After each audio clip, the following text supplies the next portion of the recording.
supernatural suspense writer Amber Fisher. This is Only Sin Deep, Book 2 in the Lights Camera Mystery Series, a light-hearted modern paranormal mystery series of treachery and magic.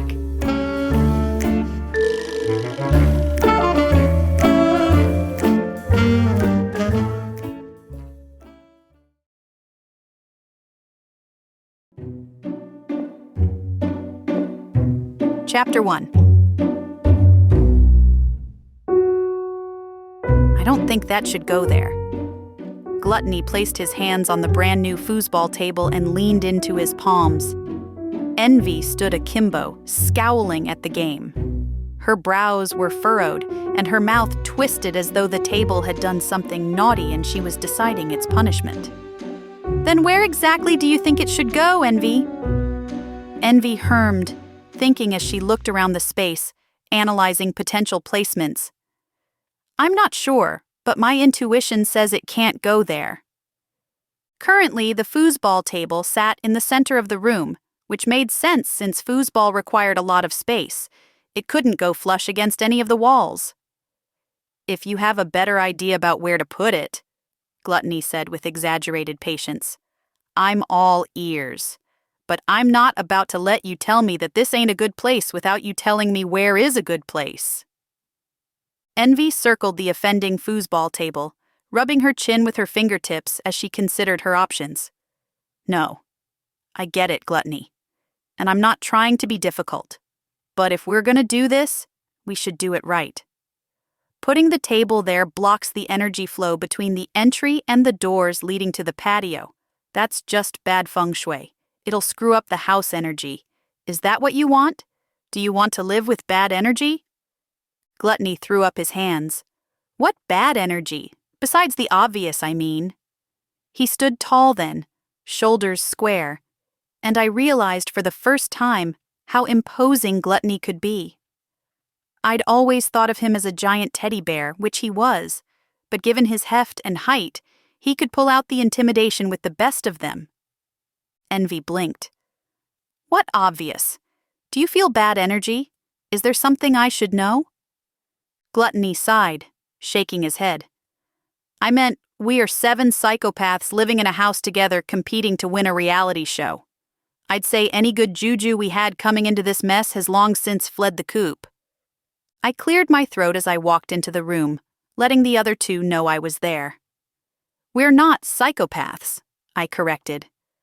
Well, I can't speak for wrath or greed, but the rest of us are not psychopaths. Psychologically damaged, sure. Mentally, were you even invited to this conversation? Gluttony asked. I hesitated, eyes darting between my housemates. Not that I'm aware of, I stammered. Then you best see your way out of it, unless you know where this table should go. I'm just saying you shouldn't say glib things like calling the other housemates psychopaths. I gestured discreetly toward the room's always-on camera. We don't want to give people the wrong impression. Either way, Gluttony continued, returning his attention to Envy. There isn't a better place to put the foosball table. I don't know anything about feng shui, but this is the only place big enough. So unless we put it on the patio... It can't go on the patio, I interjected. If it rains, it'll get destroyed. Plus, the heat will probably warp it, and the humidity will definitely rust it. I had no idea if that was true, but it sounded plausible. I know it can't go outside, Gluttony grumbled, running his hands over his afro. I was being facetious. Do you know what that means? Facetious? I glowered at him. I'm not an idiot. Then quit acting like it, Gluttony cursed under his breath, then pointed a finger at Envy.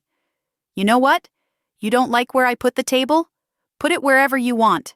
I'm gonna go make breakfast. We watched as Gluttony stalked out of the room. After a moment, Envy's shoulders slumped, and she let out her breath in a whoosh. Well, if there wasn't negative energy in here before, there is now. She hugged her torso and made puppy dog eyes at me. I was just trying to be helpful. In a house this size with this many people, protecting our energy is really important. You'd think Gluttony would understand that.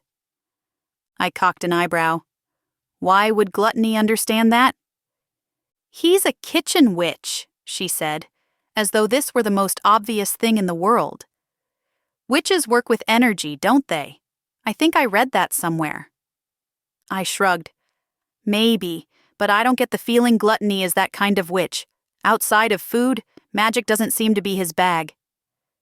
Envy didn't respond to that, but I saw the way her nose wrinkled and her ears perked up, like she sensed something was amiss. Yeah, I can feel it. Negative energy all over the place. It's too bad our housekeepers can't do spiritual cleanses. Maybe I'll just... Before Envy finished her thought, a breeze fluttered through my hair, raising goosebumps on my skin. The faint smell of incense filled my nose. Across the room, a diaphanous creature composed of smoke materialized before the large glass doors overlooking the beach. She shimmered into view like a mirage. She had long, slender limbs like a human's, except she had no hands or feet. Her limbs merely faded into nothingness. The creature moved gracefully, wafting around the room and moving her arms in choreographed patterns. She looked like she was dancing, or perhaps casting a spell. I watched the elemental for a moment before I turned to Envy. Did you do that? I lifted my chin in the creature's direction. Envy, too, was watching the creature with rapt attention. I guess so, she said. Not consciously, but sometimes the sylph appears when the energy around me needs cleansing. Look at her. She's trying to purify this space. A soft smile played over her lips as she whispered, "Good girl. You clear out mean old Gluttony's bad juju." I watched the sylph float around the room, its graceful movements mesmerizing. The air elemental appeared to change colors like a chameleon, the hues of its smoke shifting to match its surroundings. I'd never seen a creature composed of smoke before, so part of me was enthralled, but the rest of me was apprehensive. "Don't take this the wrong way," I said, "but do you actually have control of this thing? We're not going to end up in a situation like last time, are we?" Envy's cheeks glowed pink as she recalled the previous summoning. In a kind-hearted attempt to keep the house clean, Envy accidentally summoned a water elemental and immediately lost control of it. Left to its own devices, the Undine had sequestered itself in Sloth's room, where it drenched everything she owned in water. It was a disaster. Half of Sloth's belongings were ruined. Envy leaned her head to the side, her eyes trailing the sylph's movements around the room. Control of the sylph? I wonder if such a thing is even possible. They do what they like. But don't worry. She must have sensed my growing unease because she laughed and patted me on the shoulder. It was supposed to be reassuring. Unlike the water elemental, the sylph is harmless. What could possibly go wrong? I groaned, clasping my hands on top of my head. "Envy, why did you say that? Everyone knows you're never supposed to say that. The minute someone says nothing can go wrong, something goes catastrophically wrong. Geez, they made a whole movie about that." Envy looked surprised. "They did?" "Yes." "Which movie?" I held out my hands, exasperated. "The Titanic." Envy snorted, running a hand through her hair. "Good grief, Pride. That's not what that movie's about. But okay, I take your point. Sylph," she called out. "Don't mess anything up, okay? I don't need to be in hot water with America's favorite sin." I made a disapproving sound in my throat and waved away the hyperbole. "Don't call me that," I said. "I haven't earned it. I had one good episode, that's it. I would hardly call that a victory." We had been living at Sinful House for almost a month, our everyday lives filmed as we adjusted to living with 6 strangers in the cozy beach town of Odyssey, California. We were the stars of a new reality TV show competing to become America's favorite sin. So far, I was a fan favorite, but the show was still in its infancy. I had plenty of time left to lose. "The camera loves you," Envy crooned as the two of us walked over to the couch, settling in. "You never can tell who's gonna look good on camera. I thought Lust would be the one to beat. Who would have known it would be you? I didn't think Envy intended that to be a slight, so I tried not to take it that way. However, she was right about one thing. I, too, expected Lust to have a better showing than she did. In any case, although the show premiered to record-breaking numbers, there was still a lot of road to travel before any of us would be crowned America's favorite sin. The lucky winner would take home an epic prize, their heart's ultimate desire. Speaking of being America's favorite sin, Envy said, you're paired up with Wrath for this challenge, right? What's your task? Some rich lady is worried that her sister is being catfished, I said. Wrath and I are supposed to find out the truth behind her online love interest. Is he the real deal or a shark in sheep's clothing? Envy chuckled. Not a bad challenge, really. Better than the fortune cookie thing, at least.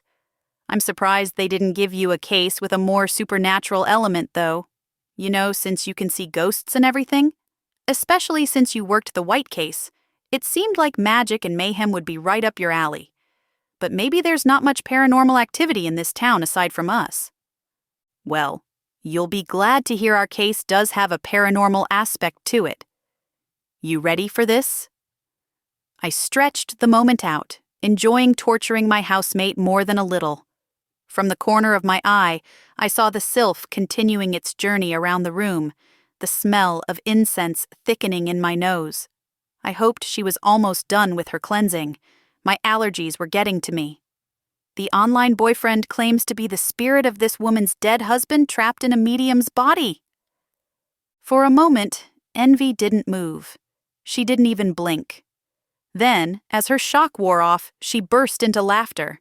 She covered her mouth with her hands, her eyes wide above her fingertips. You've got to be kidding me! The ghost of her dead husband trapped in a medium's body? And this woman fell for it? I shrugged. I can't say for sure if she fell for it. Wrath and I haven't started investigating, so we haven't even spoken to her. But that's the challenge. So if that is the gist of it... I shook my head, running a hand through my hair. They say there's a sucker born every minute. In my experience, the more money a person has, the more likely they are to be a mark. Well, I guess that's true, Envy said. Still, even if it meant everyone would target me, I sure wouldn't mind having all that money. Or fame. Can you imagine what it must be like to see yourself in every magazine or be invited to every talk show? To be adored by fans all over the world? Oh, I wouldn't mind that at all. I feel destined for stardom. I just know it. Her eyes fluttered closed as she smiled dreamily, no doubt imagining herself surrounded by sycophants snapping her photo. I frowned. Fame and celebrity aren't what they're cracked up to be. Believe me, I know. Envy's eyes grew wider. Oh, you mean because of the missing Sam Lovelace colony thing? I nodded.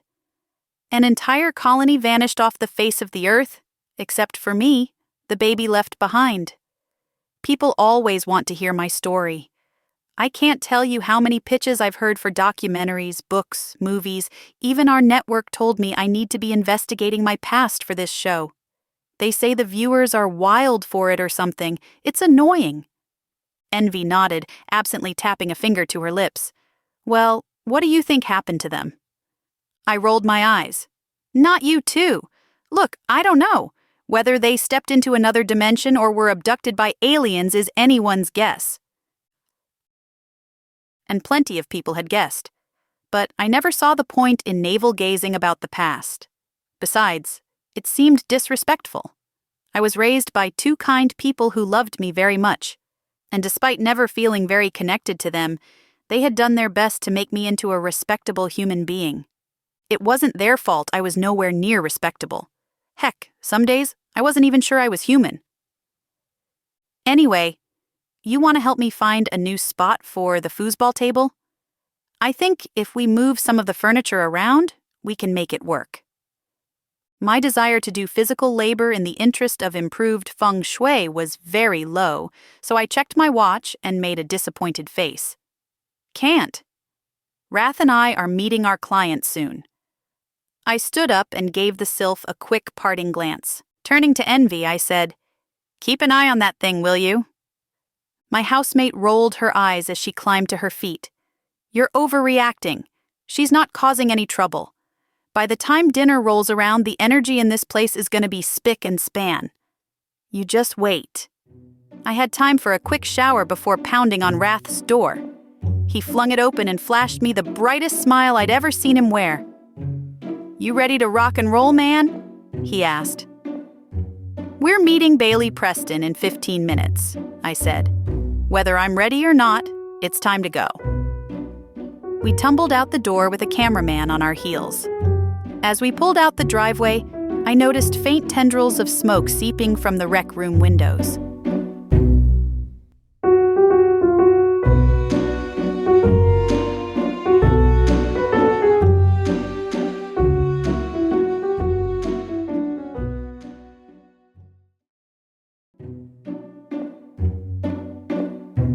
Chapter 2. You gotta be kidding me! Is this really it? This is the place? As we pulled up to Bailey Preston's mansion, I understood why Wrath was about to have a conniption fit. Don't get me wrong, beautiful homes were in no short supply in Odyssey. But even by Odyssey standards, the Preston mansion was incredible. We'd already driven down a long private road to get to the house. Now that we were here, it seemed we were in a secret oasis.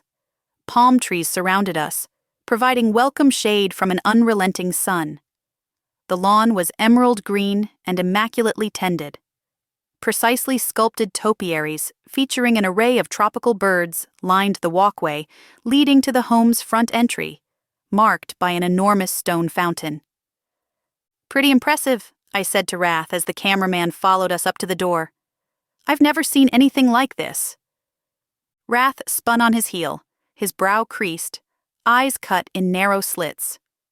"Impressive? Really? That's what you see? Something beautiful and luxurious?" I shrugged, digging my hands into my pockets. "Sure. Isn't that what you see?" Wrath was quiet a moment, his lips pressed into a thin line. Then he said, "How much do you think this house is worth?" I scratched my chin, dredging up memories of the beautiful buildings I'd seen in Portia Cameron's real estate office. It was the only thing I had for comparison. "I don't know, $10 million? $20 million? $20 million is probably undervaluing it," Wrath said. "I'd put this place closer to $30 million. You see where I'm going with this?"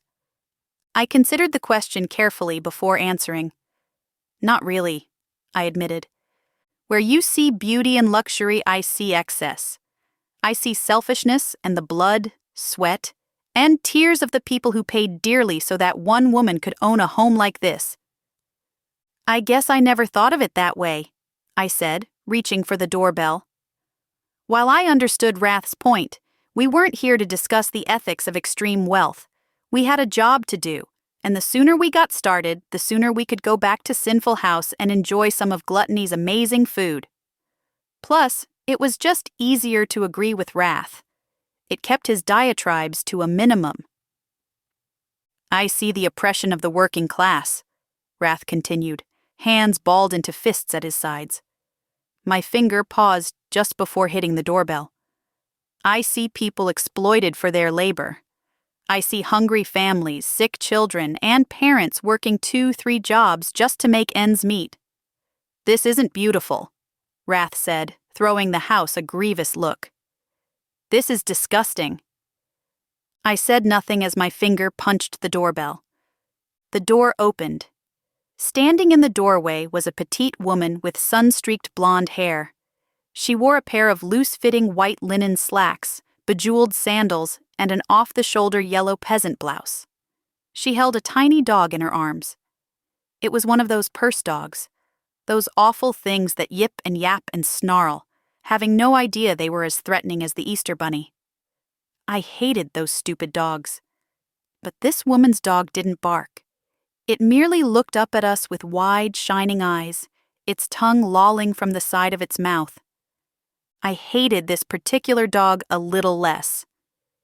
"You must be Pride and Wrath," the woman said, a smile spreading over her face. "I'm so glad you could make it. Please, come in."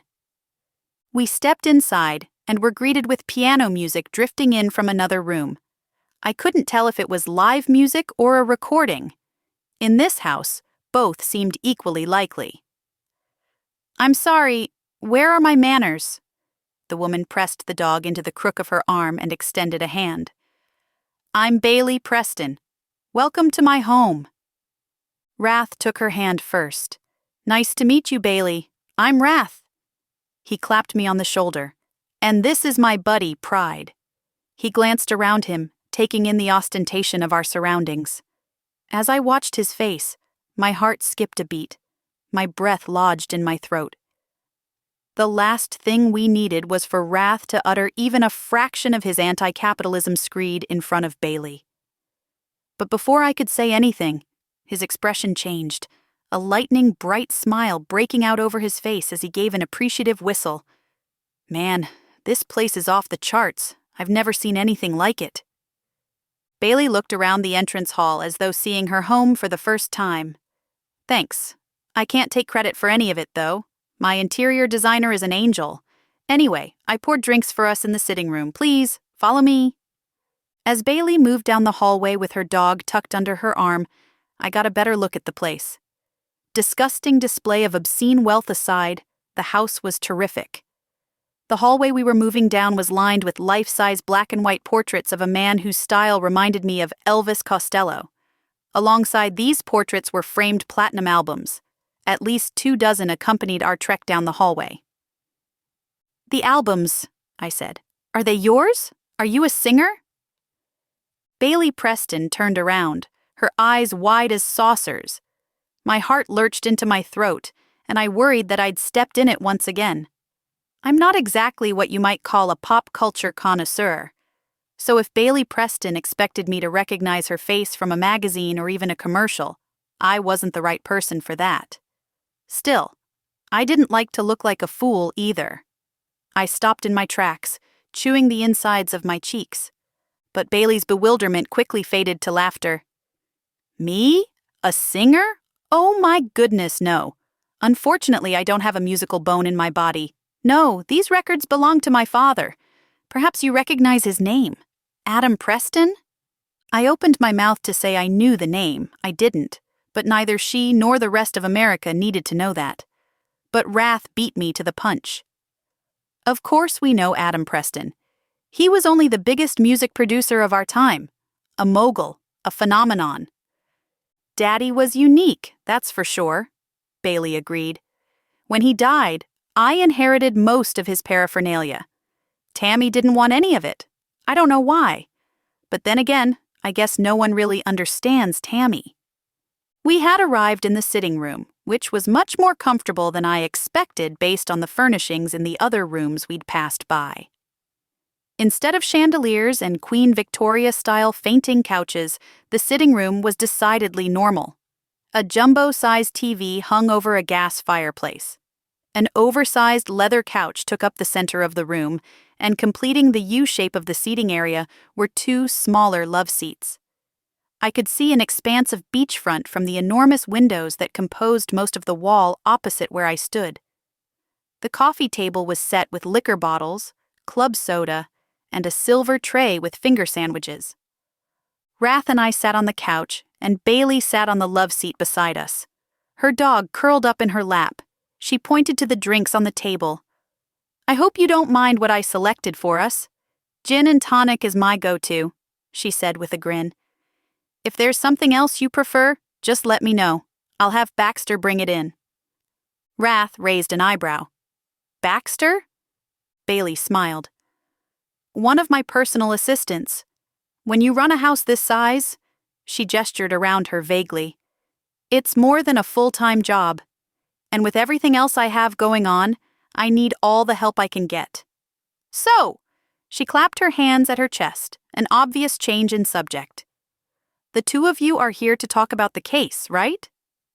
I nodded. "We got the assignments yesterday," I explained. "The email from the network was pretty light on details. Want us to read what they sent?" Bailey nodded and settled back into the pillows.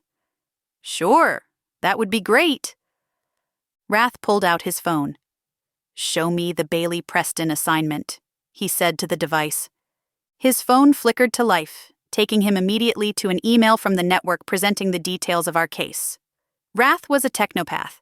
He could get technology to do just about anything he wanted. It was a pretty helpful skill if you ask me. Too bad the guy wielding it was, well, Wrath. Wrath read aloud. Heiress Bailey Preston is concerned that her sister Tamora is being hoodwinked. For the past 6 months, Tamora has been talking to a man online who claims he loves her and wants to marry her. However, the two have never met or even video chatted. Help Bailey find out if Tamora's lover is who he says he is, or if he's got other ulterior motives. Bailey looked down into her lap, but I saw color climbing up her cheeks. They included something else, right? Wrath cleared his throat and read, The challenge isn't as simple as it seems. The catch? Tamora's online lover claims to be the spirit of her dead husband trapped in a medium's body. Bailey looked up, and her face aged before my eyes. For a moment, she was no longer a vibrant socialite with a dumb purse dog. She had a haunted look in her eyes, a darkness that pulled her lips into a frown. That's the gist of it, she said. I guess I better start at the beginning. Bailey leaned forward and selected a tumbler from the coffee table. She filled it with ice before adding the gin and tonic.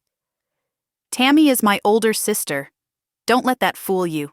We're about as different as night and day. And although we've always gotten along, we've never been close, if you know what I mean. Still, she's my sister. I look out for her. Because, to be honest, she's not very good at looking out for herself. What do you mean by that? Wrath asked. Bailey took a sip. She's gullible. She doesn't trust her brain. She relies on gut instinct and spiritual advisement. Bailey made finger quotes around the phrase, to make even the most basic life decisions. She's kind of the perfect mark for a scam like this. She stroked the dog in her lap absently, her head listing to one side as she conjured up a memory. Tammy's husband was Jeff Bishop. Really nice guy. Everybody liked him. And he adored Tammy. I mean, just head over heels in love with her. His family was like ours, big in the music industry. His father was Carrie Bishop, the big-time producer, and his grandfather was Barry Bishop, founder of Bishop Night Records. Anyway, he and Tammy were married for over 5 years, and then he had the accident. Again, she sipped from her drink. Wrath, too, reached for his glass. I left mine untouched. I'm not a teetotaler or anything, but I hadn't even had breakfast yet. He trained for years to climb Mount Everest. It was his driving passion, his raison d'etre. But I guess no matter how hard you prepare, or how badly you want something, some people just aren't meant to climb Mount Everest. You know what I mean? So he died up there, just like so many others. Tammy was devastated. She was in mourning so deep, I thought she might never come out. She wouldn't even get out of bed most days.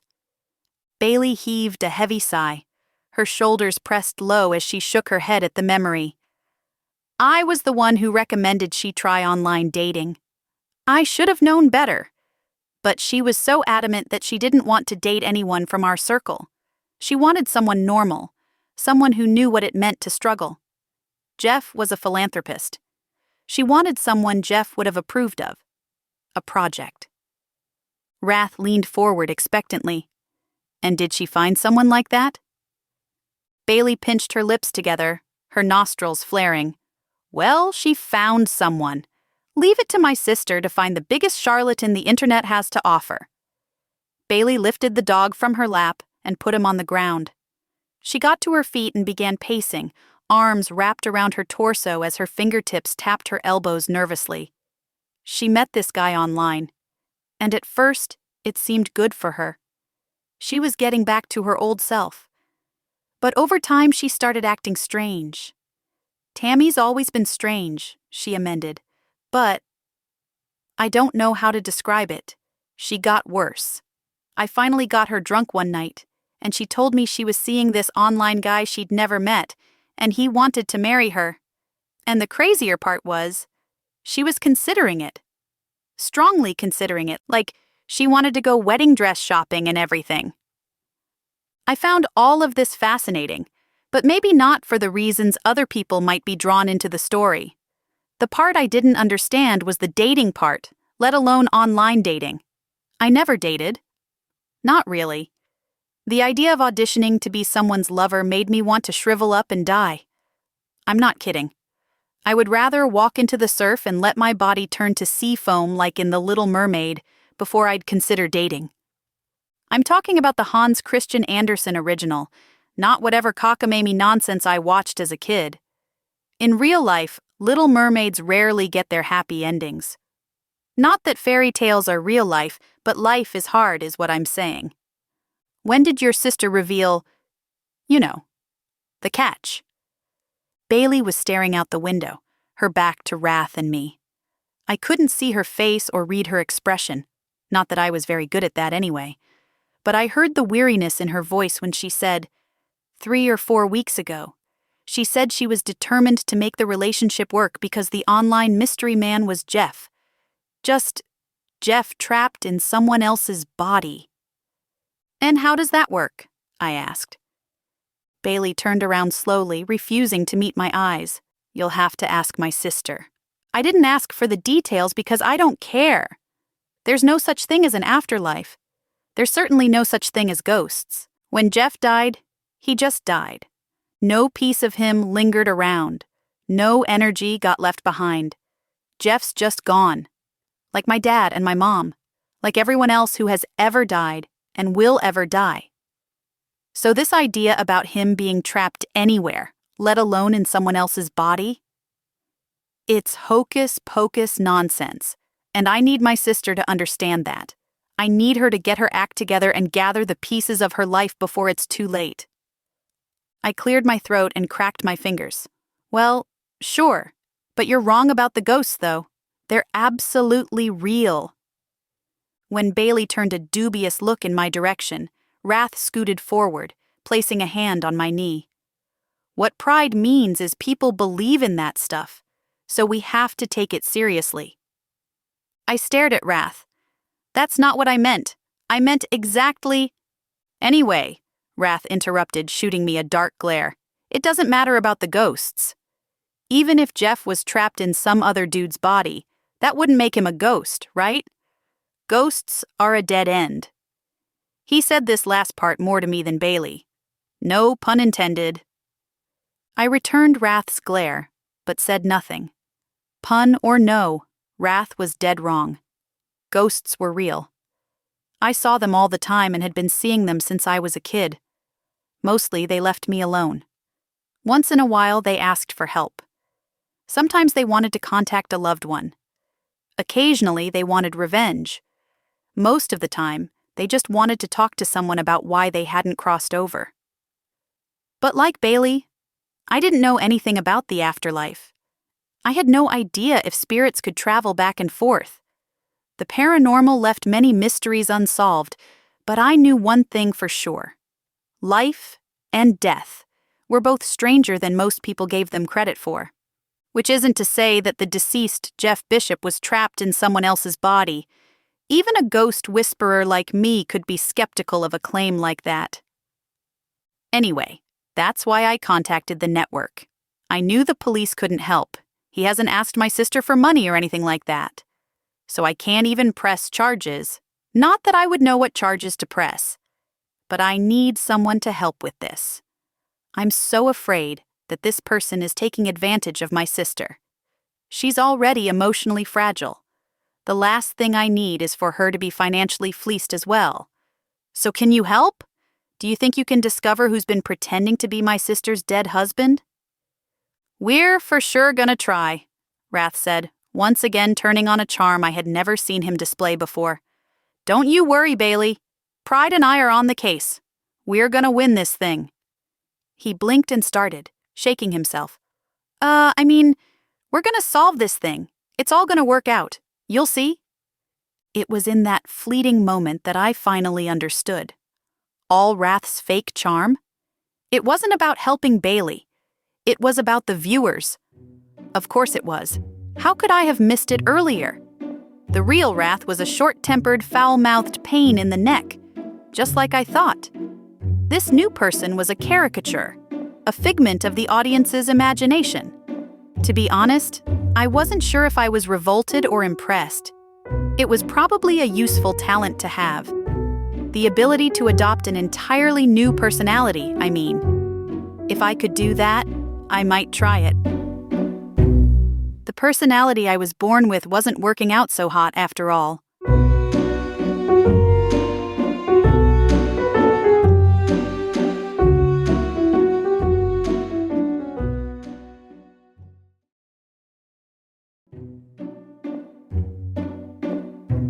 Chapter 3. When we arrived back at Sinful House, it was on fire. Wrath stared at the house, eyes wide with shock. "What the—" I swore, fumbling to unbuckle my seatbelt. "You've got to be kidding me." When I got it unlatched, I threw my door open. Wrath and I jumped from the car, running pell-mell toward the house. I threw open the front door and immediately began coughing. Enormous clouds of billowing smoke poured out of the entryway, stinging my eyes and the back of my throat. It wasn't just any regular smoke, however. It smelled alarmingly like patchouli. I darted into the house. "Envy! Sloth! Is anybody here?" Outside, I heard the scream of sirens as fire trucks pulled up to the property. The smoke was so dense I could scarcely see, but I wasn't about to let my housemates be asphyxiated. I buried my nose in the crook of my arm as I searched the house for anyone passed out on the floor. I made it all the way upstairs before I heard someone shouting my name. "Pride! Outside! We're all outside!" I dashed back down the stairs and was almost at the front door when I saw her. That stupid sylph Envy summoned to cleanse the house. She was still drifting from room to room, tendrils of herbal smoke trailing in her wake. I growled. When things settled down, Envy and I were going to need to have a serious talk. I raced out the door to find firefighters lugging hoses from the truck. I waved my arms overhead, trying to get their attention, but to no avail. They were doing fireman things, shouting to each other, and going into the house looking for the fire. Little did they know, there was no fire to locate. Just a nuisance of a sylph wreaking billowing herbal havoc. When I could finally breathe again, I found Envy sitting on the curb, her head cradled in her arms, shoulders shaking. I sat down next to her, but not too close. She too reeked of patchouli. "The sylph?" I asked. Envy didn't raise her head. "I don't understand why this is happening," she said. "I've had problems with the elementals before, sure, but never anything like this. It's like the more I try to help out, the more determined they are to destroy everything." She sat up now, her face turned toward me. She wasn't exactly crying, but she didn't exactly look thrilled either. If I had to guess, I'd say she looked scared. Well, if I were in her position, I'd be scared too. Scared of Wrath screaming at me. Scared of Gluttony giving me the cold shoulder.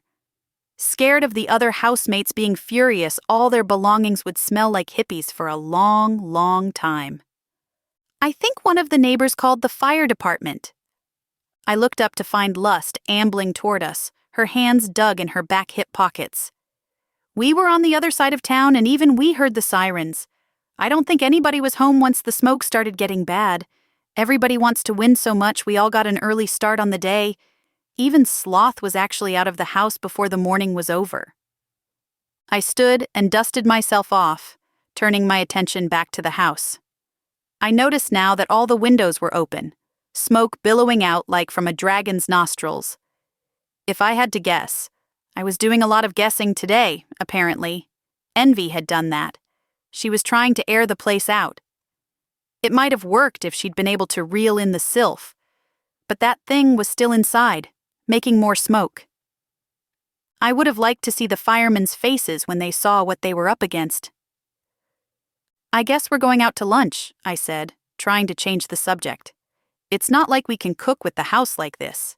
Anybody have any suggestions? I'm starving. Behind me, I heard Envy sniffle. I'm not hungry. I could go for some seafood, Lust said. Should I get the group together? As contestants on the show, our contracts required us to spend time together as a household. Of course, investigating our cases and solving mysteries for the locals was our top priority. But the second priority was camaraderie. And by camaraderie, I actually mean drama. You just can't have a good reality TV show without a healthy dose of drama. Forcing us to get together for meals was one way the network hoped to stir up theatrics. Sure, get a group together, I said. Looks like we're all going to need the distraction. So, I cleared my throat and rubbed my hands together, feeling the heat rising in my cheeks. Talking to Lust always turned me into a stammering idiot. How did your morning go? Lust flipped her hair over her shoulder and shrugged. Fine, I guess. It's weird not to be working with you, though. Your instincts are so much better than everyone else's. I felt the color in my cheeks deepen at this small compliment. Of course, I was better than the other housemates at investigation. After all, that's what I used to do for a living. Before I got fired, I worked with the San Diego Police Department on cases with a paranormal bent. My most recent claim to fame was finding the key witness in a high-profile murder case. There'd been a ghost in the parking garage who had seen everything. I found the spirit, interviewed him, and found the key evidence against the prime suspect. That guy was going away for a long time, thanks to me. Of course, my skills being second to none didn't matter in the end. Budget cuts, you see. The almighty dollar always wins out. Everybody will get better at their jobs as time goes on, I said. I wasn't sure I believed that, but it was likely. Possible. At least plausible. What is your case, anyway? Lust sighed. Her nose wrinkled. Helping some old guy locate his missing antique guns? The police weren't interested in the case? Lust shrugged. Apparently, the Odyssey police are too busy investigating suspicious deaths. I guess this town has a super high death rate? I nodded, looking down at my hands. That would explain why you and I saw so many corpses in the morgue. Well, holler if you need me. I cringed as soon as the words were out of my mouth. I wasn't a holler if you need me sort of person, but sometimes lust made me say and do things out of character. Of course I need you, she said, her voice so low I almost missed it. I turned, blinking in surprise. But she was already going the other way, heading over to gather the others. My face caught fire, and my heart skipped. As much as I hated to admit it, I was grinning like a moron. Lust said she needed me. Sinful House might be coughing out ungodly amounts of patchouli smoke, but my day was looking up. Later that night, long after the fire department left and the house had aired out enough for human habitation, it was time to visit Tamora Preston, our possible catfishy.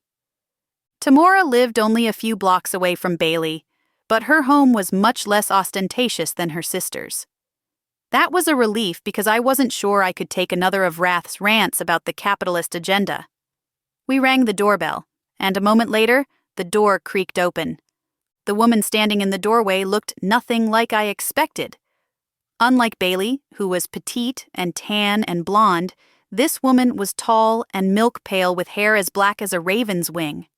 Her hair was cut in a severe bob that ended just beneath her ears. Her bangs were cut into a sharp triangle, the point of which sat directly between two perfectly arched black brows. She was wearing something black and flimsy and silky that looked more like lingerie than a dress. She'd paired the slip with a pair of clunky black combat boots with a 2-inch platform. A silver pentagram hung around her neck. Her lips were painted black, and heavily lined eyes squinted at us in the darkness. I was so stricken by her appearance that I just stood there staring. Thankfully, Rath found his voice easily. Hey, are you Tammy Preston?" The woman in the doorway gave Wrath a long, slow blink. Her face was a mask of ice and venom when she said, "Call me Tammy again, and those will be the last words you ever speak." I didn't mean to smile, but I did. I understood that sentiment. I didn't respond well to people calling me Sydney either.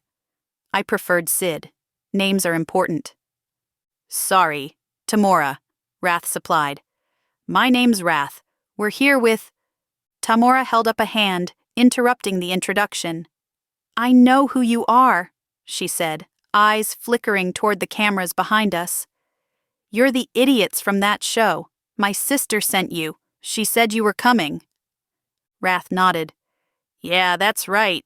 Is it cool if we come in?" Tamora looked us up and down, sizing us up.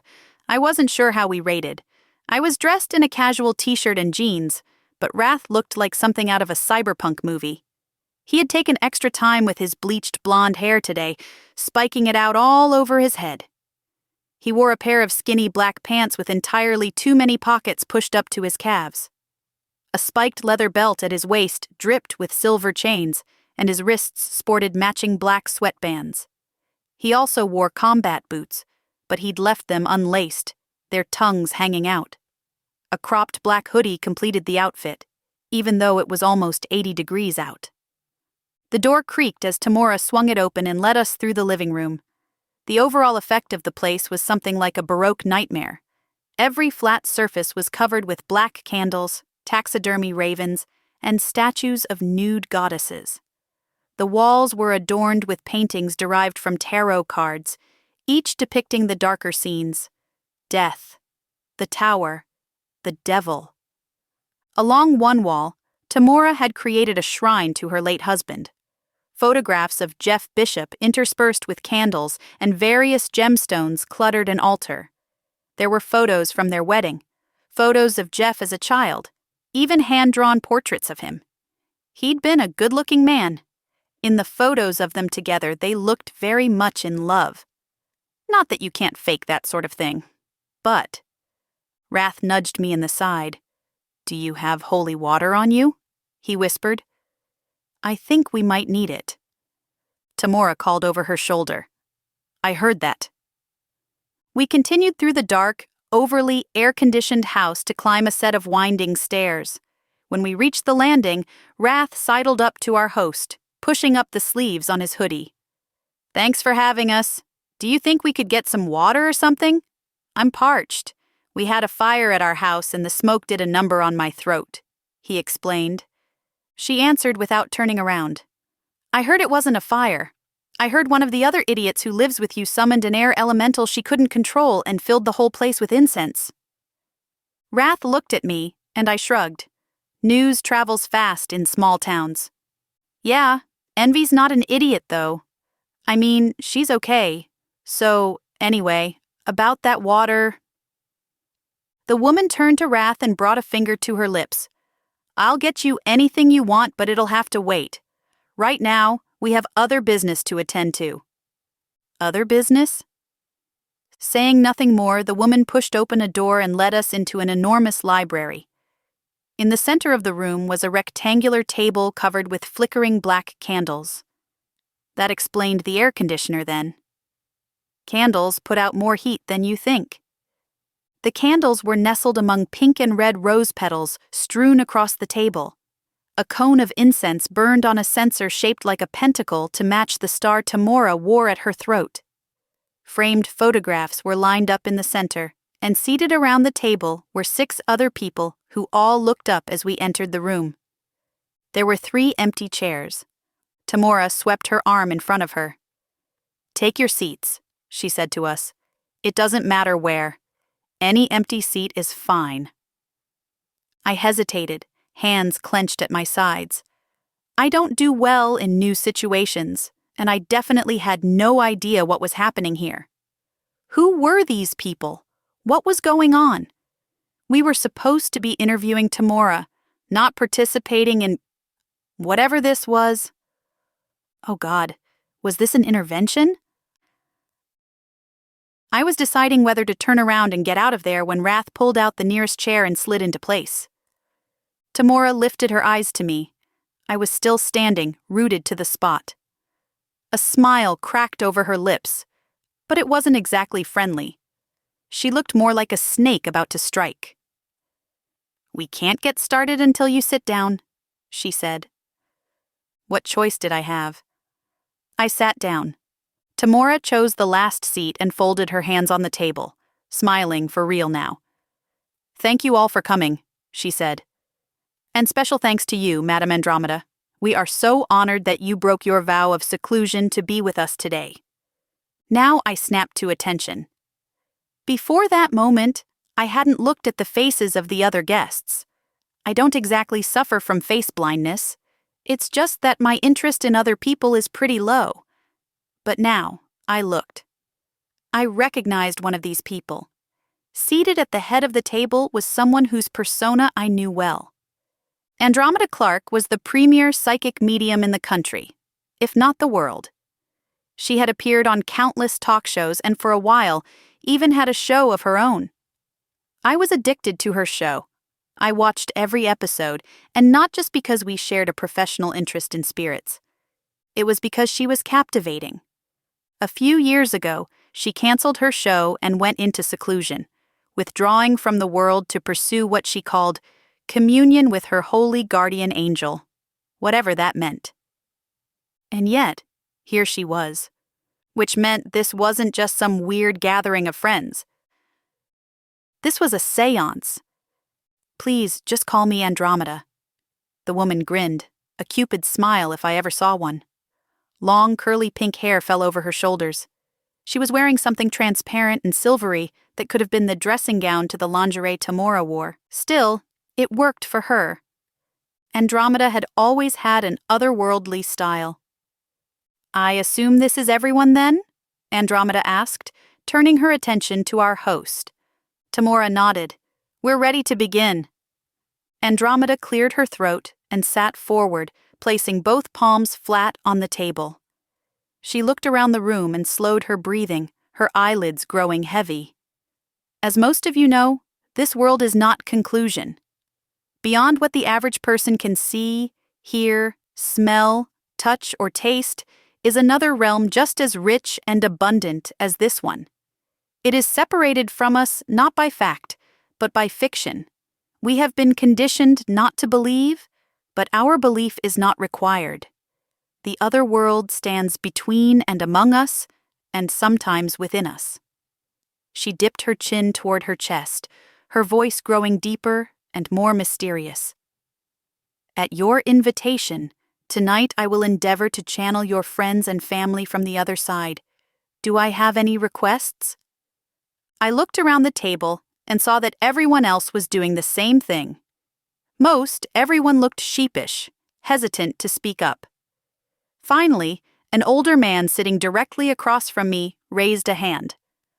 "I have a request," he said. "I'd like to speak to my mother."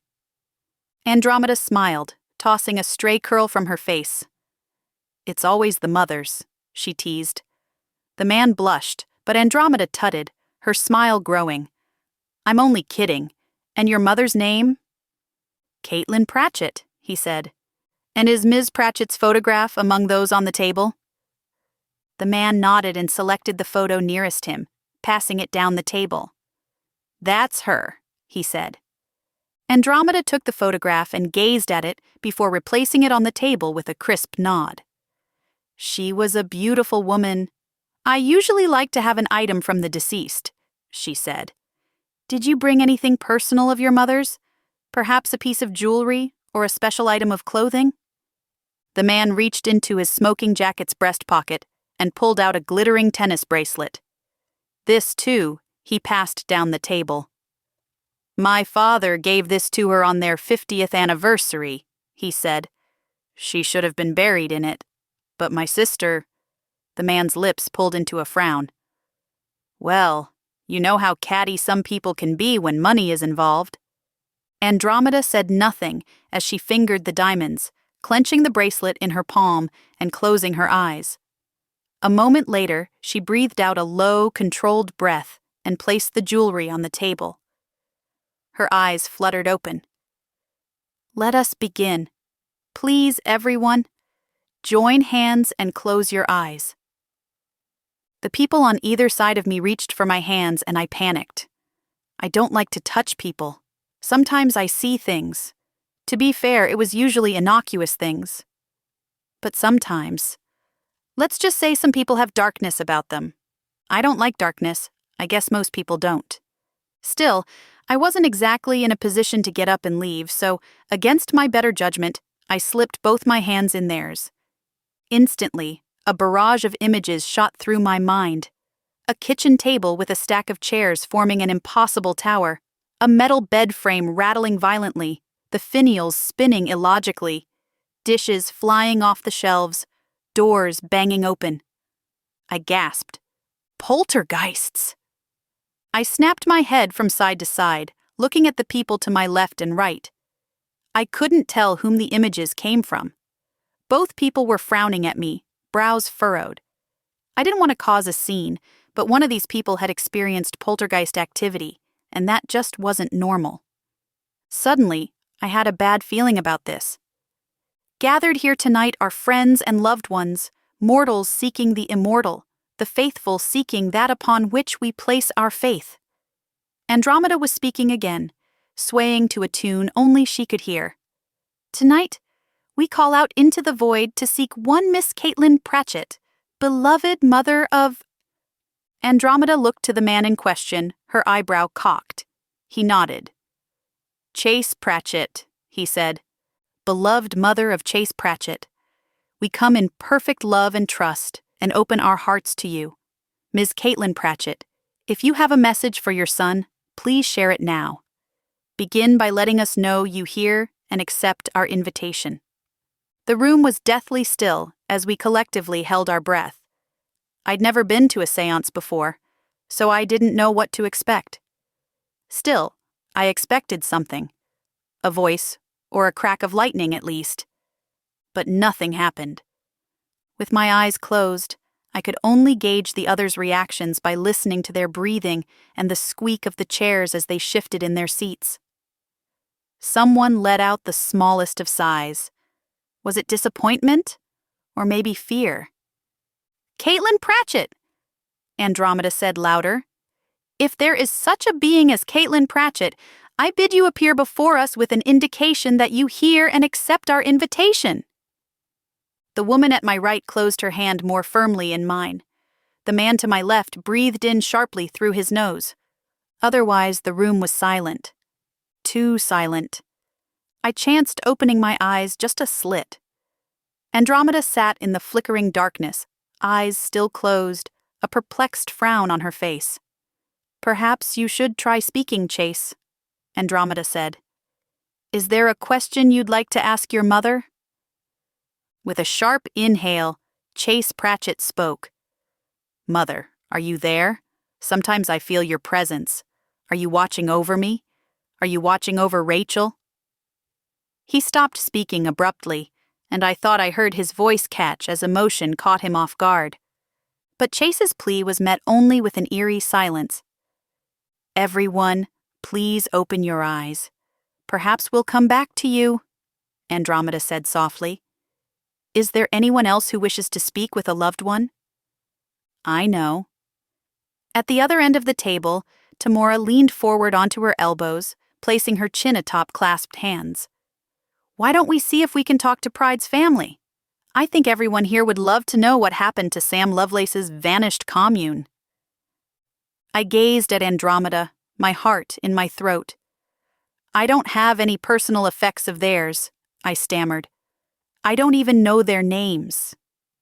Andromeda leaned her head to the side and offered me a lopsided smile. That's certainly a challenge. I prefer to address the dead by name while in possession of a personal item. But in this case, we'll have to make an exception. I didn't want to make an exception. I wanted to turn this séance around and go home. But then Andromeda's back stiffened and her shoulders squared. All right, everyone. Let's try again. Please close your eyes. Think about that lost commune, the poor souls who disappeared into thin air and were never seen again. Please hold in your mind the image of the sole survivor of that mysterious incident.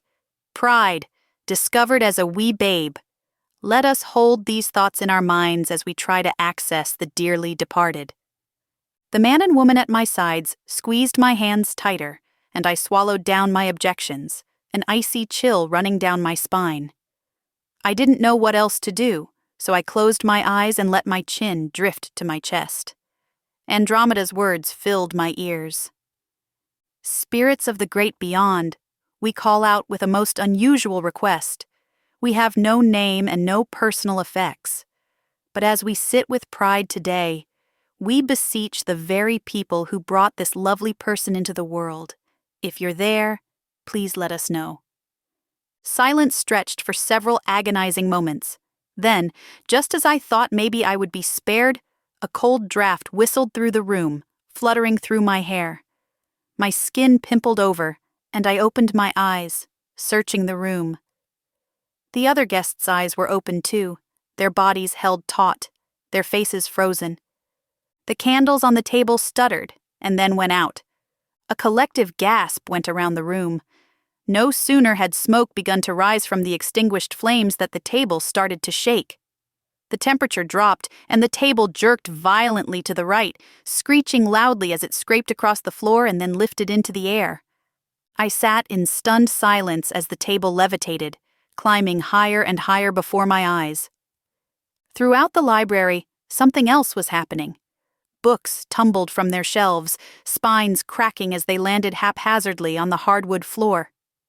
A sound like thunder cracked through the room as the darkness above our heads split open to reveal a pool of eerie blue light dotted with white. It shimmered and danced, undulating. At the head of the table, a voice spoke into the darkness. "Find some of all prophets," the voice said. I turned my head, blinking in surprise and, I admit it, absolute terror. Andromeda's head was tilted back, and her mouth hung open, her eyes rolled to the back of her head. Her cloud of pink hair floated from her shoulders, fanning around her like a cotton candy halo. The voice was coming from her body, but it wasn't her voice. I couldn't place it.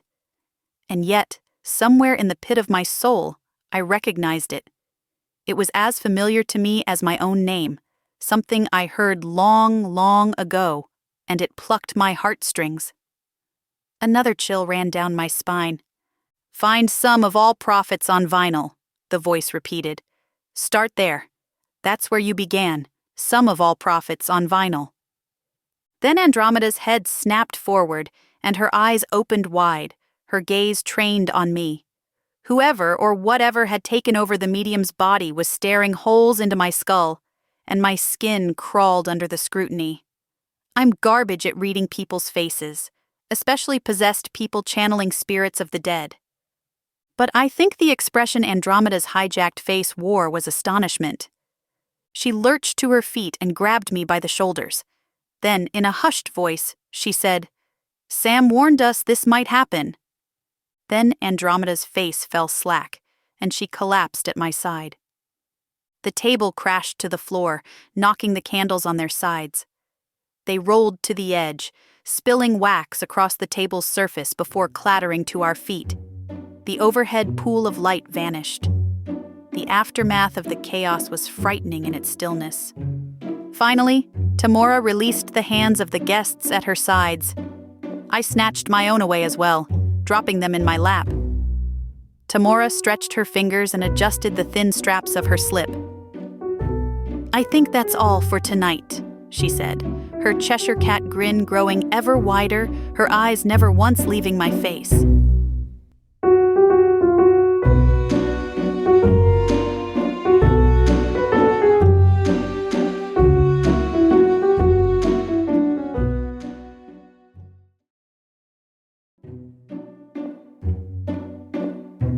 Chapter 4. You set me up. The four of us were alone in the library. Tamora had sent everyone else home and was now sitting at the table, smiling at me. Wrath and Andromeda were still seated as well, wearing twin looks of confusion. I was on my feet, trembling with fury, an accusing finger pointed in Tamora's face. "You set me up," I repeated. "Did the network put you up to this?" I whirled on my heel to face Wrath. "Were you in on this?" Scowling, Wrath held up his hands, palms out. Man, I had nothing to do with this. From my perspective, this whole thing was a giant waste of time. Andromeda sat silently at the head of the table. She'd woken up, but she looked drowsy, like she wasn't fully back in her body yet. "Please stop shouting," she said, her fingers pressed against her temples. "Could I please get some water?" "Good luck with that," Wrath said. "I've been asking for water since we got here." I studied Andromeda, my blood still boiling. She wore a grimace, eyes squeezed shut. She didn't look guilty, not like someone who had just exploited a stranger's past for her own amusement. Though, to be fair, Tamora didn't look remorseful either. She looked delighted. At least one of us was amused. "I did set you up," Tamora said finally. "When Bailey said you were coming out to the house to investigate how did she put it? My catfishing case? I knew I had to do something. I wasn't going to let you come into my house and try to make me look like a fool. Plus, how many opportunities does a person have to investigate one of the most famous disappearances of our time? When you look at it like that, it would be a sin not to set you up." "It was cruel and unnecessary," I said. I was too amped up to sit down, so I paced around the room, stepping over candles and heaps of books. "You could have just asked me. You would have said no. And anyway, that wasn't the point. You wanted to humiliate me. I wanted to humiliate you first." "I never wanted to humiliate you," I shouted. "I don't even know you. I just wanted to do the job I was hired to do. Your sister thinks you need to be protected from a charlatan after your fortune. But you know what? Now that I've met you, maybe it's the rest of us who need to be protected from you." "Oh, do keep shouting," she cooed, fluttering her lashes. "You're very pretty when you're angry." If the cameras weren't filming, I think I might have slapped that smile right off her face. I'm not usually a violent person, but Tamora Preston was pushing all my buttons. I turned to Andromeda. "I suppose you were in on it as well?" The medium blinked, slowly coming out of her haze. She crossed her arms over her chest, her eyes cut into narrow slits. "I came out of retirement for this," she said. She shot a dark glance at Tamora as well. "Tamora told me you'd be here, and I admit, I wanted to see if I could channel your family. On my own, it would have been impossible, not to mention unethical. With you here, we at least had a chance. But I had no idea you didn't volunteer for this. I'm sorry about that." "You have nothing to apologize for," Tamora said. She climbed to her feet and walked to the other end of the table. She slid into an empty seat next to Andromeda and placed her hand on top of the medium's. "Something happened here tonight. You channeled something. Someone. For decades, no one has made any progress toward finding that missing commune. Tonight, we received a clue. A precious clue." I stared at her. "What clue? What are you talking about? The table flew around, the books and candles fell to the ground, and the bloody ceiling turned into a lake of light, but how is any of that a clue?" "Are you dumb?" Tamora was looking at me as though she truly questioned my mental state. "Didn't you hear what Andromeda said when she was under?" My jaw clenched. Find some of all profits on vinyl? How is that a clue? It doesn't even make sense. "Not that," Tamora whined, growing impatient. "Sam said this might happen. She meant Sam Lovelace. It was his commune." Wrath looked just as confused as I felt. "How is that a clue? Sam said what might happen. Hang on, why are we even talking about this? We're supposed to be talking about your dead husband." "Please, everyone, stop." Andromeda shrank back into her chair, withdrawing her hand into her lap. "I don't know what happened here tonight," she said. "I didn't see it, and I won't understand it until I watched the footage. She jutted her chin in the cameraman's direction. "You'll turn over the footage to me before you edit or release any of it," she instructed. "I haven't signed any release form, and I'm not afraid to sue your network into the ground if any of this gets leaked. You understand?" She returned her attention to Tamora. "But you shouldn't have tried to channel a loved one without consent. Regardless of what may or may not have happened, that was wrong." My anger was already fading. It was never an emotion I liked to cling to. But as my fury dwindled, something else began gnawing at me. "This doesn't make sense," I said. "Your sister said you've been talking to someone online who claims to be your dead husband trapped in another person's body, right?" Tamora stiffened, obviously taken aback by the change in subject. "Good. Let her be uncomfortable." "That's right," she said. "So if you have access to the world's greatest psychic medium," I gestured toward Andromeda, "why use her to play a trick on me? Why not take advantage of her talents to find out the truth? All you have to do is channel your husband's spirit. If he's not trapped in someone else's body, he should make an appearance, right?" Tamora sat back in her chair, crossing her legs at the knee and shaking her head. "You don't understand," she said. "I don't need proof. I've been talking to this person online for 6 months. I know what I felt. I know what I experienced. I'm not talking to a fake. I'm talking to Jeff." "How on earth can you possibly know that?" I exclaimed.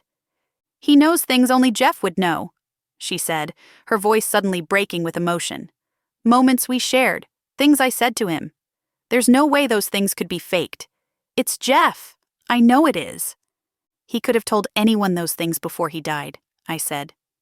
"He would never," she said. "Jeff was very private, especially where I was concerned. Why not just test it?" Wrath was also on his feet now, pacing around the room like I was. "Have Andromeda channel him and see what happens. If he shows up, he's not stuck in anyone's body and you can get on with your life. If he doesn't show up..." He shrugged. "At least you'll have data. So why don't you do that? You have nothing to lose, right?" "That's where you're wrong." Tamora wasn't looking at either Wrath or me. She was peering at Andromeda. "Let's say Andromeda successfully channeled Jeff. What if he gets stuck again? I can't very well marry Andromeda, can I?" I stopped pacing, gaping at Tamora, incredulous. "What? He might get stuck again?" "Tamora, what if he never got stuck in the first place? Isn't it more likely your husband is on the other side, enjoying his afterlife, and whoever you've been talking to is just lying to you?" "It's not more likely," Tamora insisted. "He's trapped in someone else's body. I've heard his voice. How do you explain that? It's Jeff's voice on the phone." "This is getting us nowhere," Wrath said. He jammed his knuckles into his eyes, rubbing them wearily. "Andromeda, maybe you can talk some sense into her." "I've never heard of a spirit getting trapped in a medium's body," the psychic said slowly. "But that doesn't mean it can't happen. If I tried to channel a spirit residing in an earthly host, probably nothing would happen. But it's possible it could be disastrous, both for the spirit and the host. We just don't know. And frankly, I'm not interested in proving anything to anyone. I only work with people who want my help. Live and let live is what I say." Tamora's black-painted lips broke into a smile, but there was no warmth in it. "You and my sister are the ones who need proof," she said to me. "I have something better than proof. I have faith." She placed the flat of her palm against her chest as she said this. "It doesn't matter what you think. It certainly doesn't matter what Bailey thinks. And although all of you would love to discredit me and my experience, I know what I have with Cecil is the real thing." Wrath and I replied in unison. "Cecil?" Tamora's grin widened. "Yes, that's his name. The host, I mean. Jeff is trapped in Cecil's body. And although on paper I'll be marrying Cecil, I'll really be marrying Jeff." In the years I'd worked with the San Diego Police Department as a paranormal investigator, I'd come across many unhinged people. But I'd met nobody who believed their dead husband was hanging out in someone else's body and was willing to marry a stranger to reunite with their spouse. I mean, you just can't make this stuff up. Real TV Productions was definitely getting their money's worth. So that's it then? You just don't want to know the truth. Wrath plopped down in a chair, slouching, legs spread wider than necessary. I think they call it manspreading. Look, man, that's fine and everything, that's your right. But you know we're going to look into this with or without you, right? This is our challenge, man. And you may not want our help, but I want to win. So for me, this isn't about you at all. Tamora sniffed disdainfully. Believe me, Wrath, I was never under the misconception that it was. She rose to her feet, making shooing motions with her hands. Do whatever you like, she said. Reverse search Cecil's phone number. Message his friends on Facebook. I draw the line at trying to channel him, though. Do you understand? I do not consent to that. Am I clear? Given what she had just done to me, I thought it pretty rich that she was refusing consent, but I just shrugged. Whatever. And do me one favor, she continued.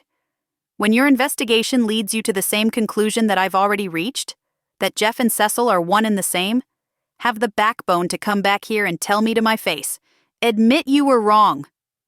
I almost laughed at that. I didn't get cast as pride for nothing. Admitting I was wrong on national television? Fat chance of that. But I didn't have to say anything because Wrath answered for both of us. You got a deal, he said, rising to his feet. I guess we might as well get out of here. We were halfway to the door when I stopped and turned.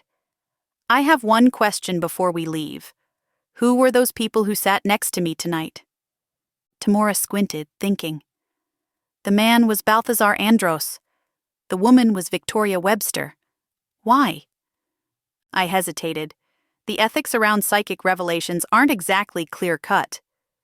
I saw something when I held their hands. I'm not sure who the visions came from, but I saw evidence of poltergeists, stacked chairs, dishes flying around the kitchen. I shrugged. Might have been nothing. Slowly, Tamora walked to where I stood. Her eyes locked on mine. Who put you up to this? She asked. I blinked, confused. Excuse me? The poltergeists, she said. You said you saw poltergeists, the chairs and the dishes. What else did you see? I floundered, racking my memory for the exact images that had come. A brass bed frame rattling, doors being thrown open, things like that. I narrowed my eyes at her. Why? Tamora sucked in a long breath. Those were Jeff's memories, she whispered. He was tormented by poltergeists growing up. How did you know that? Nobody knew that. How could you have seen that? Somebody knew it, I said.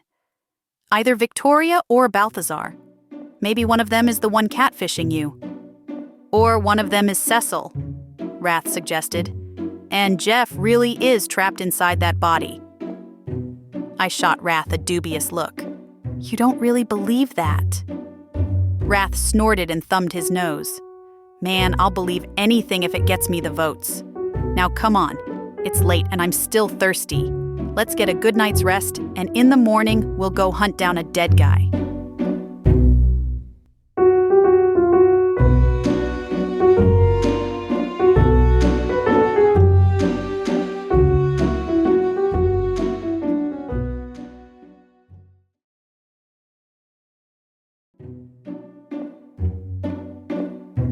Chapter 5. The next day, I found Sloth in the living room, lying on the couch. She was dressed in an old, ratty bathrobe and a pair of slippers that had long since needed to be retired.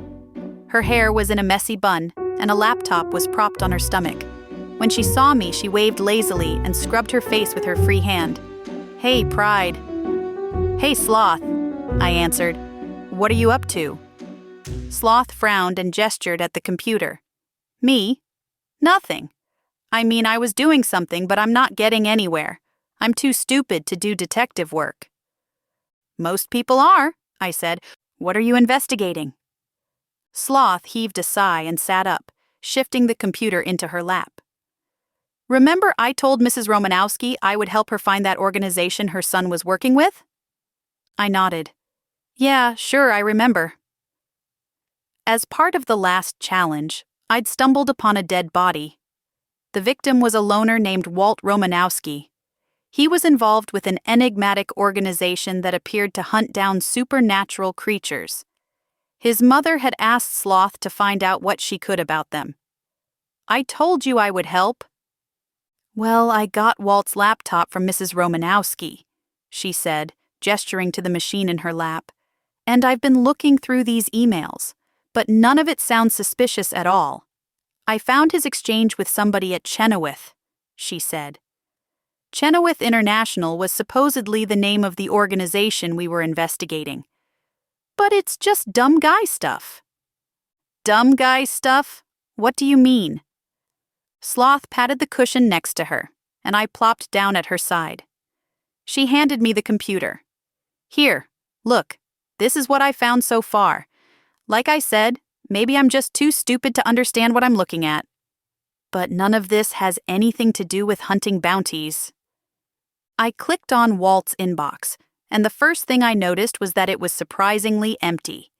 He had a few confirmation emails from local retailers, some general newsletter spam, and quotes on car insurance.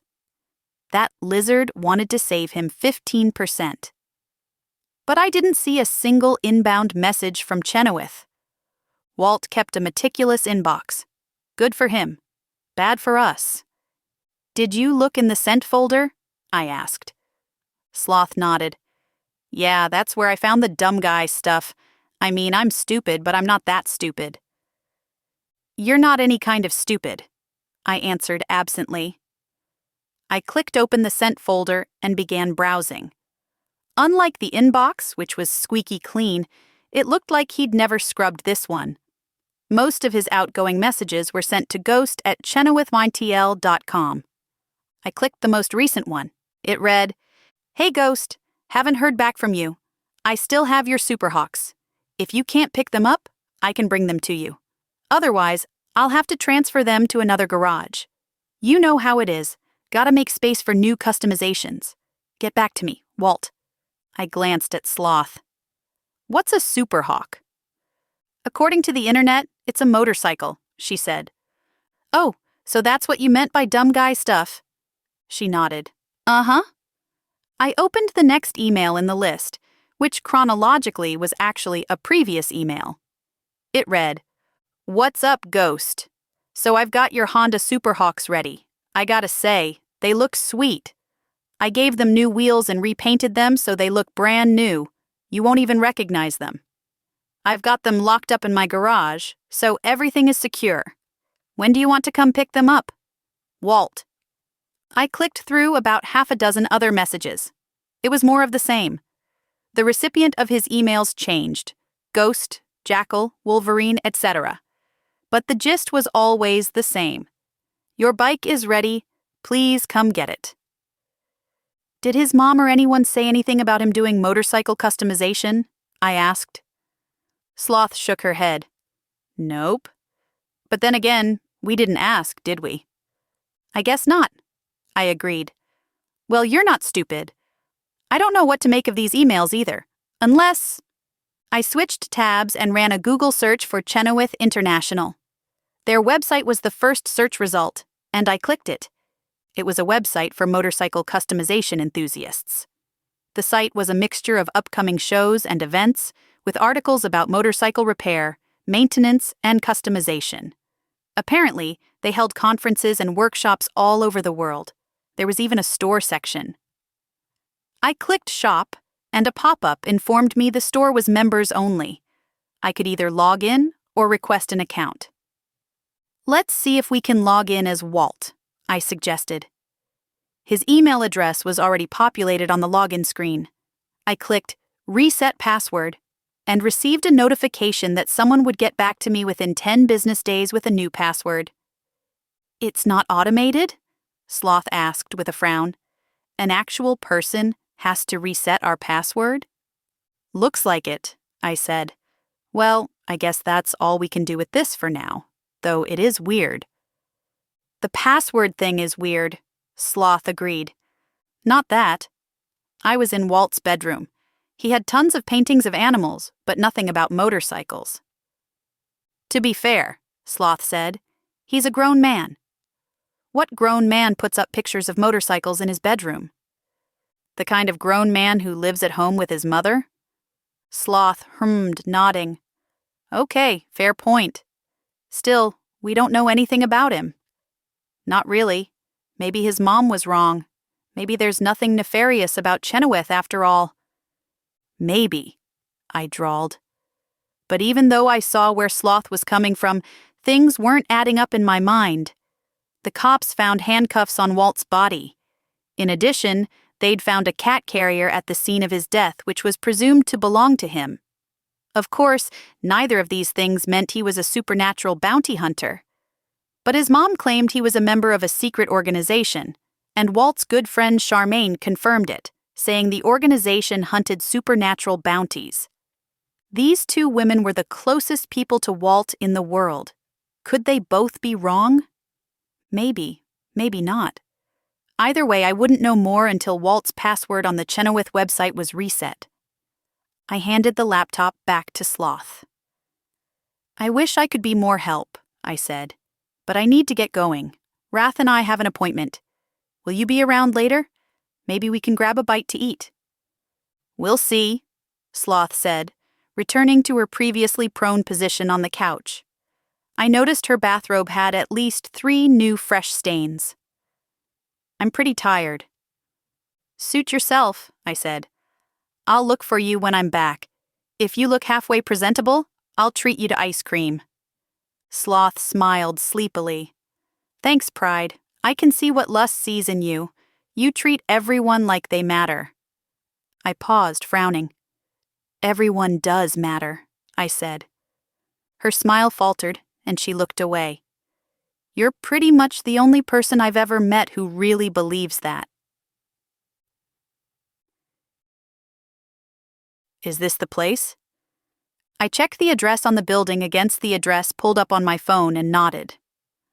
Looks like it, I said. Not exactly what I expected. Our appointment today was with Balthazar Andros, the guy who'd been sitting next to me at Tamora's seance. He was apparently some kind of shamanic healer. He must be doing pretty well for himself. The office was in a posh, upscale building. Rath shook his head, killing the engine. I expected something more, down to earth, homey. Isn't this guy supposed to be a New Age consultant or something? Whatever that means, I agreed. To be honest, I didn't read that much about him on his website. Rath and I got out of the car and headed towards the building looming before us. We checked the directory in the lobby, confirming our destination. I pointed to Balthazar's name. 3rd floor. 3 floors up, we walked into Balthazar's office, and a chill ran down my spine. There was nothing wrong with the place, strictly speaking. A plump receptionist sat behind the desk where we signed in. The waiting area was mostly empty except for a few anxious-looking people thumbing through magazines, checking their phones, and perusing the various pamphlets available. That's when I realized what was bothering me. Balthazar's office reminded me of Dr. Zena's office, my therapist.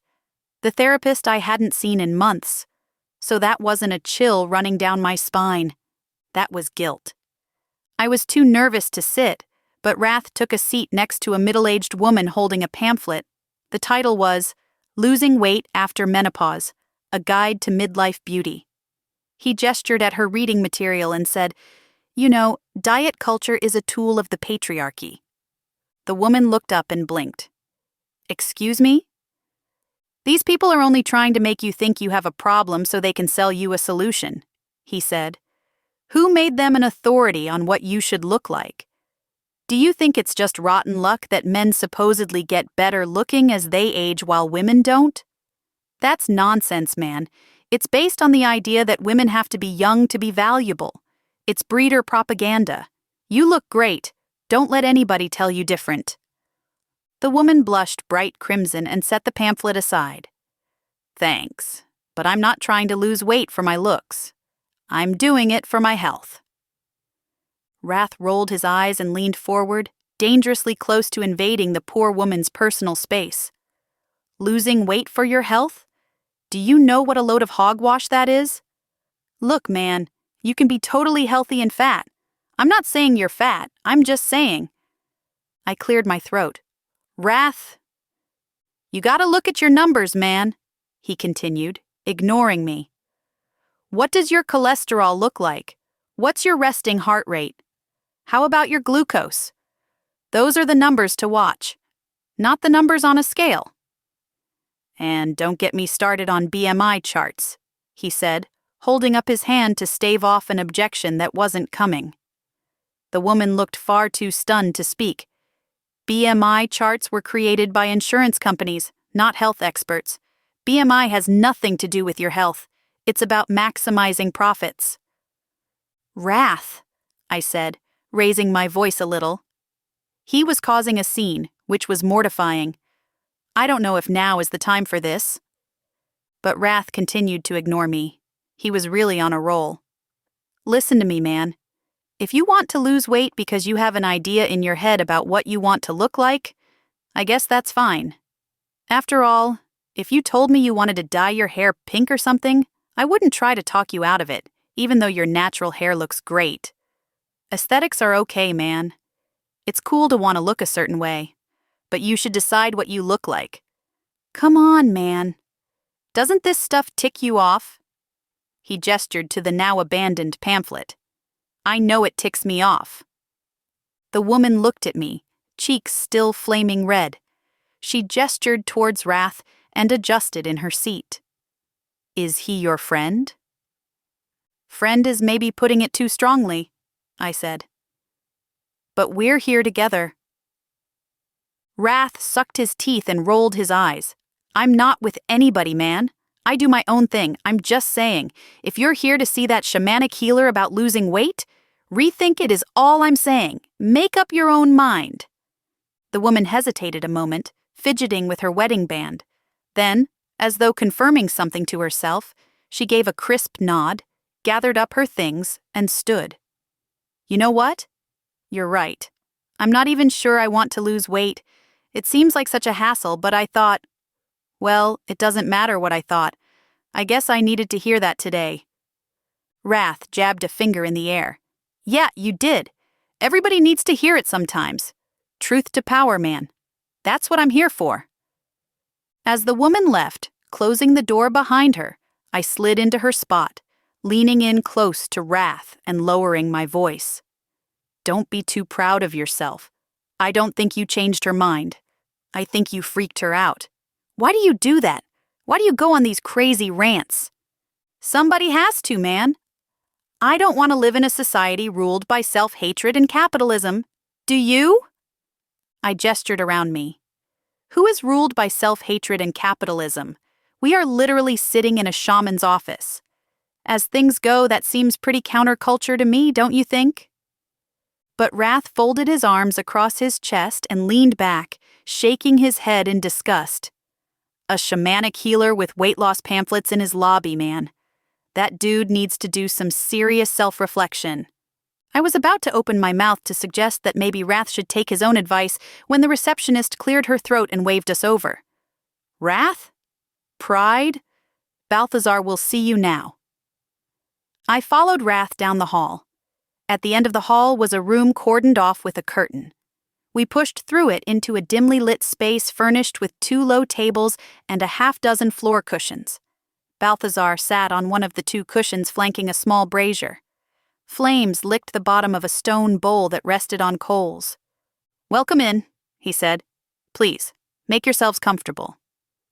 Since there were no chairs, we were forced to choose floor cushions, and though we took our seats, I don't know that I'd go so far as to say I was comfortable. Here's why. Number 1, I wasn't sure anyone should be lighting fires in an office building. That seemed like it would be against the lease, at least. Number 2, Balthazar looked so different than he had at Tamora's. Instead of a suit and tie, He wore a pair of sweatpants pushed up to his knees, and his broad, deep brown chest glistened with sweat. His dreadlocks were pulled into a neat ponytail, and he wore a purple paisley bandana on his head. Number 3. Sitting on the floor just isn't what it's cracked up to be. Number 4. I felt like I was at some kind of culturally appropriated sweat lodge, and I was way, way outside my comfort zone. Balthazar hunched over the brazier, reaching into the flame and coaxing it with a pair of iron tongs. As he did, the coals shifted, and a strange odor filled the room.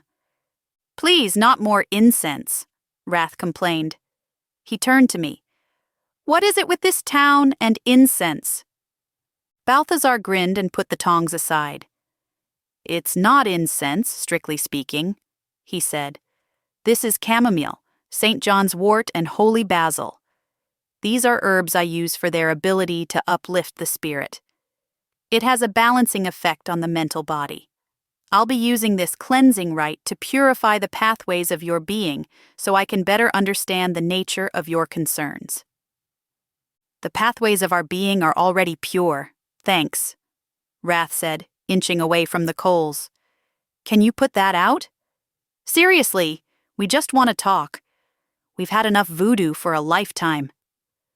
Balthazar chuckled, his grin widening. "This isn't voodoo, but sure, I understand. My patients usually appreciate the more spiritual approach." He put a lid on the bowl. "Well, we're not patients," Wrath said. "We want to talk to you about poltergeists." Balthazar leaned back on his wrists and studied us, his smile faltering. "Poltergeists," he repeated. When neither of us said anything, he sighed, the smile slipping away completely. "You're gonna need to explain that." I told Balthazar everything I knew, which wasn't much. I explained Bailey's suspicions, Tamora's attitude, and the experience I had when I touched him and Victoria at the seance. When I finished, the shaman rubbed his hands together, eyes narrowed in thought. "Wow, that's a lot. Can I ask you something stupid?" he asked. "You seem capable," I said. The slightest smile cracked over Balthazar's face. "I've been practicing the metaphysical arts for a long time. I've helped people overcome addictions and heal childhood scars. I've mended broken people and helped them tackle new life adventures. But in all my time, I've never seen any proof of life after death. I think that's why I help people achieve their potential here and now. We're not promised tomorrow." He stopped talking long enough for me to think he was done, but he hadn't actually asked a question. I kept waiting, but he kept on not saying anything. Finally, I said, "Is there a question in here somewhere?" Balthazar laughed, a full sound that rumbled in my belly. "Sorry. Yeah, I guess I just want to know what you know. What happens after we die?" "I have no idea," I said simply. The shaman blinked. "Really? But you said you were a ghost whisperer." "I am," I agreed. "I see ghosts. That doesn't mean I have the answers to life, the universe, and everything. I mean, what about you? You were at the seance. If you don't believe in life after death, what were you doing there?" Balthazar hummed and placed his hands lightly on his knees. He straightened his back, tipping his chin up to the ceiling. "You want to know the truth? I'm not sure. I told myself it was research, but that's only half the truth. I was also curious about Andromeda Clark. I wanted to see her do her thing in person." "And what did you think?" Wrath asked. "I don't know," the shaman admitted. "It didn't go the way I expected." "That makes two of us," I growled under my breath. "It was scary," Balthazar continued. "The way the table levitated and the books fell and everything. It makes me wonder, though. Why would that happen? Why would a spirit's appearance cause such a disruption? It never happened that way on Andromeda's show," he pointed out. "In fact, she never used rituals. She just invited a spirit into her body, and it showed up. So why the theatrics? Why a seance at all?" These were valid questions. But like everything else Balthazar had asked today, I had no answers. Balthazar breathed in sharply and shook himself as though casting the memory aside. Anyway, you didn't come here to hash all that out. Back to the matter at hand, then. Can you tell me more about poltergeists in general? Are they evil ghosts? Angry beings in life that became angry beings in death? Well, no. Poltergeists aren't ghosts, I explained. Ghosts are spirits of dead people. Poltergeists are something else. There's an entire world beyond what you or I can see or experience. It's out there. I didn't even know whites existed until I moved to Odyssey and encountered them at Whites and Wong's. But sure, poltergeists exist. Whether they're angry, I don't know. They throw things. They make a lot of noise. They scare the bejesus out of people who live with them, but they're not ghosts. They're their own thing. I see. Is there a reason a person would attract a poltergeist? I'm sorry I have so many questions. But you don't run into this every day. That's true, I agreed. But to be honest, I don't know. I'm not an expert in paranormal activity, just ghosts. The shaman looked disappointed, but he was good-natured about it, shrugging and smiling. Ah, well, sorry then. I just thought I'd ask. So tell me, what does any of this have to do with Jeff? Balthazar asked. I was hoping you could tell me, I said. Tamora said those were his memories. I don't know what to make of that. Usually, when I touch people, I see their most emotional moments. The death of a pet, getting their first big job, a wedding, things like that. But I've never touched a person and seen someone else's memories. The shaman was quiet for a while, staring down at the burning embers. He lifted the lid from the bowl, and a thick pillar of smoke billowed out. Wrath coughed loudly, burying his nose in the crook of his arm. But Balthazar leaned forward and breathed the smoke in deeply. I bet his lungs were just garbage by now. I started working with Jeff about 18 months before the climb, he said finally, replacing the lid. I was quite surprised when he came to me for help. I knew about him, of course. Big-time philanthropist, often in the news, you know. Plus, when he moved down here, the city council made a big deal about it. They used his name in their advertising for the various real estate properties for sale. So when he came to my office, it caught me off guard. I didn't figure him for the spiritual sort. I quirked an eyebrow at that. Any reason? Balthazar waved a hand, dismissing my question. Oh, you know how it is. People with money often come off as soulless, you know? They come off that way because they are that way, Wrath interjected. Money makes people into monsters. Life becomes all about winning, and the winner is the one with the biggest cash pile. It's the worst blight we suffer from as humans. Left unchecked, capitalism will destroy. Maybe we can talk about this later, I interrupted, throwing Wrath a remonstrative look. He scowled but clamped his mouth shut, looking away. I returned my attention to Balthazar. You were saying? Jeff's reasons for coming to me were twofold. The first part was physical training. He wanted to learn how to breathe properly to maximize his oxygen efficiency. There's a spot up there called the death zone where people really suffer physically. Their brains and lungs are starved for oxygen, and the body begins to die. The mind plays tricks, and they become psychotic. They hallucinate people who aren't there. Things like that. Jeff wanted to be prepared. His physical training included the basics like calisthenics, but it also included body and mind purification. I taught him how to breathe and what to eat for optimum performance. We based his regimen around his astrological sign and blood type. Wrath and I exchanged looks. Look, just because someone has money doesn't mean they can't buy into bunk science, okay? Money makes you rich. It doesn't make you a genius. But aside from the physical, there was a spiritual aspect to his visits too. I don't really know how to explain it, and if I'm honest, part of me feels like discussing this with you might be an ethical breach. Doctor-patient confidentiality and all, he said with a weary smile. I stared at the shaman through the smoke. Good thing you're not a doctor, I said. Balthazar stiffened. I have a PhD in holistic healing. My baby cousin has a driver's license from a Cracker Jack box too, man. But it wouldn't hold up in court, Wrath interjected sharply. I turned to Wrath and pressed a finger to my lips, giving him the best, "Can you please shut up and let the guy talk?" look I could muster. Again, Wrath turned away in a huff. Balthazar was silent for a long stretch, and I worried Wrath had cost us the rest of the interview. But finally, he took a deep breath and let it out in a loud exhale. Jeff had his fair share of demons.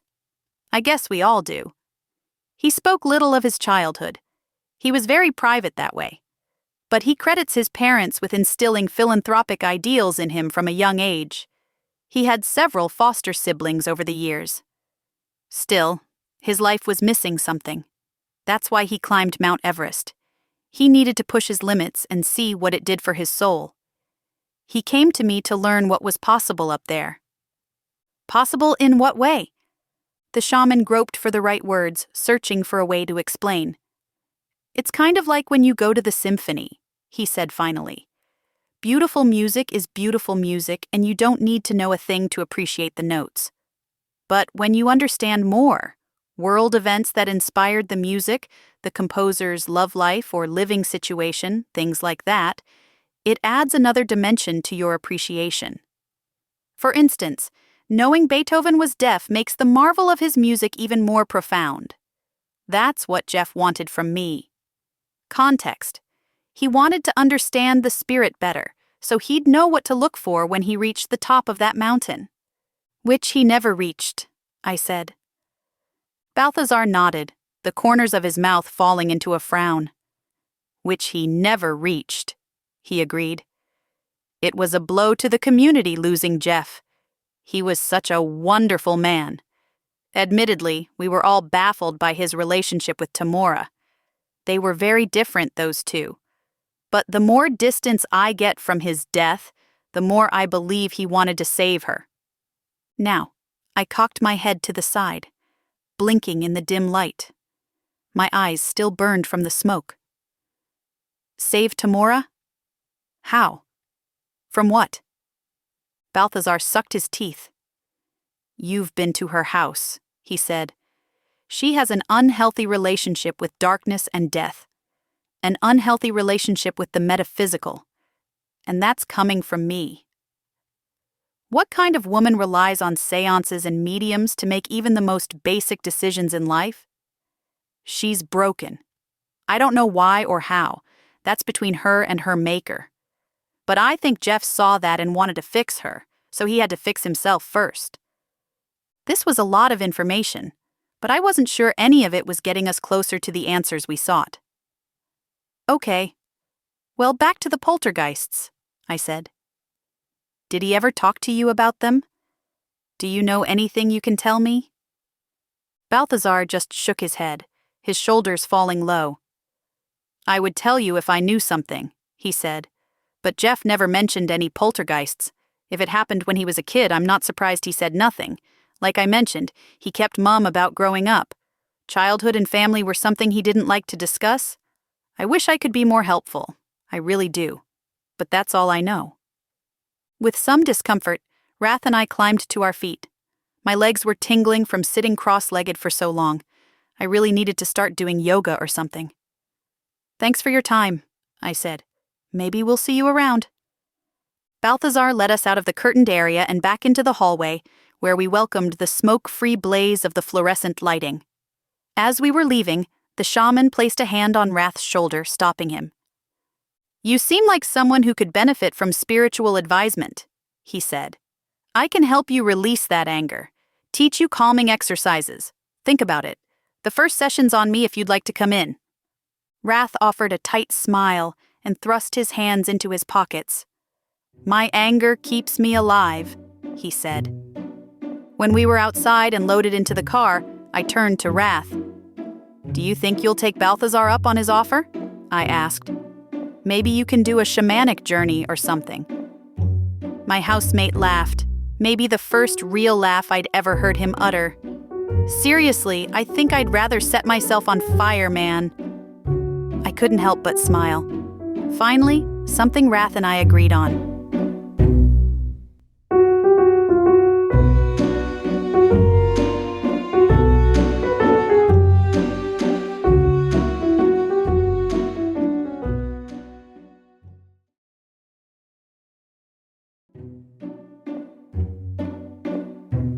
Chapter 6. So, what should we do first?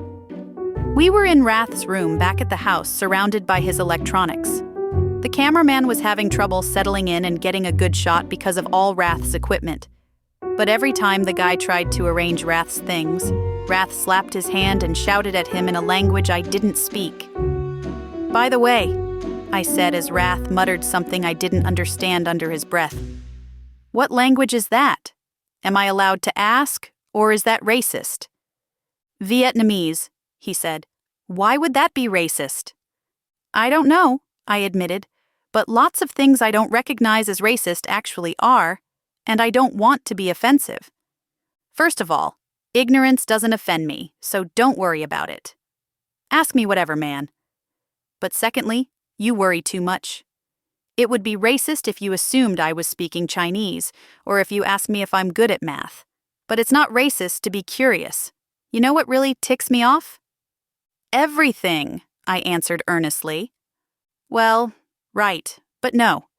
It ticks me off when people think ignoring differences is somehow progressive. It's nonsense, man. We're different. People, I mean. Not you and me. Although, you and me are pretty different. Where did you grow up anyway?" "Around here," I said. "San Diego." "That's what I thought," Rath muttered. "You seem comfortable here with these rich people and idiot charlatans like that shaman. You can't help how you grew up, man, so don't get defensive. But I grew up outside Salt Lake City. You know, where the Mormons are." I had no idea where he was going with any of this. "Are you Mormon?" Rath's eyes grew wide. "Do I look Mormon?" I had no idea what Mormons were supposed to look like, but I wasn't so dense I didn't recognize his incredulity. "I guess not." "Of course not. Look, man, the point is, we're all different. We should celebrate those differences and learn from them. But anyway, I'm comfortable with charlatans too. I grew up with them. Mine are just different from yours." That seemed like an avenue of conversation rife with blind alleys I didn't want to turn down. So I changed the subject. "So, what should we do first?" I repeated. "I guess we need to learn what we can about the guy pretending to be Jeff," Rath said. "Here's all the info we have from Bailey Preston." He pointed to the computer screen, and an email from Bailey popped up, listing everything she knew about the person Tamora was dating. "He claims his name is Cecil Bradshaw from San Francisco. Let's look up his social media profiles." Without anyone touching the keyboard, several new windows popped up in the browser.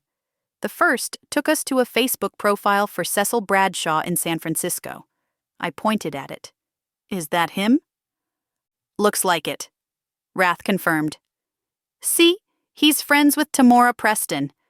Okay, this is a red flag." I squinted at the profile, trying to see what Rath had noticed, but everything looked normal to me. Not that I was an expert. I didn't have a Facebook page. It was too mortifying to post daily updates about banal minutia, and I was absolutely not posting pictures of my meals, no matter how photogenic. "What is?" Rath gestured at the screen. "He's only got like 45 friends. A real profile would have in the hundreds." I nodded like this made sense, but really I was surprised. I didn't know 45 people I cared enough about to follow on Facebook, so maybe Cecil didn't either. But then I remembered I was the socially awkward weirdo on this cockamamie TV show, so maybe I wasn't the best judge of things like that. "So you think this profile is fake?" Instead of answering, Rath navigated away from the page, and a new browser window popped up. "Search the internet for photos of Cecil found on his Facebook page," he told the computer. "Show me anything that matches." He folded his arms across his chest. "If he took his profile photos from another website, we'll find them." A moment later, a new window opened, and Rath snapped his fingers in victory. "Man, that was too easy. Look at this, Pride." He clicked the first search result, and an image gallery popped up. This guy didn't even try. This is an Instagram profile for, get this, a model from Israel named Amit Nagad. He tapped the screen to emphasize his point. As he scrolled down, my jaw dropped. Every picture he'd sent Tamora and every photo from his Facebook page were stolen from this Israeli model's page. But Amit Nagad has like millions of followers, I said, bewildered. Who would be so stupid to steal photos from a popular profile like this? Liars and charlatans are liars and charlatans, Wrath grumbled. No one said they were mental prodigies. Okay, so it's obvious the person Tamora has been talking to isn't the person in the photos, I said, musing aloud. So what should we do next? Wrath scratched his head thinking. Well, I guess we have a couple options. Let's message some of his female Facebook friends and see if he's having a romantic relationship with any of them. If he's pulling a scam on Tamora, he may be pulling a scam on other people too. That's a great idea, I said, rubbing my palms in excitement. And if it turns out he's scamming other people, that should be enough to convince Tamora that he's a liar, right? Wrath scrubbed his face with his fingers and then swiveled in his chair to face me. That's something I've been thinking about, he said. You know, we actually have two different objectives. Bailey and the network want us to find out who's behind the profile. That's our challenge. But it's only half the battle. We still have another obligation, at least from my point of view. I cocked an eyebrow. What do you mean, obligation? I'm talking about justice, man. Doing the right thing. Tamora says she doesn't care who Cecil is. But if we can prove he's lying about having her husband's spirit stuck inside him, she'll cut him loose. Right? And I know that's not our challenge, he conceded. But I couldn't live with myself if I let her continue a relationship with a charlatan. Even though she's a capitalist princess and I hate everything she stands for, I don't want anyone to take advantage of her either. So, our challenge is to find out who Cecil is, but we also have to rescue Tamora. As much as I hated to admit it, Wrath was right. Okay, I see your point. But how do you propose we prove that this Cecil person is lying? I mean, not just about his profile picture and stuff, but about the things Tamora actually cares about. The only thing I can think of, Wrath said slowly, is we have to get information out of him that only Jeff would know. And how are we supposed to find out something only Jeff would know? Wrath pointed a finger at me. Exactamundo, man, he said. I have no idea. Wrath swiveled around again to face his computer. He folded his arms across his chest and leaned his head back. Computer, I want to compose a message. Find all of Cecil Bradshaw's female friends and send them this note. Wrath leaned forward and placed his fingers on the keys. Easier if I just type this out myself, he said. I feel like a jerk dictating an email message aloud. The email message Wrath composed went like this. Hi there. I'm from a reality TV show called Sinful House. We investigate minor crimes for the locals in Odyssey, California, and solve mysteries the police are too busy to help with. Right now, I'm looking into this Cecil Bradshaw person. It looks like you're friends with him on Facebook. What can you tell me about him? Have you ever met him? Have you ever talked to him? And most importantly, are you in a romantic relationship with him? We think someone on our case might be getting catfished. I appreciate any help you can offer. I read the email a couple times before nodding my approval. I think that works, I said. I can't believe we're actually doing this. This feels so, I don't know, like high school?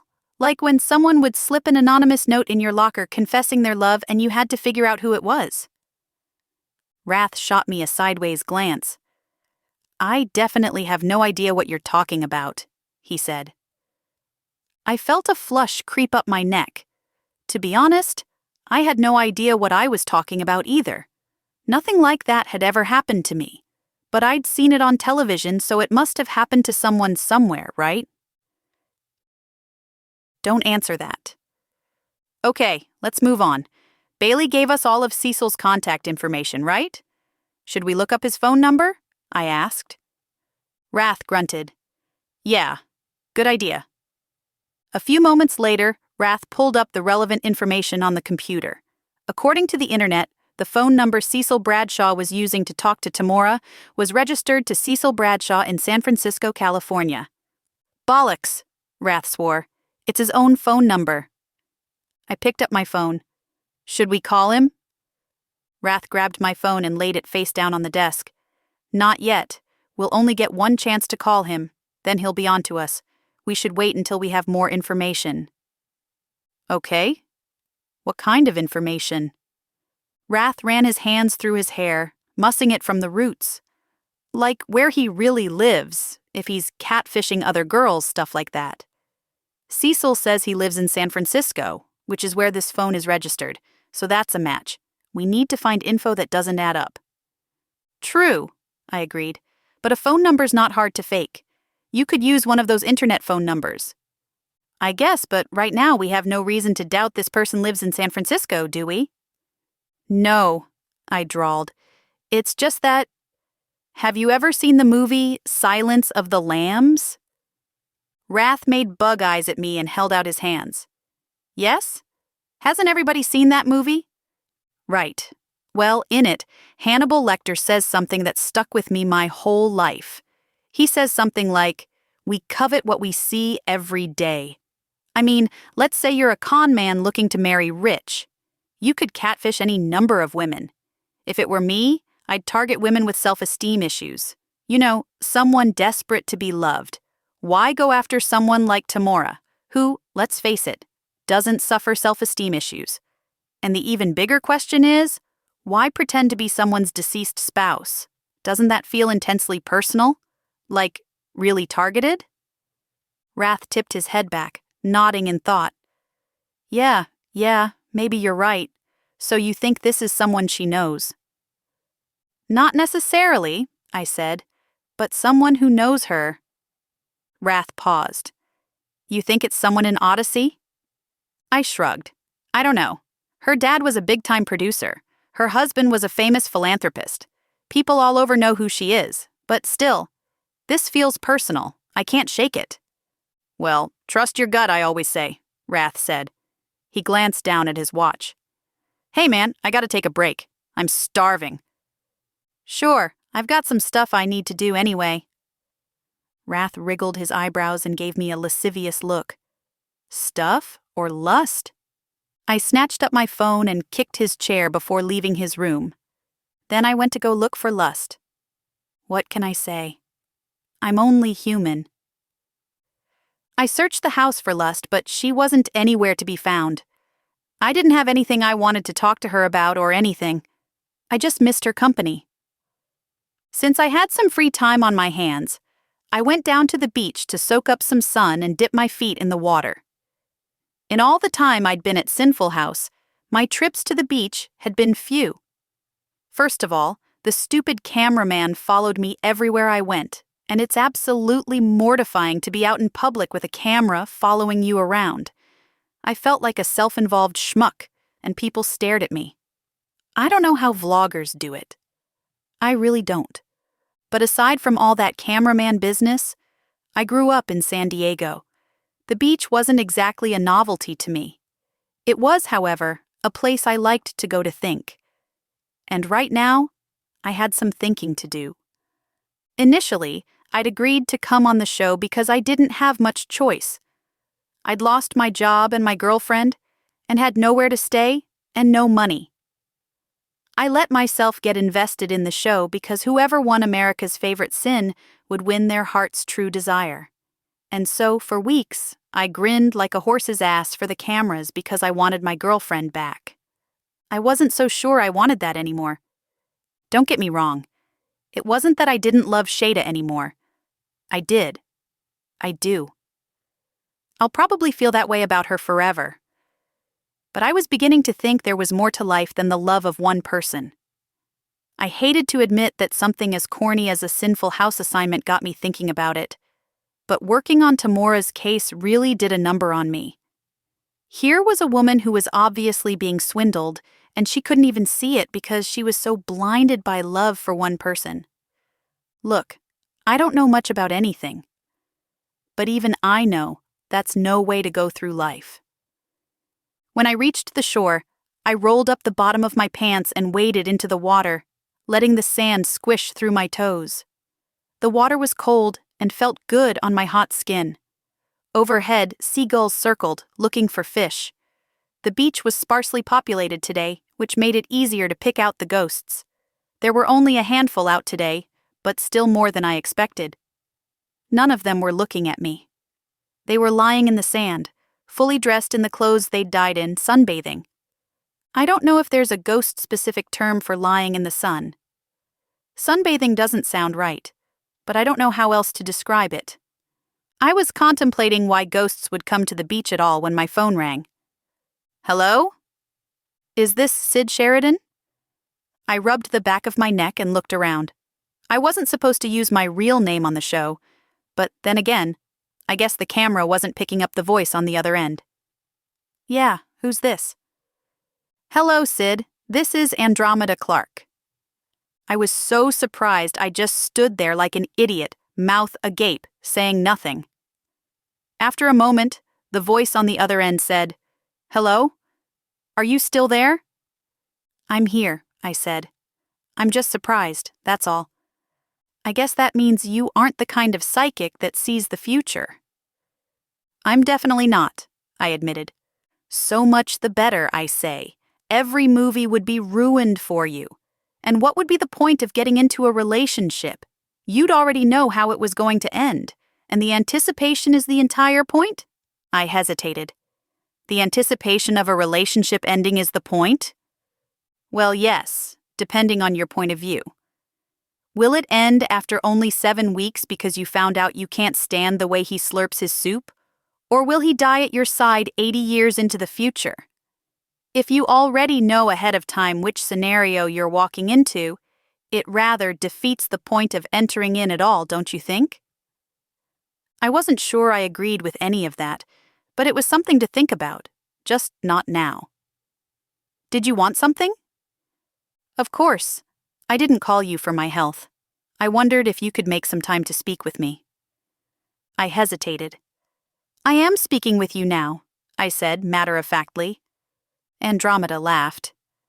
Yes, that's not what I meant. It's hard for me to hear you over the sound of the waves in the background. I hoped we might meet somewhere more intimate, quieter. Would you be able to come to my hotel room? Sooner would be better than later, she amended. I kicked at the sand and scratched my jaw. Sure, I guess. I don't have any plans right now. Is now a good time? Right now would be wonderful. I'm texting you my address. And please, Andromeda said, I would appreciate it if you came alone. That means no cameraman and no sidekick. Understand? I glanced at the cameraman who was circling around me, no doubt trying to get the perfect shot of me against the sunlit ocean, wind in my hair, a slight burn on my nose. I did my best to keep my back to him. I don't know if I can promise no cameras, I said, but I'll do my best. I didn't wait for a response before I disconnected.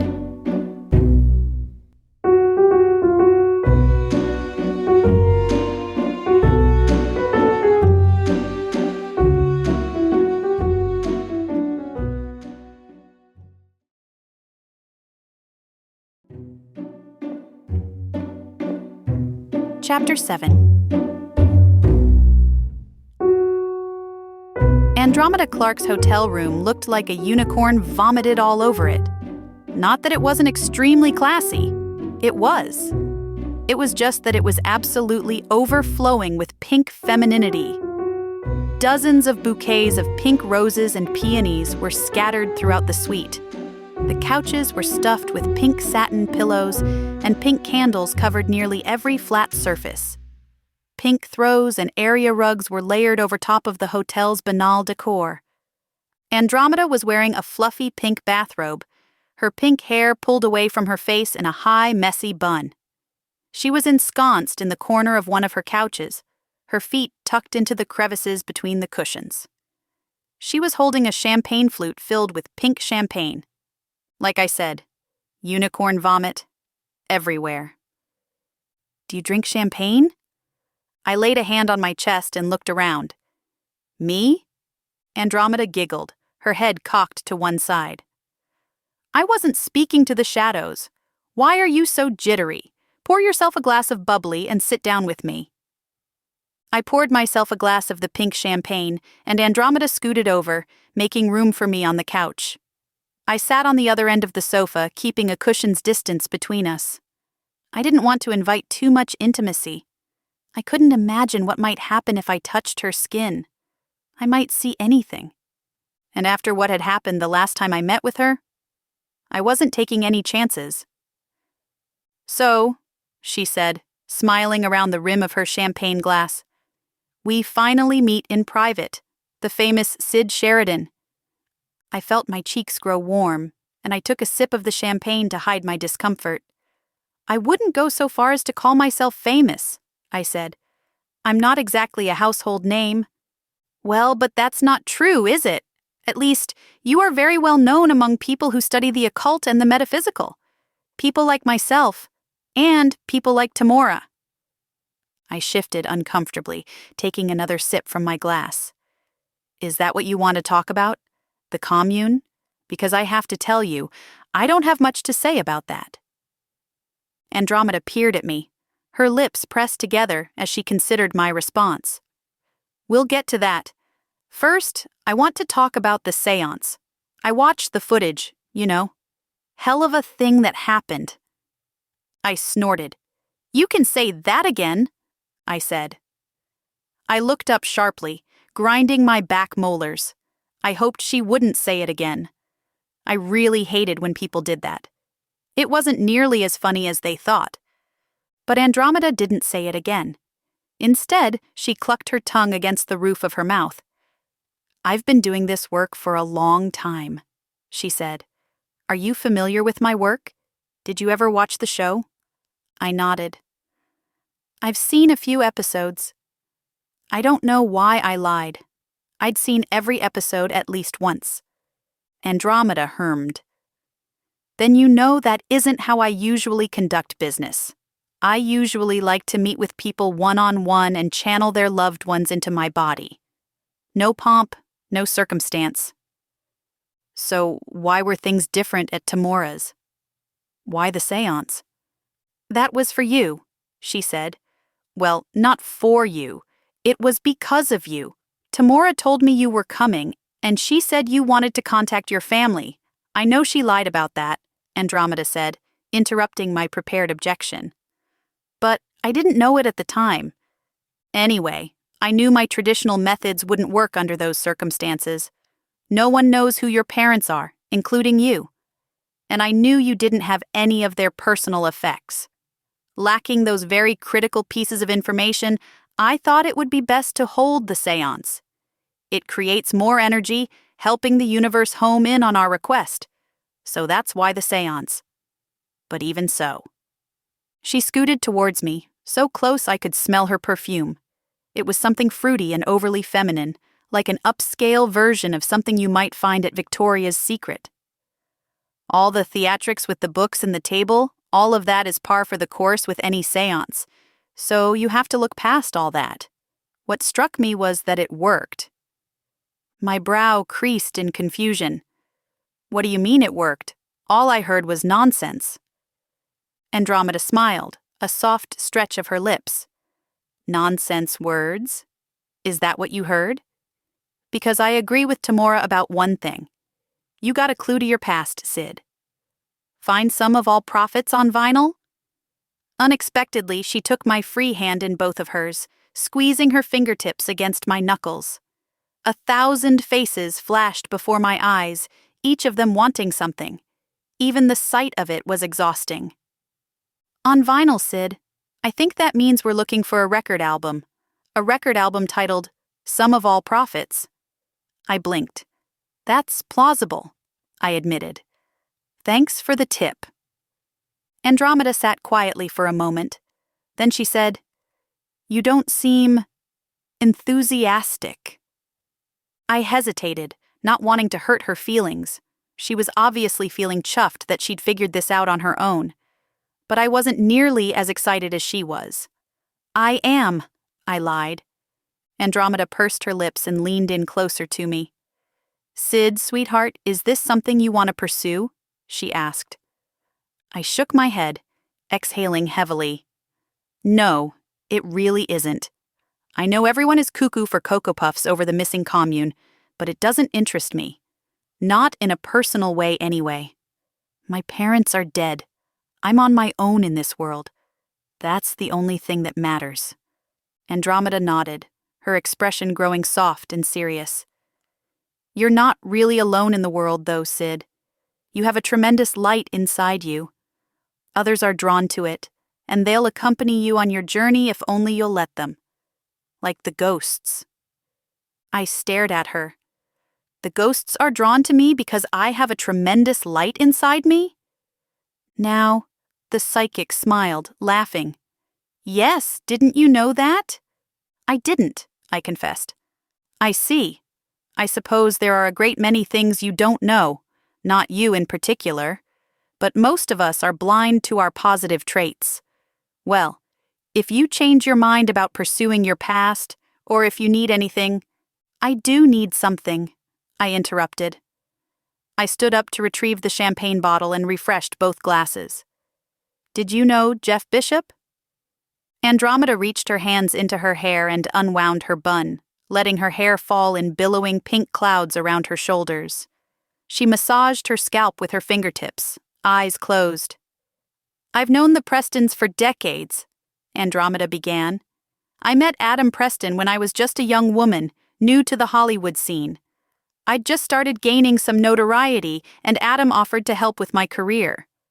Not that I was a singer, she added with a laugh, but powerful, famous people know other powerful, famous people, and he wanted to open doors for me, so I let him. Andromeda reached for her champagne glass and took a deep sip. I'm a few years older than Tamora, and in some ways, she treated me like an older sister. I wasn't as close with Bailey. See, Tamora has always been keen on the metaphysical, and I, obviously, have some insight in that arena. She relied on me for spiritual and psychic advice about everything: where to go to college, who to date, where to purchase a home. When Jeff proposed, she asked me if she should marry him, but I told her I didn't know. The psychic sighed and set her glass on the table. Jeff was a nice enough guy, don't get me wrong, but there was something about him I never could unlock. If I say he was secretive, it gives you the wrong idea. I don't think he was hiding things. It's just that he kept everything very close to his chest. He never talked much about himself. He never volunteered his thoughts and opinions. For a philanthropist, he didn't have many friends. Some people called him eccentric. I don't think that's accurate. It was more like Jeff was an anthropologist objectively observing the rest of the world without participating in it. Does that make sense? I'm getting the picture, I drawled. So you told Tamora you weren't sure about the marriage because you couldn't get a bead on him? Andromeda nodded. Yes, that's exactly it. Of course she married him anyway, and he made her very happy. Maybe he opened up to her over time. I don't know. But he certainly never opened up to me. I wish I could tell you who to talk to, who might know him better. But I'm not sure anyone knew Jeff Bishop. Not really. I cleared my throat and popped my knuckles. Andromeda, do you know anything about poltergeists? Andromeda blinked. Poltergeists? Yes. Did Jeff ever mention them to you?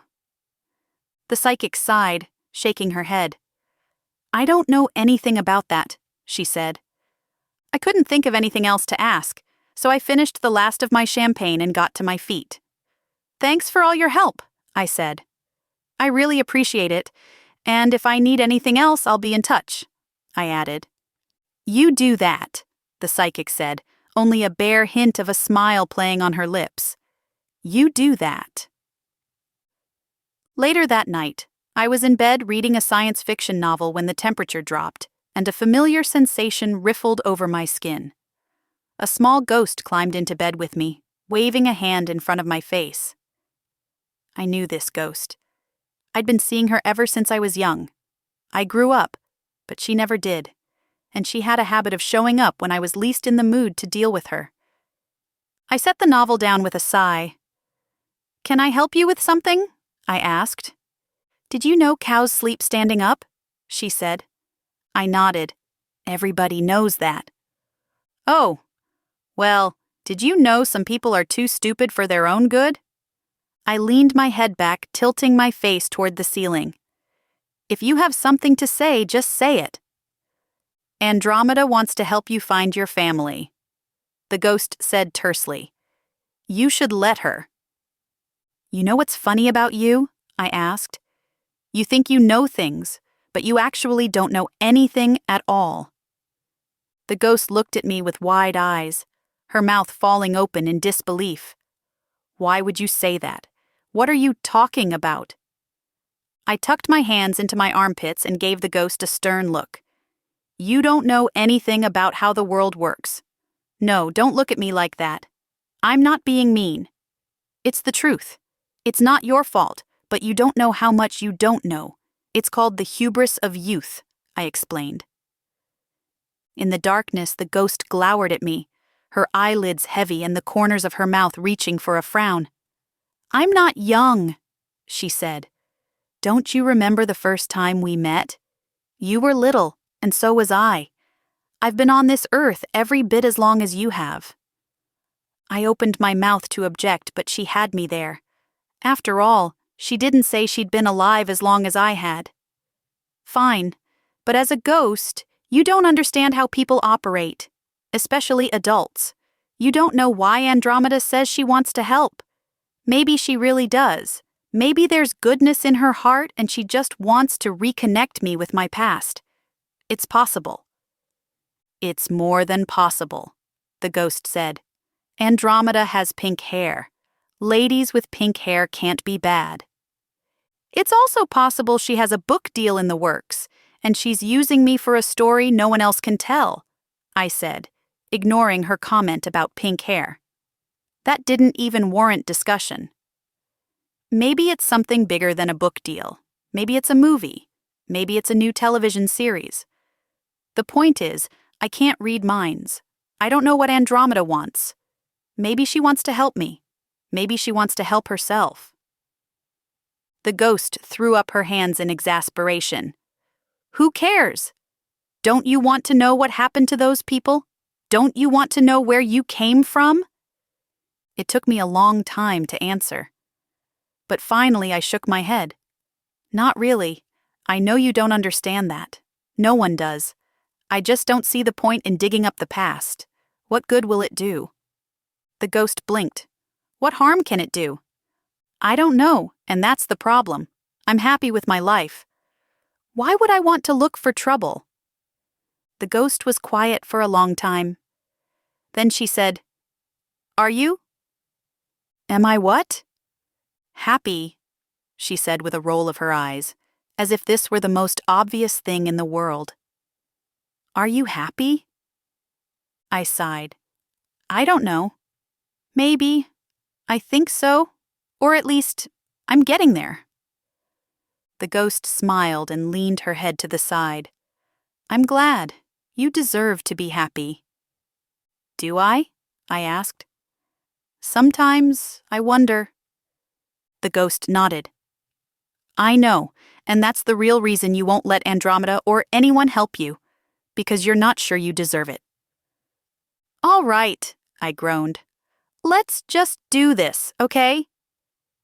The ghost frowned. Do what?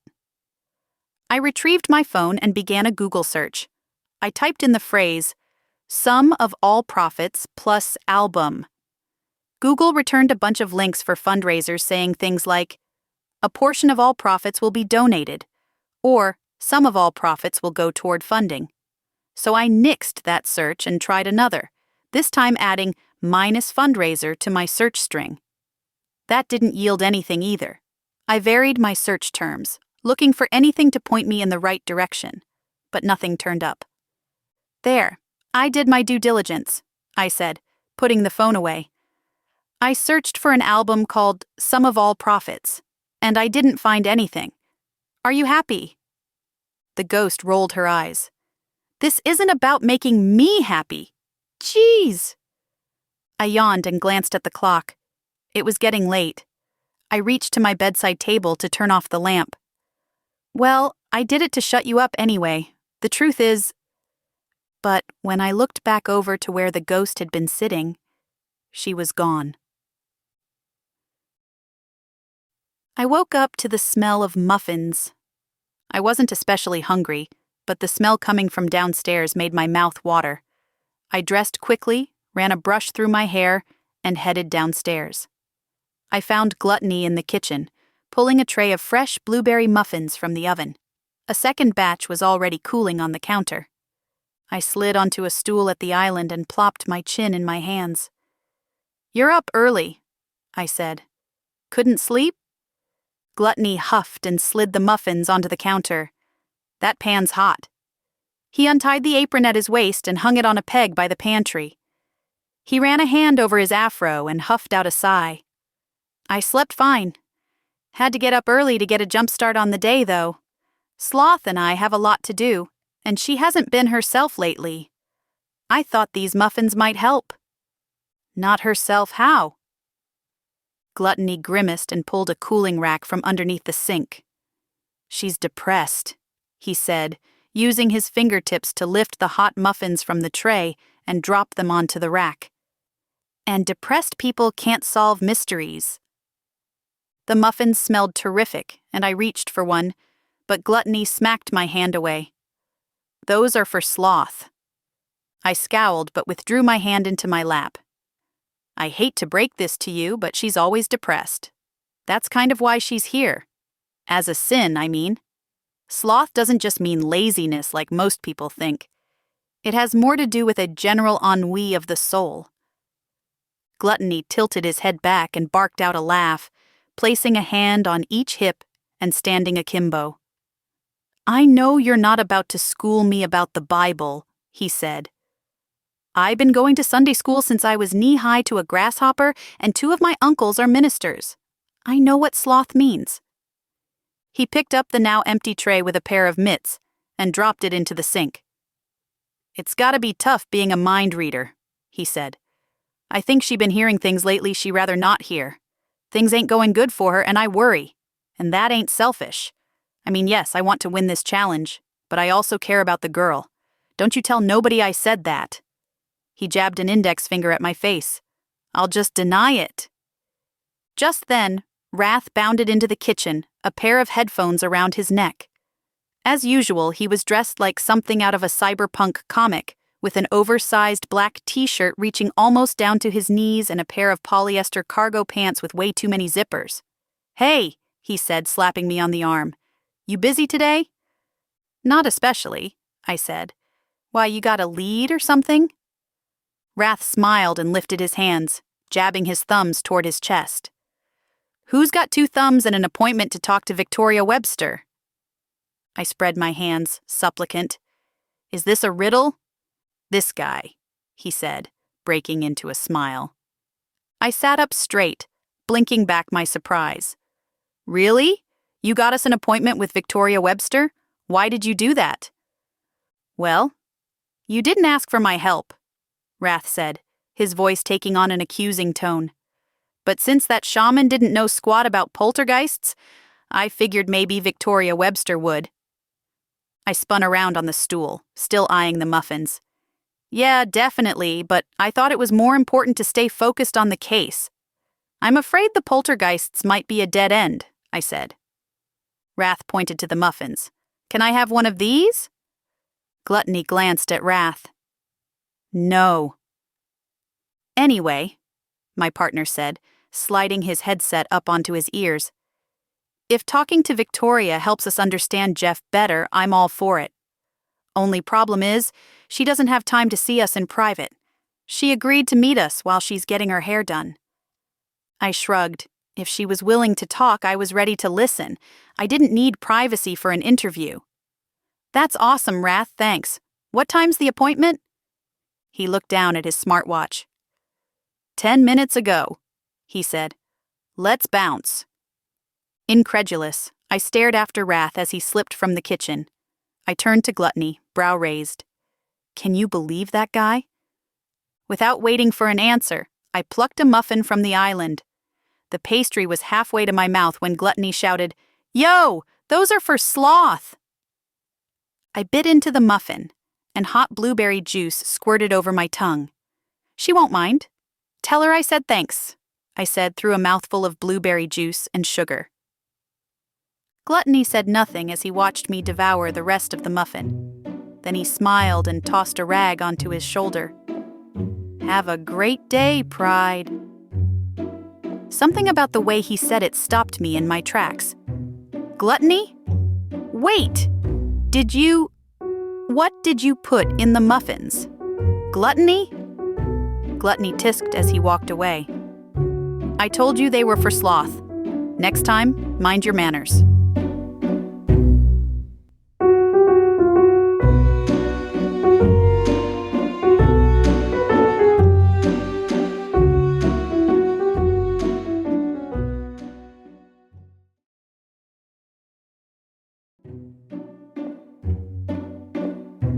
Chapter 8.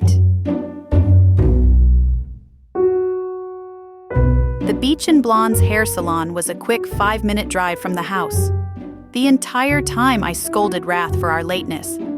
"It's just so rude and unprofessional," I said, shaking my fists in the air for emphasis. "You of all people should understand that. You're so invested in social justice and everything." Wrath gripped the wheel so hard his knuckles went bloodless. "You think punctuality is on the side of the little guy? Oh man, you've got some serious deprogramming to do," he said, not waiting for my answer. "Let me tell you about time discipline, man. It cheats laborers out of optimizing their labor based on their natural rhythms, for one." I pressed a hand to my forehead, closing my eyes as I leaned back into the seat. "You've got to be kidding me," I moaned. "Think about it, Pride. Clock time is what allowed the Industrial Revolution to be successful, man. Forcing people to work on the company's schedule instead of their own natural rhythms? That's what breaks people down. You think everyone in the working world wants to wake up at 6 a.m., work 8 or 9 hours, and then get in bed by 10? Our society shows no respect for different circadian rhythms, man. It's unjust." "Why did I say anything?" I muttered to myself. "And that's not all," he continued. "Time discipline and punctuality are tools of white supremacy." I held up a hand. "I'll take your word for it," I said. "Showing up late is an act of anarchy," Wrath said, ignoring me. "When we show up late to places, especially appointments with rich ladies with more dollars than sense, we're sticking it to the man, you know? We're taking back our value." As usual, Wrath's view of the world was too ridiculous to respond to. And anyway, the longer we drove, the less I felt inclined to change his mind. In fact, I was in a good mood.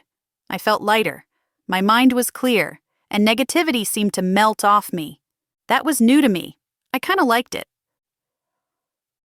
The salon was exactly what you'd expect of a salon called Beach and Blondes.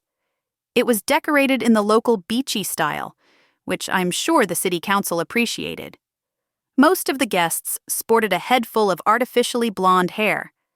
The shades of blonde ranged from dark and sultry to silver so rich it was almost purple. Bubblegum pop played from the speakers overhead, and as soon as we walked in, a woman draped in a black cape with her head full of foil lifted a hand. "Wrath? Pride?" "Over here," she said. The cameramen followed us over to Victoria's chair. We'd brought 2 cameramen today. I say we brought them like we had a choice, which we didn't. But judging by the look on Victoria's face, 2 cameras were better than 1. One thing I've learned in my time in Odyssey: everybody in this town has their sights set on stardom, which, I won't lie, makes getting them to talk to us on camera easier. "Nice to see you again, Victoria," Wrath said, turning on the charm. Victoria smiled, flashing artificially white and even teeth. "I'd offer my hand, but this cape just gets in the way," she tittered. "Good to see you too, Pride." "Great to see you too, Victoria. I have to say, you look just as lovely underneath that cape as you did the other night at the séance." As soon as the words were out of my mouth, I blinked in shock. Why on earth had I said that? That wasn't anything I'd usually say. It wasn't even anything I'd typically think. Even Wrath was looking at me like I'd lost my mind. But I just shook myself and smiled, covering my bemusement. So did Wrath tell you what we wanted to talk about today? Instead of answering, however, Victoria looked to her stylist and gestured toward a couple of empty chairs in the waiting area. Shelley, would you mind bringing those chairs over here for our guests? We have so much to talk about, and I think they'd be more comfortable if they weren't on their feet the whole time. Shelley hurried away to carry out the request, and Victoria rolled her eyes, making a disgusted sound behind the other woman's back. Seriously, you'd think she would have known to do that on her own. Sometimes it's just impossible to get good help. When Shelley returned with the chairs, I clapped her on the arm, giving her shoulder a gentle squeeze. I really appreciate this, I said, surprising even myself. You really didn't have to do that. Shelley's cheeks turned from pink to bright red as she fluttered her lashes, chewing her lips with what I think was embarrassment. It's not a problem, she breathed, returning her attention to Victoria's head full of foiled hair. Anyway, Wrath said, settling into his chair, we want to talk about Jeff. Victoria nodded sagely. Jeff Bishop, she cooed. She said his name like she was uttering a prayer. It was such a travesty, the way he died. But at least he went out the same way he lived his life, right? With gusto, doing the thing he loved. I quirked an eyebrow. Did Jeff love climbing? It wasn't about the climbing, Victoria assured me. It was all about conquering, doing things the average person couldn't do. Jeff was not content with ordinary. How do you think he ended up with a woman like Tamora? Anyway, not everybody gets to die on top of Mount Everest. That's my point. Jeff was different, right from the start. I cleared my throat and leaned forward, lowering my voice. Did you know him well? Did he confide in you? Now the woman's eyes narrowed ever so slightly, and I caught a glance from the stylist in the mirror. I don't know if I would call myself a confidant, she said. We were close, though. I've known Jeff for a long time. How long? Wrath asked. That's too close to asking a lady how old she is, Victoria said, dropping us a coy wink. But I've known him since college. No, not like that. Victoria was glaring in the mirror at her stylist, pointing to a section of foils around her face. I want these highlights to be thinner. You can't use such chunky sections. Sorry, Shelley apologized, removing the foils from her client's hair. I wasn't thinking. As she rearranged the foils, my eyes trailed up the stylist's bare arms. She had an array of artwork on her skin done in bright colors and bold lines. Your tattoos are beautiful, I said. Did you get that work done here? Not in Odyssey, she said. I had to go all the way to Toronto for these. It was worth it, I purred, still admiring her art. Do they have special meaning for you? Even as I asked the questions, I had no idea why these words were coming out of my mouth. Not because her tattoos weren't lovely, they were, but because giving out compliments like Halloween candy was so far outside my comfort zone that I'd need a GPS to find my way back. And yet, I couldn't stop. You have a real sense of style, I continued. Do you do your own hair? The color is outstanding. The stylist flushed red and touched her hair absently. I do the color myself, she said, eyes glowing. I change it too often to let anyone else do it. The expense would be outrageous. She chuckled, the color creeping higher into her face. Someone else cuts it, though. It's really hard to cut your own hair. Well, whoever does it does a great job. The way it frames your face is just perfect. Shelley sucked in a breath and dropped her eyes, but that smile lingered on her lips. Suddenly, I felt Wrath's hand close around my upper arm, and he stepped away, dragging me along with him. We'll be back in just a second, he said to Victoria. Wrath's grip tightened as he pulled me across the salon and into a quiet corner. When we were out of earshot, Wrath practically threw my arm down. "What are you doing?" he demanded. "Why are you blathering on with the stylist? Are you trying to get her digits or something? I thought you had a thing for lust." I wrapped both my hands around my throat and shook my head, my eyes wide. First of all, nothing is going on between me and lust. But second, I don't know what's happening. I can't help it. My brain is absolutely overflowing with positive thoughts. Like right now, I'm trying really hard not to tell you what nice hands you have. Your fingers are elegantly shaped, and your skin is so soft. Wrath grabbed me by the shoulders, digging his fingertips into my skin as he gave me a good, hard shake. "Get it together, man. That rich lady's not going to talk to us if she thinks we're lunatics." "I'm trying," I whined, "but I feel like I've been drugged or something." Wrath released me, arms falling limply to his sides. His mouth formed a soft O, and he let his eyes flutter closed as his head tipped backward. "You ate Gluttony's muffins," he said. "He put something in them," I said, realizing it was true. Some kind of magic to make people have nice thoughts. Probably so Sloth wouldn't have to hear everyone's internal garbage for just one day. Wrath slapped me on the shoulder. "You gotta be careful what you stuff into your pie hole, man. We're trying to win this thing. What if he'd put in magic to sabotage us?" I frowned, shaking my head. Gluttony wouldn't do that. "That's not the point. You need to be more careful." He jerked his head back toward Shelley's station. "Okay, so we're gonna go back over there and I need you to stay on target. Focus on your questions, okay? Leave the stylist alone." I tried to respond, but Wrath was already tugging me back across the salon. Victoria's face was pinched, and even I could tell she was growing irritated. "Sorry about that," Wrath said. "We don't want to take up too much more of your time, but Pride had one question." He held out his hand, gesturing for me to speak. "Right.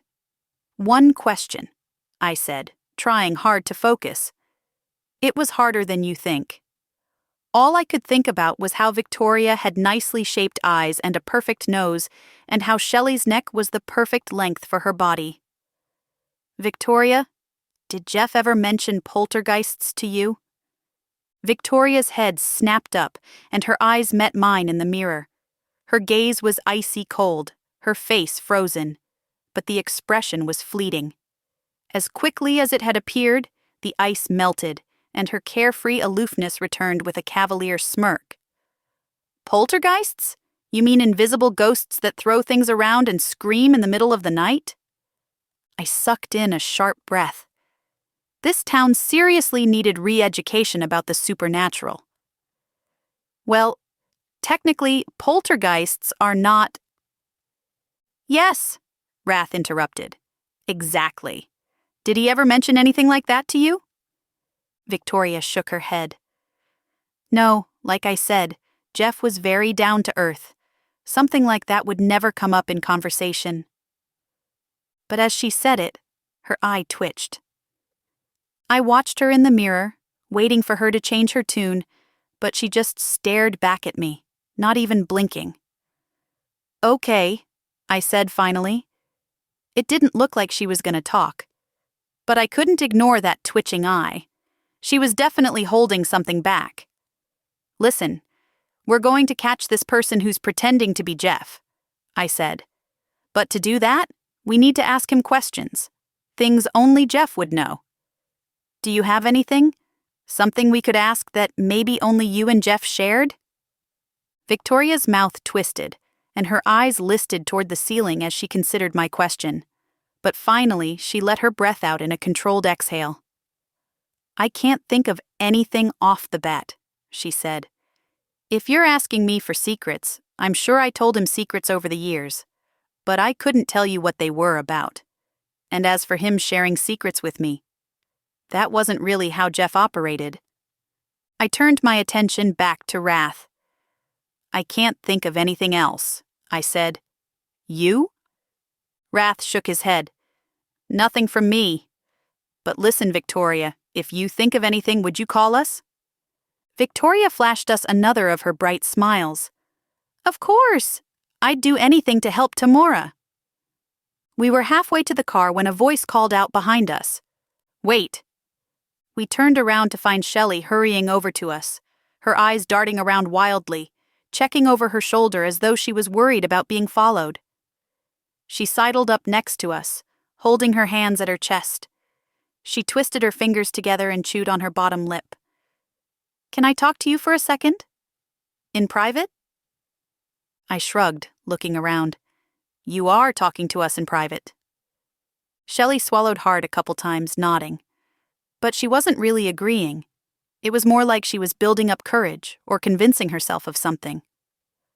After a little while, she said, I don't have a lot of time, but Victoria's lying to you. Lying? Wrath repeated. Shelley smoothed her hair behind her ears, even though she already looked perfect, and continued to scan the parking lot for eavesdroppers. I've been her stylist for a long time. She doesn't trust anybody else to make her blonde but me. And you know what they say about stylists and their customers? When people sit in that chair for a long enough time, they talk. They talk about all kinds of things. I nodded, rolling my hand in a get-on-with-it motion. Okay, what did she tell you? I wouldn't feel right telling you everything, she began, so I'll just tell you this. The Topanga Canyon Music Awards. They were only hosted for 1 year before they were canceled.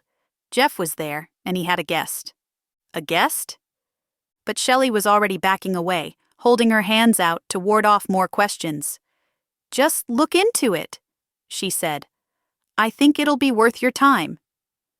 Before we could ask her any more questions, she turned on her heel and ran back into the salon. Wrath whistled as he watched her hurry back inside. That was weird, right? Why didn't she just tell us what she knew? No telling, I said, studying Wrath's profile. You have a really nice jawline. Wrath's cheeks burned pink, and he rolled his eyes, jamming a thumb toward the car. Stop flirting with me and get in. Man, I hope that stupid muffin wears off sooner than later. But he wasn't exactly frowning as he said it.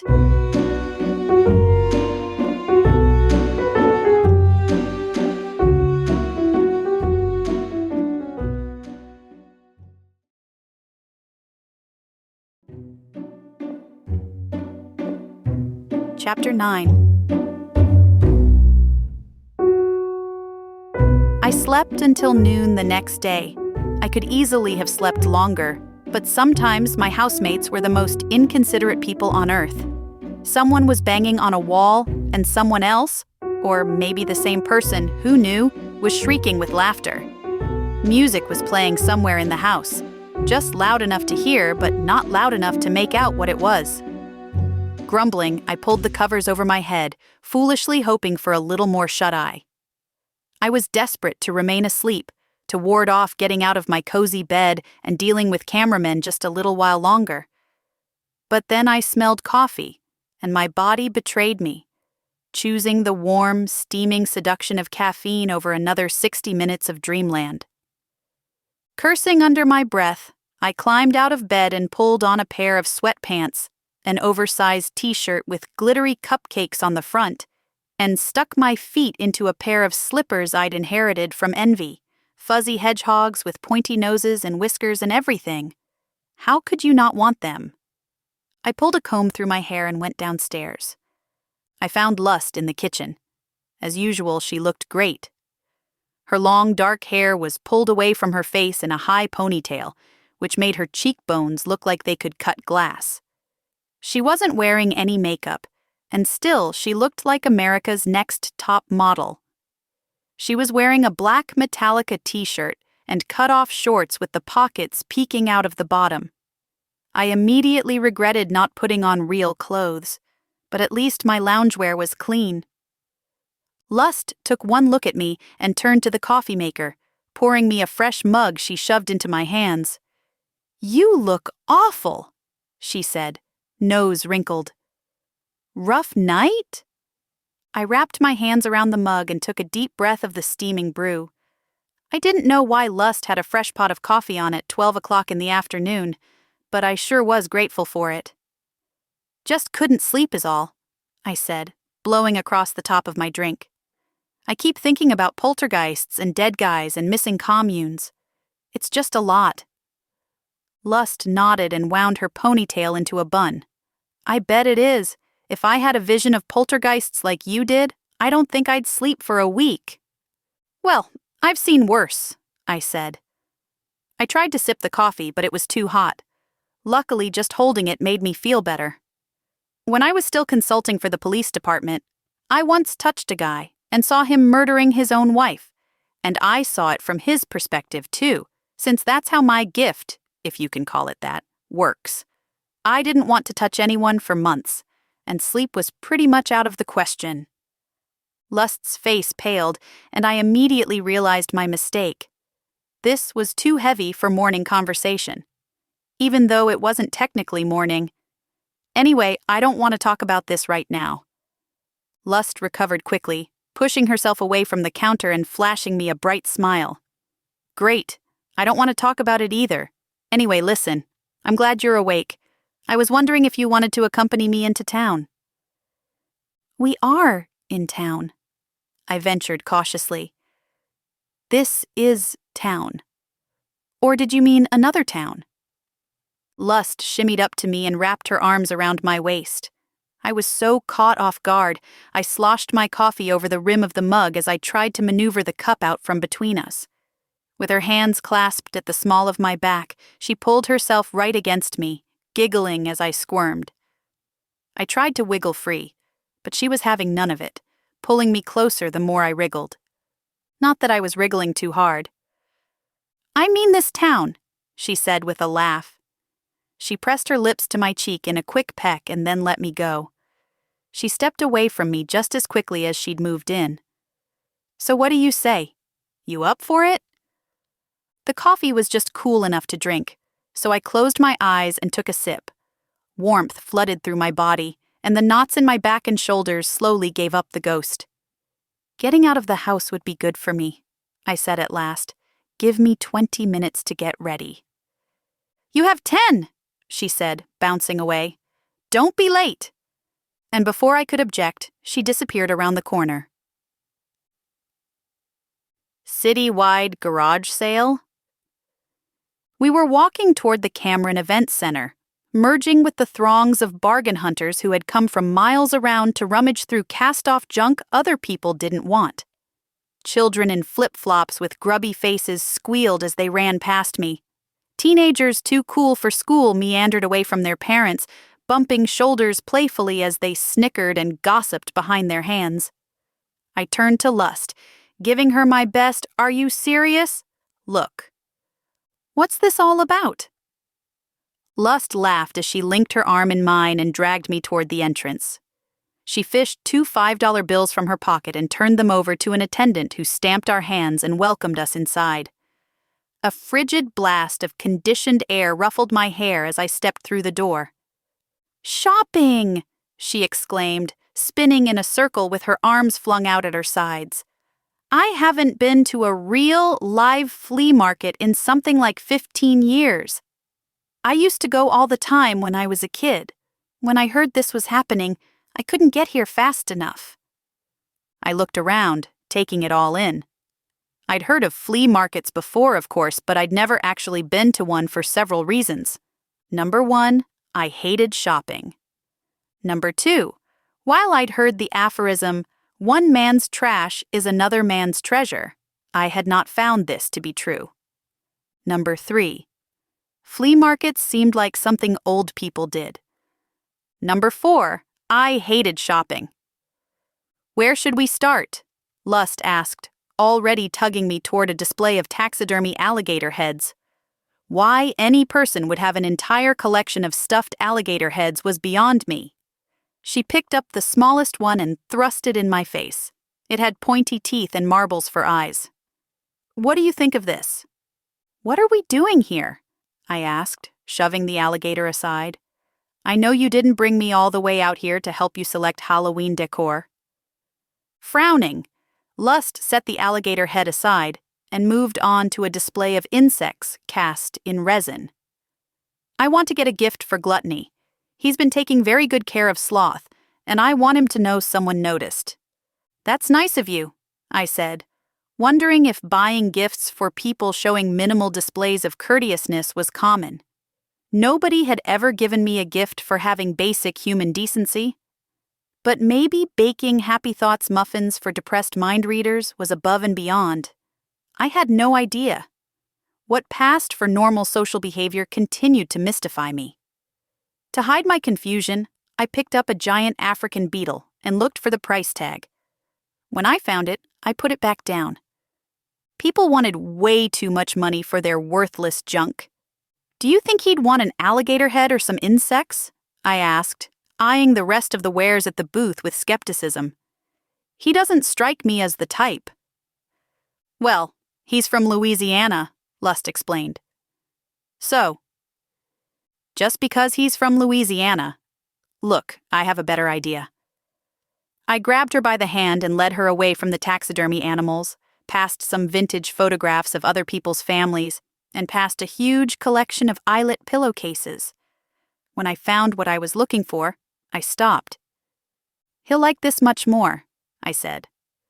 Lust's eyes grew wide as she took in the vintage copper bakeware, rooster-shaped cake pans, bread pans shaped like squash, and various jello molds shaped like fish covered 2 folding tables. "Pride! You're an absolute genius!" She selected a muffin tin, examined it, and set it aside. "I don't know why I didn't think of this." "Actually, yes I do," she said, heaving out a sigh. "We're stumped on our case, and it's really getting to me. When you and I worked together, I felt like everything just gelled, you know? But this feels like work." I nodded, rifling through the bakeware just to give my hands something to do. I had no interest in used cooking utensils. Frankly, the idea gave me the willies, which doesn't make sense if you think about it. Eating at a restaurant is no different from eating from a stranger's kitchen. But at least restaurants have health inspectors. I'd seen too many pictures online of cats sitting in mixing bowls to believe most people's kitchens were any place I'd ever want to dine. Lust chose a bundt pan shaped like a sandcastle. "What do you think of this one?"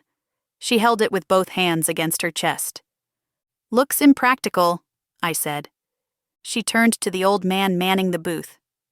"I'll take it." With Gluttony's present secured, I assumed we were done.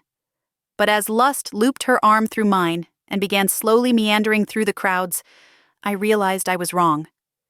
We had ambled maybe 50 feet when she squealed in my ear and dashed toward a booth.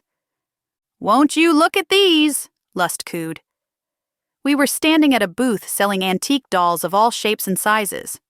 "How cute are these?" "Not cute at all," I said, my brow scrunched in a frown. "Old dolls are creepy. That you like them is weird." Lust chuckled, tilting her face to meet my gaze. "Why is it weird that I like them?" I swept my hand vaguely along the vertical lines of her body. "Because in some ways, you're so normal. Like, profoundly normal. Like Miss America poster girl normal. And then you go and say stuff like how you're into creepy dolls." Lust selected a doll wearing a red velvet dress with white fur on the collar and cuffs. If you'd told me the doll was supposed to be Mrs. Claus as a weird baby, I would have believed you. "And in other ways, I'm as abnormal as they come," she reminded me, running the velvet between her fingers. "That's how I ended up on the show. Well, that and a completely broken sense of self-esteem." It was hard to tell whether this was a topic Lust wanted to talk about or not, so I said nothing, letting her lead the way. She replaced the doll she was holding and chose another. This one was African and draped in traditional kente cloth. When Trisha first presented the idea of living with a bunch of strangers, I was completely put off. To be honest, I thought it was the most ridiculous thing I'd ever heard. I had a good job, and I was happy. I wasn't in a committed relationship, so that wasn't ideal, but everything else in my life was going fine. So why would I want to move to California into a beach house and live with a bunch of strangers? "The grand prize," I answered. You wanted to win your heart's desire like everyone else. That's true, she drawled, the corner of her mouth dripping into a frown. But there was more to it than that. She hesitated, her bottom lip folded beneath her teeth. Her eyes darted aimlessly like she was debating whether to tell me something. Finally, she looked away and said, almost offhandedly, "It also felt like fate. Do you know what I mean?" I was quiet a beat too long, and Lust laughed nervously, shaking her head. "No, look, I get it. They wanted psychics in the house, and there's probably not a ton of real psychics out there.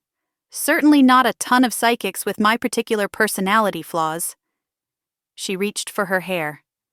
Lust usually wound a lock of hair around her finger when she was nervous, but with her hair in a bun, she had little to play with. Instead, she stroked absently at the baby hair at her temple. But in a way that confirms my point. I felt like I was made for this role. And I know it's not a role. I know it's real life. Sort of. She blew out her frustration in a noisy raspberry. Gah, I don't know what I'm trying to say. We were walking again. I didn't know what Lust was trying to say either, but I got the feeling she just needed to talk. So I made encouraging noises and slowed my pace to match hers. I guess what I'm saying is, it wasn't a rational thought that led me to the show. It was more like a guiding hand, something I needed that I didn't even know about. I was about to respond that I didn't believe in fate when Lust shrieked. We had just wandered to a booth selling a large variety of tiaras. Silver ones, gold ones, metal ones, plastic ones. She thrust the bag with Gluttony's present into my chest.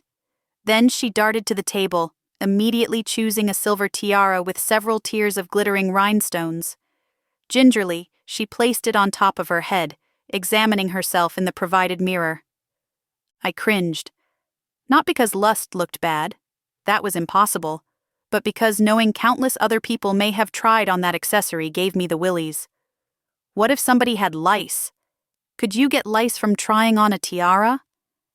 Luckily, I schooled my face into a more neutral position before Lust turned to me, expectant. Does this work? She placed both hands on her hips and turned in a slow circle so I could admire her from every angle. The fake jewels atop her head sparkled in the overhead fluorescent lights. She looked ridiculous, but not in a bad way.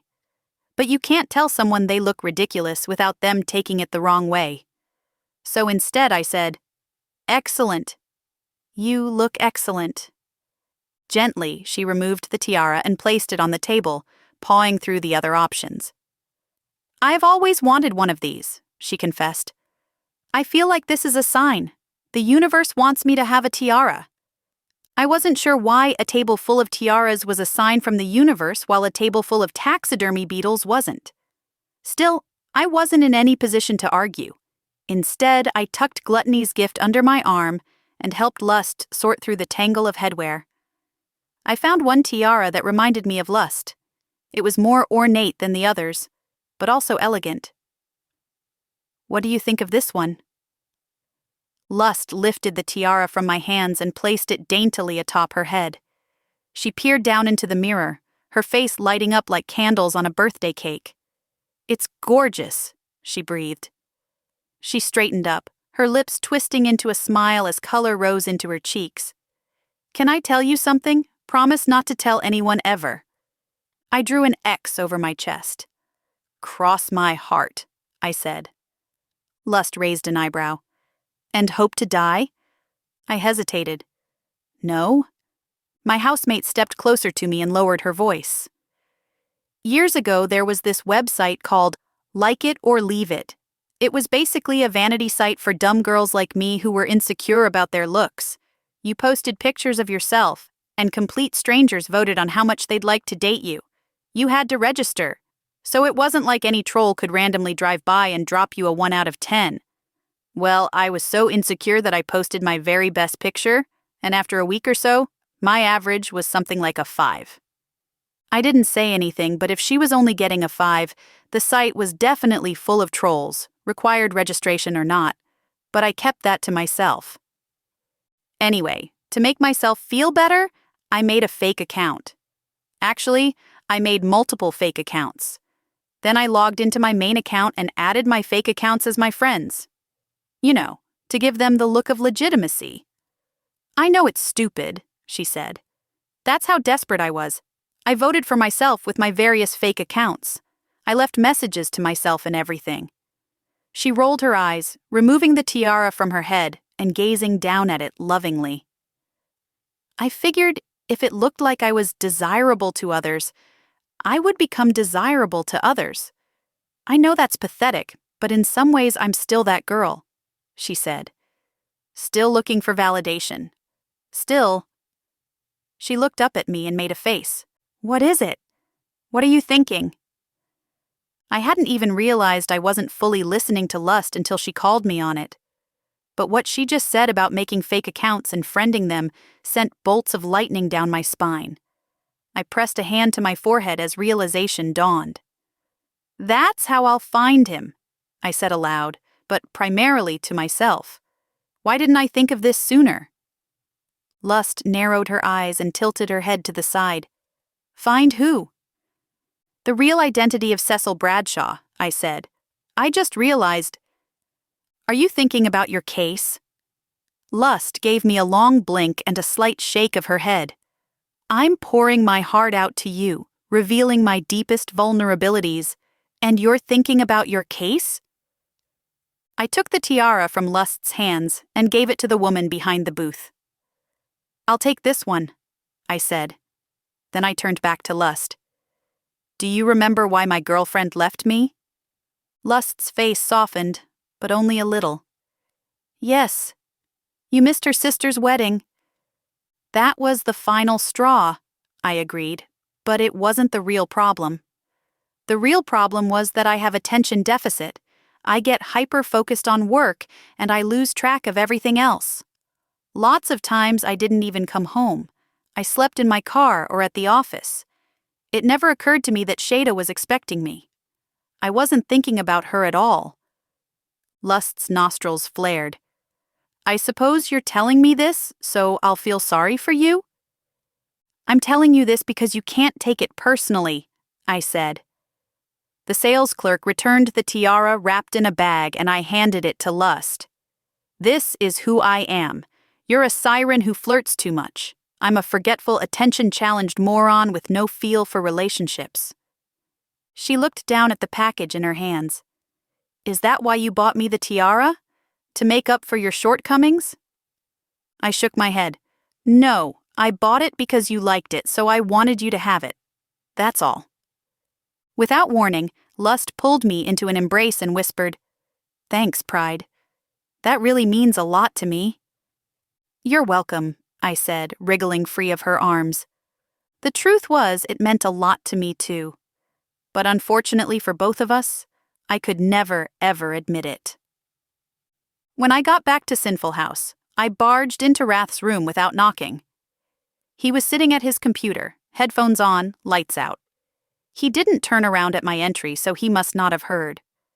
I glanced at his monitor. He was playing a classic first-person shooter game.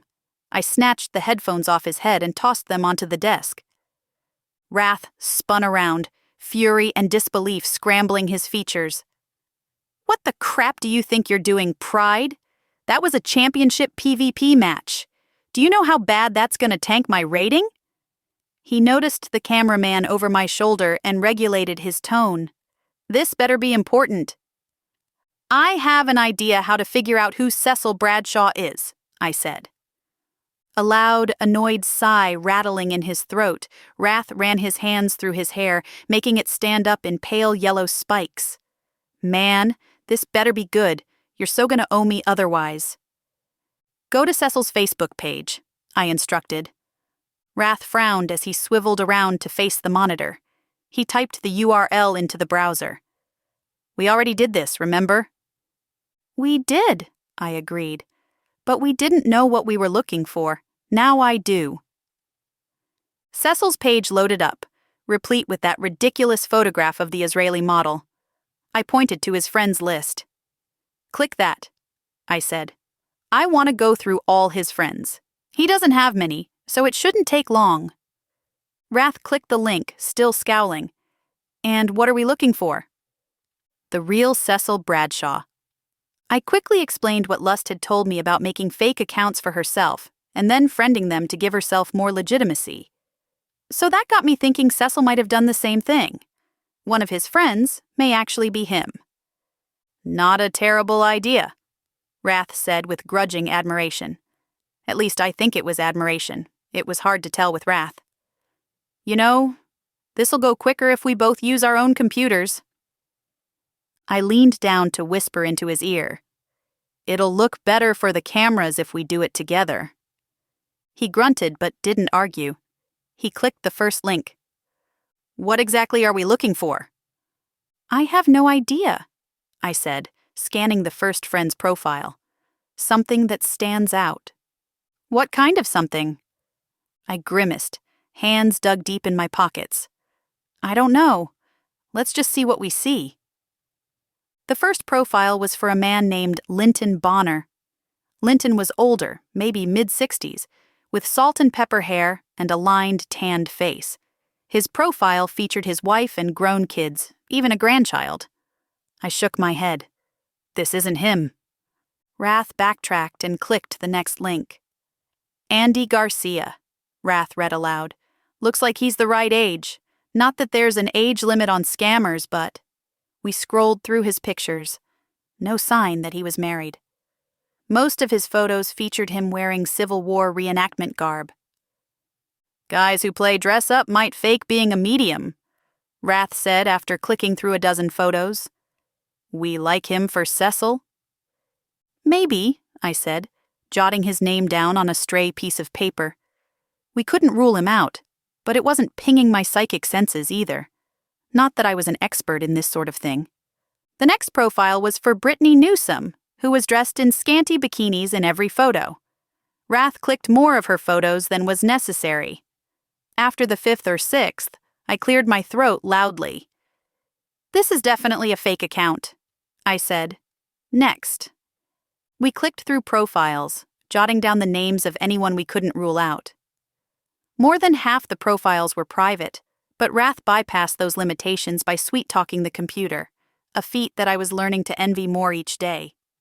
We'd been at it for about 45 minutes when Wrath froze, his mouse wheel stopping mid-spin. Whoa, Pride! Look! We were looking at the profile of a man named Jace Thornburg. According to his profile, he studied at Carnegie Mellon University, was from Little Rock, Arkansas, and now lived in San Francisco. He was the CEO of Triplex Virtual. He had no relationship status listed. He was a good-looking man, late 30s, olive skin, tousled, dark hair, and bushy eyebrows. His profile picture showed him laughing, his face pressed alongside the slobbering muzzle of a golden retriever. He looked like your typical all-American guy. And then I saw what Wrath saw. Click the thumbnail, I said. I was so excited. My voice had risen an octave. The photograph loaded, and both Wrath and I stared in mute awe. Jace Thornburg was dressed in a red Gore-Tex shell coat with a hood over a wool hat with built-in earmuffs. His face was red with cold, but he was smiling brightly. Standing next to him, arms around his shoulders and face pressed close, was a very familiar face. You've got to be kidding me, I breathed, leaning in for a closer look. Is that? Jeff Bishop, Wrath confirmed. The guy with Jace Thornburg is Jeff Bishop, and look where they are. Quickly, I read the caption. Can't believe my luck. Met my idol Jeff Bishop on this expedition. He was cool enough to take a selfie with me. I knew Mount Everest would change my life. Little did I know it would save my career. Mount Everest, I said. That's where Jeff died. Yeah. Wrath nodded, pointing to the date. This photo was posted before his death. I scanned the rest of the page, my heart thumping loudly in my ears. But these comments weren't, I said. At least, not all of them. Here's what the original comments from Jace Thornburg's friends said. Becca Caldwell. Oh my God, that's crazy. You are so lucky. Kyle Harabedian. My brother met him once. Said he was a super nice guy, even in real life. Jace Thornburg. He totally is. Very down to earth. We even talked about him potentially investing in Do Good and saving it. And he told me to ping him once we were both back in the States.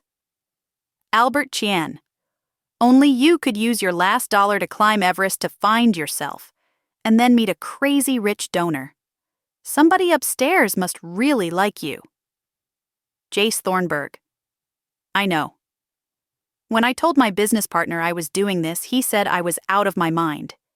He said no investor would touch us with a 10-foot pole if word got out I went bankrupt to climb a mountain. Row full. Looks like I won't need them after all. Brandon Ward. Wow, cool. Jackie O'Neill. Awesome. You look great, by the way. Very happy for you. But then time elapsed, and the comments changed. Kyle Harabedian. Wondered if this photo was still here. So sad about his death. So glad you made it back down safe. Ann Preacher. I hope you got his autograph. You might be able to sell it and get the money he was going to give you for your startup. LOL. Brandon Ward. Wow. That's the tackiest thing I've ever seen anyone post in public. Ann Preacher. Lighten up. It's not like he's going to read this, haha. Joey Barber. R.I.P. Jeff Bishop.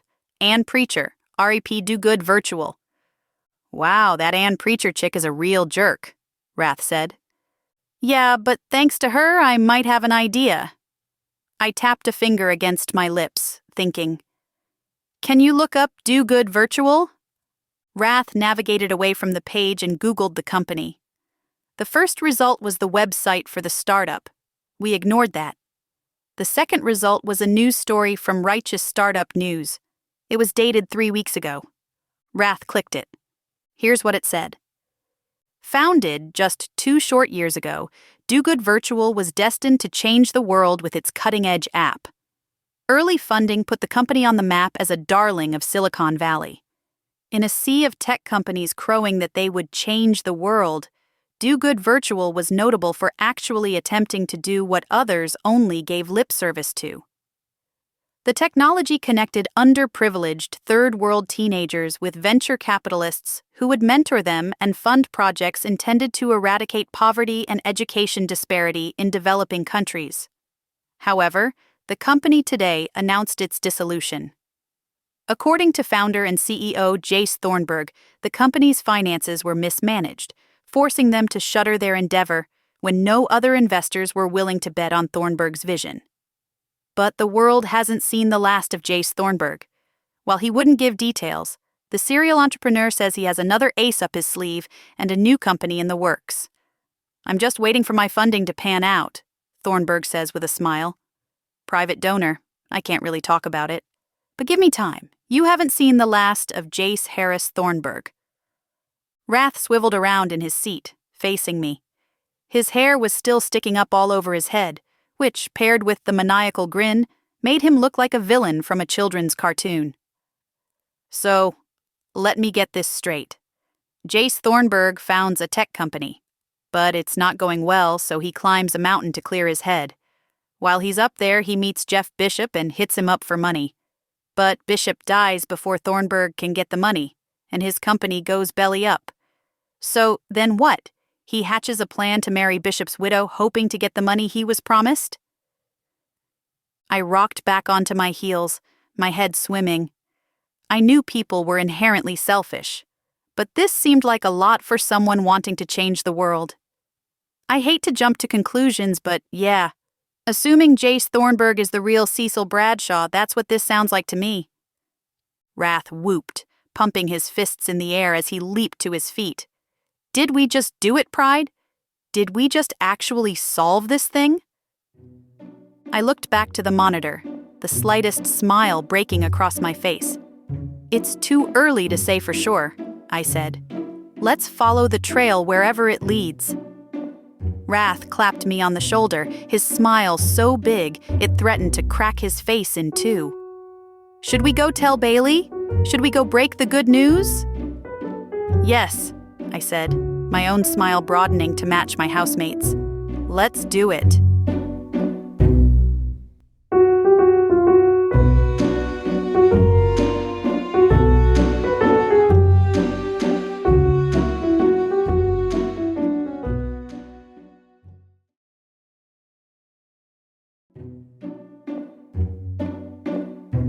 Chapter 10. At Bailey's house the next day, we shared everything we had learned about the case. We nestled in the couches in her sitting room and told her about the photos of the Israeli model and the strange visions about the poltergeists. We also told her about the women we'd messaged on Facebook, none of whom we'd heard back from yet. We also looked up his phone number. It is registered to a guy named Cecil Bradshaw in San Francisco, so that's something. But we haven't called him yet. Bailey's eyebrows shot high. Why not? Seems like that would be the most logical thing to do. If we call him too early, we'll just spook him, Rath said. We were waiting until we had something on him. We wanted to ask him about something only Jeff would know. But so far, everyone we talked to says the same thing. Jeff was crazy private. They couldn't really think of anything notable Jeff shared with only them. Bailey nodded, looking thoughtful. Well, that's true. He was private. Still, you'd think somebody shared a moment with him, right? Maybe a funny inside joke between just the two of them? I mean, you can just make something up, can't you? Like say, remember the time at Jenny's party when you got so drunk, blah blah blah, and if he says he remembers, you know it's a lie. Rath shook his head. Only an idiot would fall for that. If I were pretending to be a dead guy, I'd pretend like I remembered almost nothing. It seems logical that a lot of your memories would go by the wayside after you kicked the bucket. We have to ask about something significant, something you wouldn't forget, even in death. I see, Bailey said. Well, I know you've been hard at work, and I don't mean to be rude, but it seems you haven't made that much progress at all. Rath and I exchanged looks. Well, I drawled, we haven't told you the best part yet. Bailey's brows shot up. Well, don't keep me waiting. What else did you find? Instead of telling her, I pulled up Jace Thornburg's profile on Facebook and showed her the picture of him with Jeff. She read through the comments, her eyes wide, her hand pressed to her mouth. When she was done, she shook her head in amazement. This is the guy, right? This has to be the guy. We think so too, Rath said. But when we call and confront him, we want to really shatter his world, hit him with all the evidence at once.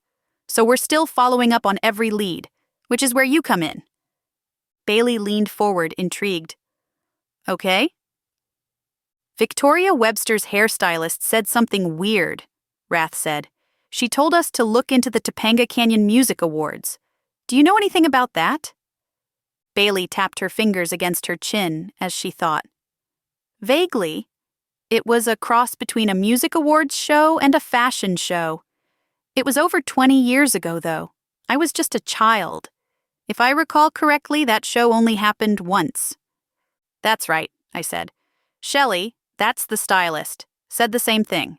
She also said Jeff was there with a guest. You wouldn't know anything about that, would you? Bailey's mouth curved into a frown, and her shoulders sagged. No, I'm sorry. I wasn't there. Dad went with Mom, and Tammy and I stayed home. But, you know... She pressed a hand to her cheek and looked up toward the ceiling. I think there was a write-up in Pop Charts magazine about the awards show.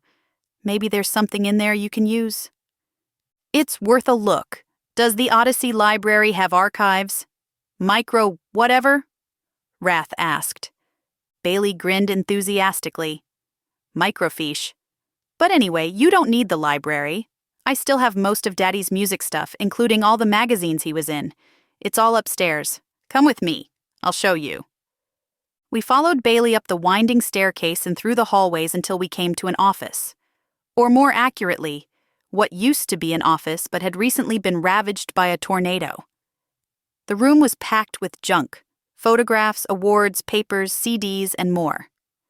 Sorry about the mess, Bailey said, but nobody uses this room. It's just where I keep Dad's stuff until I can figure out what to do with it. She pointed to a wall piled high with banker's boxes. All of Dad's paper memorabilia is in there. If he still has a copy of Pop Charts from the Topanga Canyon year, it'll be in there. I gestured to the wall of boxes. any particular place the magazine is most likely to be? I gulped as I took in the task before us. This is a lot. Bailey shook her head. No, sorry, none of it's organized, at least not that I'm aware of. She blew out a breath and stood up straight, squaring her shoulders. Well, I guess I'll leave you to it. I hope you find what you're looking for. If you need anything, I'll just be downstairs. As soon as Bailey was out of the room, Wrath took charge. He pointed to one end of the wall. I'll start on this end, he said. You start at that end, and we'll meet in the middle. Wrath whistled as he surveyed the mountain of boxes in front of us. We've really got our work cut out for us. He turned to the camera crew. Why don't one of you idiots put the stupid camera down and help us search? The camera guy shifted and snapped his gum. We don't get paid to do nothing but work the camera. It's not in our International Cinematographers Guild contract. Wrath blinked. There's a guild for camera guys? He turned to me, eyes wide. Did you know there's a guild for camera guys? Yes, I said, which was a lie, but I didn't need to admit my ignorance in front of the cameramen. Or the rest of America. Wrath, forget about them. We have work to do. I'm just saying, man, I want a guild. There's no guild for reality show contestants. I asked my agent about it. She said we're not even covered by SAG because, technically, we're not actors. We're supposed to be ourselves, whatever that means. He kicked at a pile of books. This is oppression, man. I feel exploited. I sighed. It was going to be a long day. Wrath, please just get to work. He muttered one more thing about sticking it to the man before opening his first box. It's surprising how much stuff a person can accumulate throughout their lives. And I'm talking about regular people, not even pack rats and stuff. As I sorted through the boxes looking for magazines with any reference to the Topanga Canyon Music Awards, I came across all kinds of things.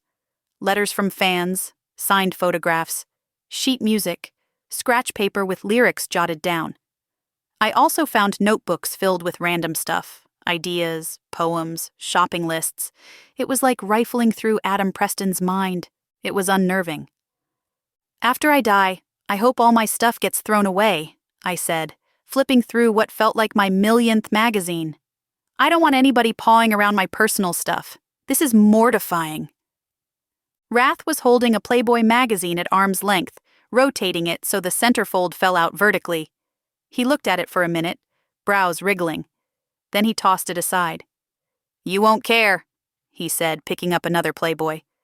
You'll be dead. Wrath. I pointed to the magazine. Really? He made a disgusted face and tossed the magazine into a pile with the others. What? A guy can't look? No, I said. Not when we're trying to stop a woman from marrying a shyster trying to take half her fortune. We don't know that for sure, Wrath said, digging through a fresh box. He could be trying to take all her money. Wrath was almost to the bottom of his box when he clapped his hands together and shouted in victory. I think I found it! I dropped the magazine I'd been holding and walked over to where Wrath was flipping through an old, tattered copy of Pop Charts. I think this is it, man, he said. There's a photo on the front page of the Topanga Canyon event. This has to be it. Please, please be something in here we can use. He paged through the magazine until he came to the cover story. I leaned over his shoulder, trying to read the text, but Wrath was only looking at the pictures. He flipped through almost to the end of the article, which was long. With each page turn, I felt my heart sink a little more.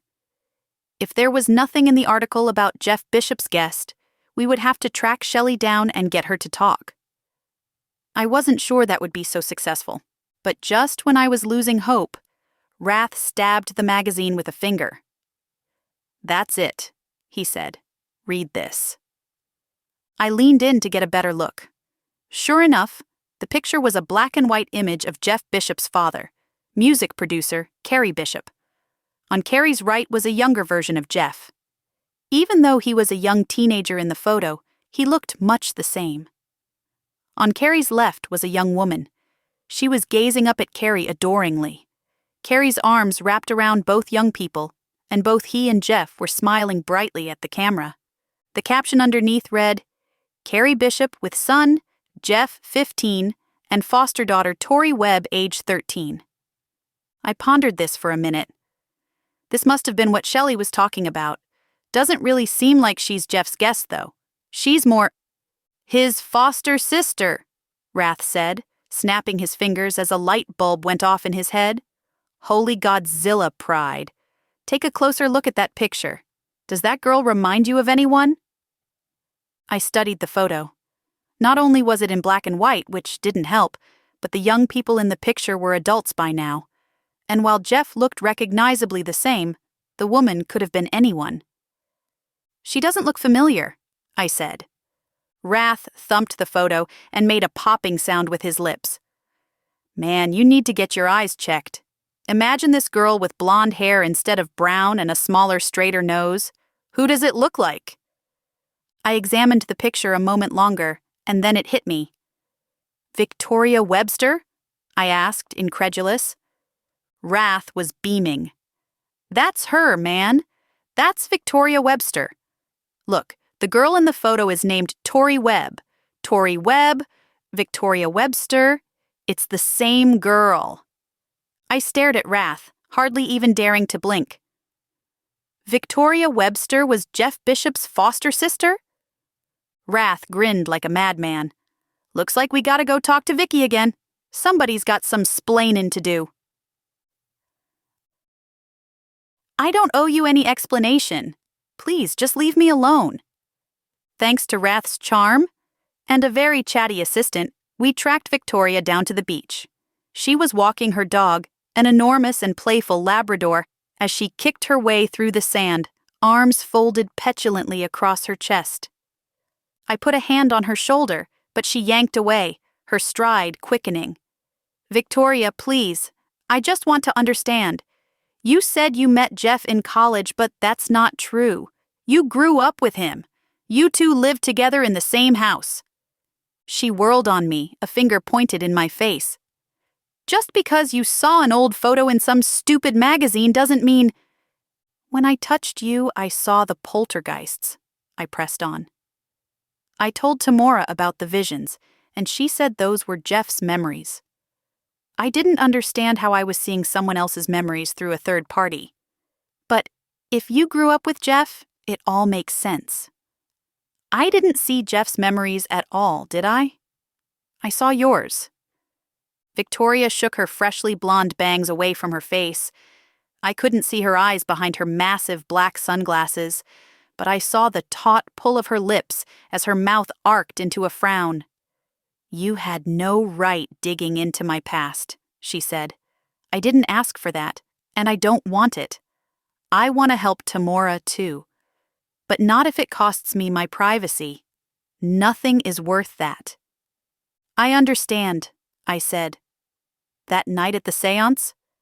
I didn't know Tamora was going to ask Andromeda about the disappeared commune. I was angry about it. I don't want anyone digging into my past either. I softened my voice, trying to make myself sound vulnerable. That was especially hard for me since vulnerable is the thing I try hardest not to be. We're calling Cecil in the next few days. I need to prove he's not who he says he is. The only anecdote I have to use against him is the poltergeists. Please, Victoria, help us out here. Victoria stopped walking and turned her head towards the cameramen. I won't say a word on camera, she said.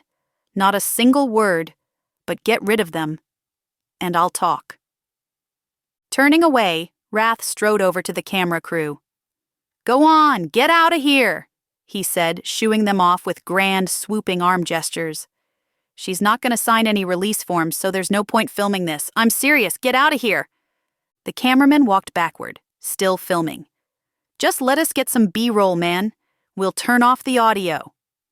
Rath bent down and picked up a sand bucket and hurled it at the cameramen. He launched a second and a third, too. They each hit their target squarely in the chest. I'm not asking. Get out of here. You don't want to tick me off, man.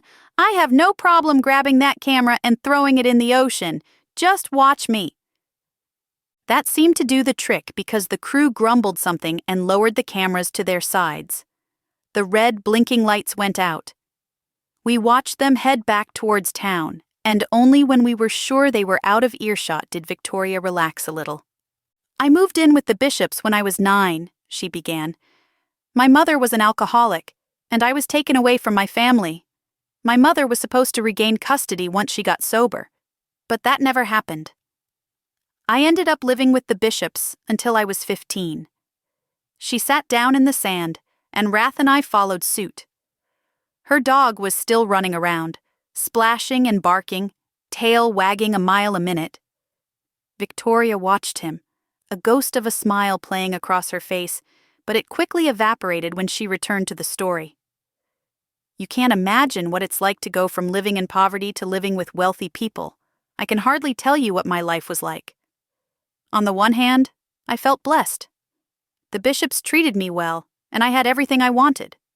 On the other hand, I had terrible survivor's guilt. All the kids I grew up with, kids I knew from other homes, I knew they weren't doing half as well as I was, and I struggled with that. But before long, that survivor guilt stuff went away, and in a lot of ways the guilt was better. Victoria looked down at her hands, worrying the diamond rings on her fingers. The first time I experienced the disturbances, I was alone. Jeff was in his room, and the Bishops were out. A book fell off a shelf in the middle of the night. I got up and replaced it. When I got back into bed, a second book fell, then a third. That's when I got freaked out. My heart was pounding in my ears, but I couldn't let the books just lay on the floor. It felt disrespectful. So I climbed out of my blankets and put the books back on their shelves. When I got back into bed, I looked, and all the shelves were empty. Everything was on the floor. She looked up and removed her sunglasses, revealing liquid eyes. I was terrified. I pulled the blankets over my head and prayed for it all to end. Luckily, nothing else happened that night. Nothing else happened for several weeks. But then one night, Jeff and I were watching movies in his room.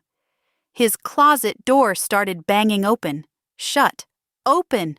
Shut. Victoria wiped a tear with her fingers and cleared her throat. They happened frequently after that. Dishes flying, door slamming, items falling off shelves. The disturbances only happened when Jeff's parents were out. We told them about it, but of course they didn't believe us. And this was long ago, before everyone had a video camera in their pocket. How long did this go on? Rath asked. Victoria shrugged.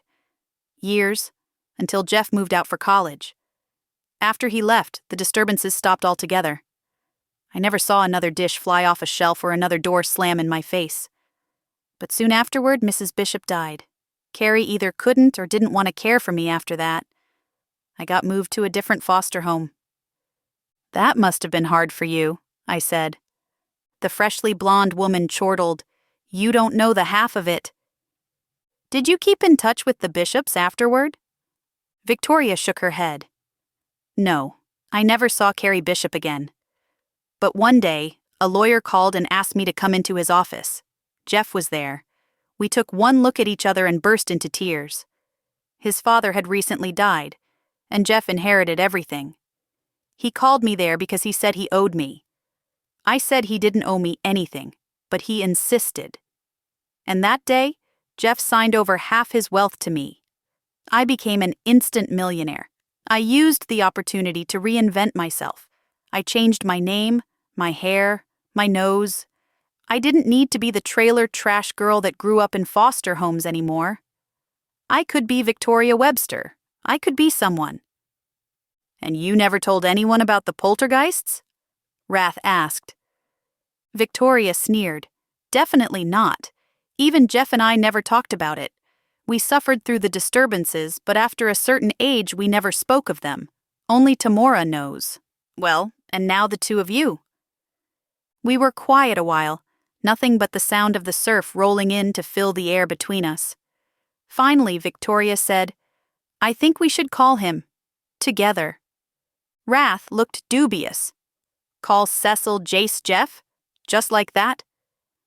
A sly, unfriendly grin replaced Victoria's sneer. No one knows more than I do about pretending to be someone you're not. Fake it till you make it, right? But even actors need something to go on, a little truth to sell the lie. She nodded, as if confirming something to herself. I'm the only person who can prove this Cecil character isn't who he says he is. I should have done it from the beginning, but I didn't want anyone to know who I really am. I like letting the debutantes of Odyssey think I'm one of them. But now you know my secret, so... She squared her shoulders and took a breath. So, are we doing this? Wrath turned the decision over to me with a lift of his shoulders and a glance. I sighed. All right, let's go someplace quiet. Victoria beckoned for us to follow as she turned to head back toward town. I have just the place. The three of us plus Victoria's Labrador piled into her SUV and drove a few miles to our destination. We climbed out of the car and found ourselves in front of a cafe and bakery called Deja Brew. Like many of Odyssey's shops, the exterior was pale turquoise with a pink and white striped awning and a glass door with a hand-painted image of a witch stirring a cauldron full of coffee. Inside, a middle-aged man behind the counter dusted his hands on his apron. When he saw Victoria, he reached for a paper cup and headed toward the espresso machine. Hey, Vic! What are you doing here? Today's not your day. Victoria gestured toward the coffee cup in the man's hands and then drew her fingers across her throat in a cut-it-out motion. No Americano for me today, Felix. I'm not here for treats, unfortunately. I have some business to take care of. Felix placed the cup back on the stack and leaned against the counter as Victoria kept talking. Do you mind hanging out with Charlie for a bit? You know how he gets when he goes downstairs. Felix snapped his fingers and whistled. Charlie, the Labrador, trotted around the counter and lay obediently on the cool tile. As the dog got situated, Felix glanced at Wrath and me. Who are your friends? Victoria straightened, sniffing importantly. They're from that TV show filming in town. You know the one. Portia scoped out the property for the network. She turned to Wrath and me. That was all Portia talked about for weeks, like finding a venue was the most important problem anyone could have. Really, it was very annoying. She redirected her attention to the barista. Sinful House? The barista snapped his fingers, nodding with understanding. Oh, that's right, I remember. Has it aired yet? I nodded. Every weeknight at 8, I said. Anyway, Victoria interrupted, I was hoping for some quiet time. I thought I'd take these two down to the crypt. There's nobody else down there, is there? Felix shook her head. Nope, empty. The whole basement's yours. I blinked. Basement? Wrath rolled his eyes. Big, dark rooms underneath the house used for man caves and storing garbage from the past most people should just get rid of, he explained. I know what a basement is, I sighed. I've just never seen one in California. Wrath shrugged. Guess you're about to. If you know much about Southern California, you already know it's not exactly the land of basements. Contrary to popular belief, the lack of basements has nothing to do with earthquakes. It has more to do with the housing boom post-World War II. It was just more expedient to build homes without them. I had never seen a basement until I was in my late 20s, and the police department sent me to Ohio on an investigation. So you can imagine my surprise when Victoria led us down a set of winding steps and through a wooden door that took us into the cool dark of my very first California basement. And the surprises didn't stop there. As my eyes adjusted to the chowdery darkness, shapes swam into view, coming together like puzzle pieces to form an incredible picture. We were in some kind of underground lair. That was the only word I could think to describe it. The large hexagonal room looked like something from a rich superhero's dungeon, if the superhero was really into esoterica anyway. The walls were lined with bookshelves, But they hosted more than books. Crystal balls on silver pedestals sat nestled among live plants, candles of varying heights and colors, and mortars overflowing with herbs. An array of wands ranging from ornate pewter and amethyst to roughly hewn wooden sticks poked out from between book spines bearing titles such as A Mage's Guide to Astronomy and Victorian Floriography for the Discerning Spiritualist. The shelves were immaculate. Not a speck of dust or even a wayward hair besmirched their appearance. I looked up, marveling. The ceiling was painted to resemble the night sky, with shades from indigo to violet creating a backdrop for constellations illustrated with glittering metallic gold paint. In the center of the room were two long, dark wood tables covered in lamps and open books, like you might find in an old Gothic library. In fact, the whole place very much gave off library vibes. Except for one thing. The room was absolutely packed with ghosts. Spirits faded in and out of translucence as they floated from one corner of the room to another. Some ghosts looked fully corporeal. I had to really examine them to see they were no longer living. Others were diaphanous shades of creamy blues and aquas. They seemed to come from different periods. Some looked freshly dead as they sported more modern looks. Others looked like they died some time ago. One ghost was wearing go-go boots and a beehive hairstyle. She had apparently died in a car accident. She was mangled, her body parts twisted in ways they weren't supposed to bend. Still, she was smiling ear to ear as she floated between clusters of spirits, moving from conversation to conversation with grace and ease. I stood in mesmerized silence as my eyes followed them around the room. I'd never seen so many ghosts in one place. Finding a collection of spirits in the basement of a beachside cafe was enough to astound me. But their behavior too gave me pause. They were engaging with each other in ways I hadn't seen before. Sometimes I came across pairs of ghosts, usually a husband and wife or sometimes siblings who had died together. But rarely did I see groups of ghosts. And never had I seen them mingling. I mean, these ghosts were cavorting, traipsing about as if they were at their own private cocktail party.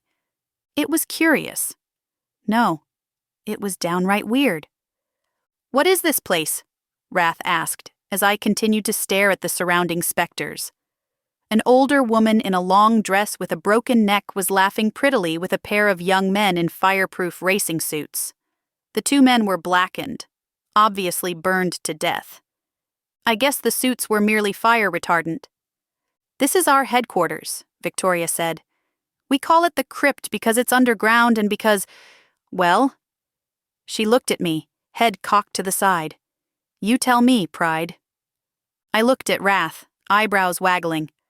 "This place is absolutely crawling with dead people." Wrath froze, only his eyes darting around in the dark. "When you say dead people, you mean ghosts?" I nodded. "Yeah, dozens of them." I looked to Victoria. "This is some kind of ghost speakeasy." Victoria's hand floated to the base of her throat as she laughed, a full sound that rattled my bones. "No one's ever called it that before, but I guess you're right. What an excellent description. Wait till I tell the others. Of course we can't see them, but some of us are learning to sense them. Dozens, you say?" Victoria looked around with new interest, like this information might allow her to see what I saw. "They come from all around, I hear. Many of them are from Odyssey, of course, but I guess once word got around about our little haven, the other ghosts naturally found their way here. And we have no objections. I mean, really, a haunted sanctuary? You couldn't ask for a better setup." Finding his voice again, Wrath cleared his throat and shook himself, no doubt shaking off a chill that shuddered through his body. "Exactly what kind of sanctuary is this? Headquarters for what?" Victoria blinked in surprise. "The Society, of course. My apologies. I thought you knew. The Odyssey Paranormal Research Society. You met some of us gathered at the séance. We gather here regularly to compare notes and study, among other things." She smiled, her eyes like sapphires in the shadows. "Anyway, This was the best place I could think of for some privacy to make a phone call. Victoria glanced between Wrath and me. No objections? I pulled up Cecil's contact information on my phone and handed it to Victoria. Do you know what you're going to say? This is our only chance, you know. If you screw this up... Victoria grabbed the phone and made a dismissive sound in her throat. I know what I'm doing, she said. Victoria dialed with the phone on speaker. My breath caught in my throat as it rang, but it just went on ringing. Cecil never answered. Let's call Jace, Wrath suggested. Calling him on his real phone number, which he never gave to Tamora, should let him know we mean business. We don't have Jace's phone number, I reminded him. Wrath chuckled and pulled out his phone, holding it up to his mouth. Do a deep web search for Jace Harris Thornburg's phone number in San Francisco, California. A second later, the browser displayed a profile, complete with phone number, Jace's picture, address, birth date, and the same information for his closest relatives. And that's why you can't just put all your information out on the internet. Wrath dialed and handed the phone to Victoria. It rang for a long time, and I was sure it would go to voicemail, but then a voice answered. Hello? Victoria hesitated, licking her lips and swallowing. Then she said, Jeff? Oh my God, Jeff. Is it really you? Silence met us on the other line. Then, sorry, you have the wrong number. Victoria tittered, turning her back to us. No, wait, don't hang up. I couldn't see her face, but I heard the crack in her voice when she whispered, It's me, Jeff. It's Victoria. We need to talk. She paused. They're back. The man on the other end sucked in a sharp breath. Listen, lady, you have the wrong... Oh, sorry. I might have mixed this all up in my silly head. Cecil, then? Is this Cecil? The man on the phone was silent, but he didn't hang up. Then he said, Where did you get this number? Did Cecil give it to you? No, I tried calling Cecil first, but he didn't answer. I wonder why that would be, Jace. Do you have any idea why he wouldn't answer his phone? Jace Cecil Jeff sighed on the other end. If you're trying to reach Cecil, he's not here right now, but I can take a message. Victoria snorted. Oh, I just bet you can. I'm not actually looking for Cecil, though. I'm looking for Jeff Bishop. I understand Cecil knows where he is. I hear they've grown close. A long stretch of silence filled the air. Then he said, Listen, Victoria. Is that what you said your name was? I think you have the wrong idea. Is this Jeff Bishop or not? Victoria demanded. The man on the other end sighed. It's complicated. Can you please tell me who you are? Now, Victoria threw her shoulders back and lifted her chin, her eyes narrowed to slits. Her voice was smooth as ice when she said, My name is Victoria Webster, and I'm close friends with Tamora Preston. I'm about to go to the police with everything I know about you. You're Jace Thornburg, you're not Cecil Bradshaw, you're not a psychic medium, and you're trying to fleece my friend out of her fortune. You're a charlatan, and I can prove it. You're not Jeff Bishop. I froze, eyes darting to Wrath. He looked like I felt. Cords in his neck stood out, his eyes wide and round. This was not what we had agreed to. Victoria was just supposed to pry into the poltergeists, but instead she was stealing our thunder. The man sighed heavily. No, I'm not.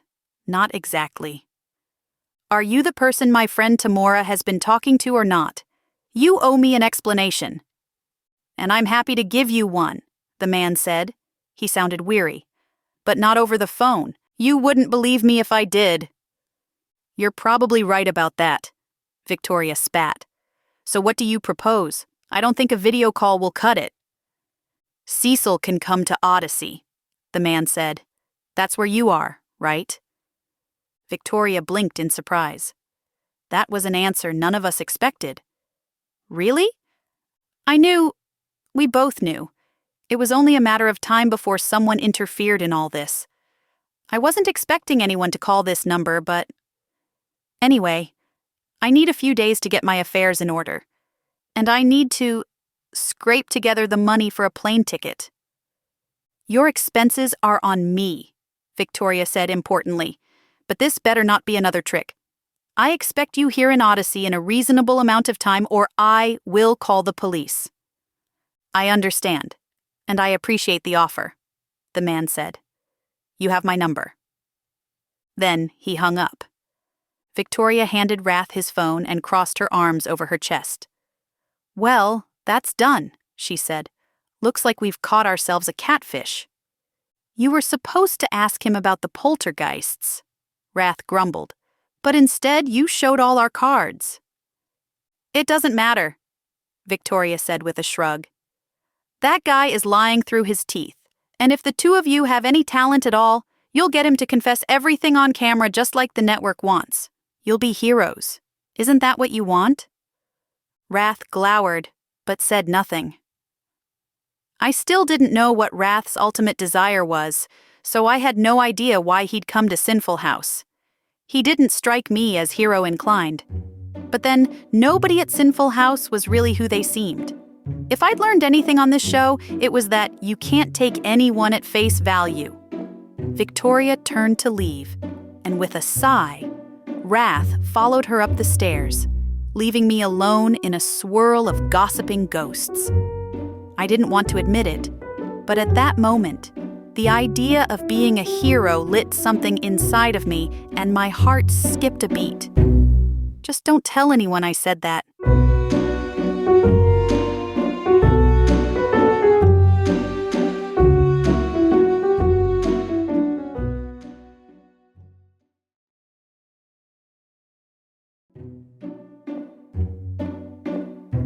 Chapter 11. The next morning, Gluttony made breakfast tacos. He didn't put any magic in them either, so I felt comfortable eating them. The complimentary muffins hadn't been the worst experience on Earth, but you don't know how stupid it feels to walk around telling everybody how great they look and smell until it's actually happened to you. Seriously, try it if you don't believe me. People look at you like you've lost your mind, which says a lot about us as a society, I guess. Anyway, I was waddling to my room after having stuffed my face with way too much sausage and eggs when I heard Sloth's voice call out my name. I poked my head through her doorway and found her sitting cross-legged on her bed with Walt's computer in her lap. She was waving me over with a big smile on her face. Pride, hey! You got a second? They reset the password for Walt's Chenoweth International account. With everything else going on, I'd forgotten all about Mrs. Romanowski and the case Sloth and I were supposed to be investigating on the side. I glanced down at my smartwatch. It was getting late, and I was tired, but for once Sloth looked so upbeat that I couldn't turn away. So even though I wanted to lie down and wallow in my indigestion, I went into her room and plopped beside her on the bed. I just got the confirmation a few minutes ago, she explained. I haven't even clicked on it yet. I watched as she opened the email and clicked the shop link. The browser opened and the shopping page loaded up. And, just as we expected, it was full of products for motorcycle enthusiasts. Helmets, jackets, other gear, things like that. There were even parts for customizations. In other words, completely worthless. Sloth slumped beside me, the air going out of her like a deflated balloon. This just doesn't make sense, she said. I really thought we were going to find something more sinister. Sinister? I asked. Like how? Sloth laughed, her cheeks rosy. I don't know, something like the dark web. You know what I mean? I drew my brows together, questioning. You thought the motorcycle website was going to be a portal into the dark web? What do you two dweebs know about the dark web? Sloth and I looked up to see Wrath coming into the room, a towel thrown over his shoulder. He was wearing board shorts with no shirt. Maybe he was going down to the beach later, or it could be a fashion statement. You never could tell with Wrath. He ambled over to the bed and turned the laptop so he could see the screen. What are you guys doing? Since when are you into motorcycles? He shot me a dubious look when he caught me looking at his bare torso. "You're not going to tell me I have a beautiful chest, are you?" "Shut up," I growled. "The spell wore off a long time ago." "Well, thank goodness for that," he said, wiping a hand across his forehead in feigned relief. "Okay, but seriously, since when are you two into motorcycles?" "We're not into motorcycles," Sloth said. "We're doing some sleuthing on the side." She quickly explained everything we knew so far about Walt Romanowski, the organization, and Ping, the soup Walt had been hunting in Odyssey. She'd turned out to be a nine-tailed fox. "So we're trying to find out more about the organization Walt was involved with. We think he's hunting these creatures, but the email and website and everything are all about motorcycles. Here, why don't you just look at the email yourself?" Wrath pushed me aside, and Sloth and I made room for him on the bed. He took the computer into his lap and scrolled through the emails. He made quick work of them, and then looked up at us, his eyes wide and round. "Are you too stupid or something?" I jabbed Wrath in the side with my elbow and mouthed, "Watch it," while jerking my head in Sloth's direction. But Sloth rolled her eyes and dropped her chin into her hand. "Don't worry, I've been called worse. So, why are you asking if we're stupid?" Wrath gestured toward the computer screen. "This is the worst code I've ever seen."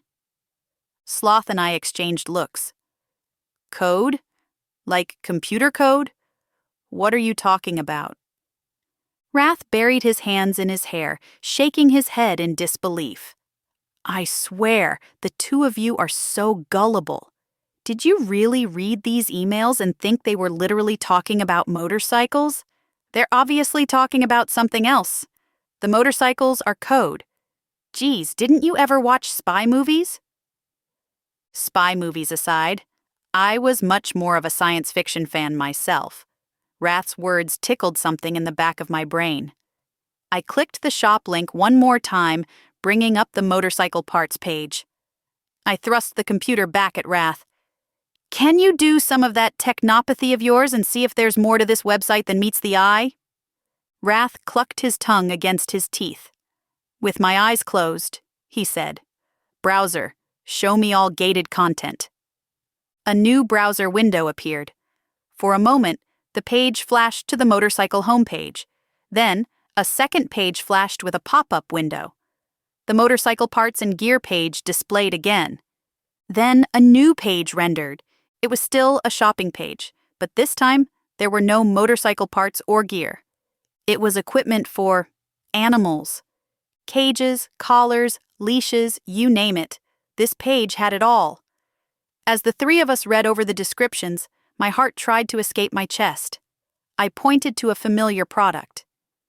"This is the cat carrier the cops found at the restaurant," I said. "Look at this description." Wrath read it aloud.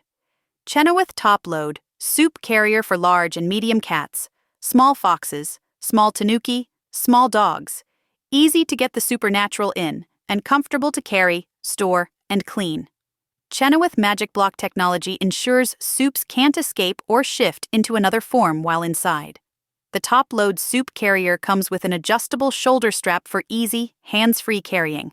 It's also a cinch to store. Just unzip and fold it down." "You've got to be kidding me," Sloth breathed, her hand going to her mouth. This whole motorcycle thing was a front. This is where Walter was getting his accessories. He was ordering them from this hidden website. "Ha, check out this review," Wrath said, leaning forward as he continued to read. 3 stars. The top-load soup carrier would be great, except that, thanks to the magic block technology, the carrier emits a slight glow when seen from the correct angle. If you're trying to fly under the radar, this isn't the carrier for you. Try the front-load soup carrier with magic thwart instead. It's not as convenient, but it doesn't glow." I muttered something like, "That's funny," just to be polite, but I wasn't really listening. I was scanning the page, taking in as much information as possible. "What do you make of this?" I pointed to where the price should be for the cat carrier. "Says 5,000 points. Does that mean they don't accept cash? You see that sometimes on these specialist commerce sites, Rath said. They use their own currency. It's points-based. I'm guessing you earn points for completing certain tasks. When I worked in tech, our company gave us points for stuff like exercising regularly and completing our performance reviews on time. You could trade those points in for discounts on cell phone services, monitors, stuff like that. Or sometimes you could buy company swag with them. I hummed, tapping my fingers thoughtfully against my chin. Interesting. So, the more supernaturals you catch, the more points you get? Or the rarer the catch, Rath supplied. Quality over quantity. I wonder what the motorcycles are code for. Sloth mused. Maybe they're unicorns or... Unicorns! I snorted. Come on. I don't see why that's so far-fetched, she said. Not after everything else. She had a point, but I wasn't willing to concede it. My worldview was still too small to include unicorns. I wonder if the type of motorcycle is significant. He said they were Superhawks. You think that matters? Rath shrugged. Don't know, but whatever the motorcycles really are, sounds like Walt never unloaded them. At least not to this guy. Do you know where his garage is? Sloth shook her head. No, but maybe his mom knows? We should definitely ask her, I agreed. Let's make time to go chat with her, okay? While Sloth scribbled something down on a wayward receipt she was apparently using for a to-do list, I leaned over to Rath. Hey, is this the only gated page you found? My housemate shook his head. No, look, there's a bunch. They're just in different tabs. He clicked over to the next tab and barked out a sharp laugh. Well, there you go. The page was titled Chenoweth Point Awards. It was broken down into a grid. In each cell was a photo of a creature, a name, a description, and the number of points each creature was worth. Look at this, I said, scrolling to the middle of the page. The nine-tailed fox is worth 25,000 points. That's less than I would have thought, Sloth said. That equals only 5 cat carriers. That's how they screw you, Rath sneered. They're stingy with the points they give out and overcharge for the products you buy. That's why private currency is a slippery slope toward exploitation, man. It's not fair when the company owns both the product and the currency. Well, I'm not going to lose any sleep over people hunting supernatural creatures getting shafted, I admitted. Is there any contact information anywhere on the site? An address? A phone number? Something like that? Rath touched the screen.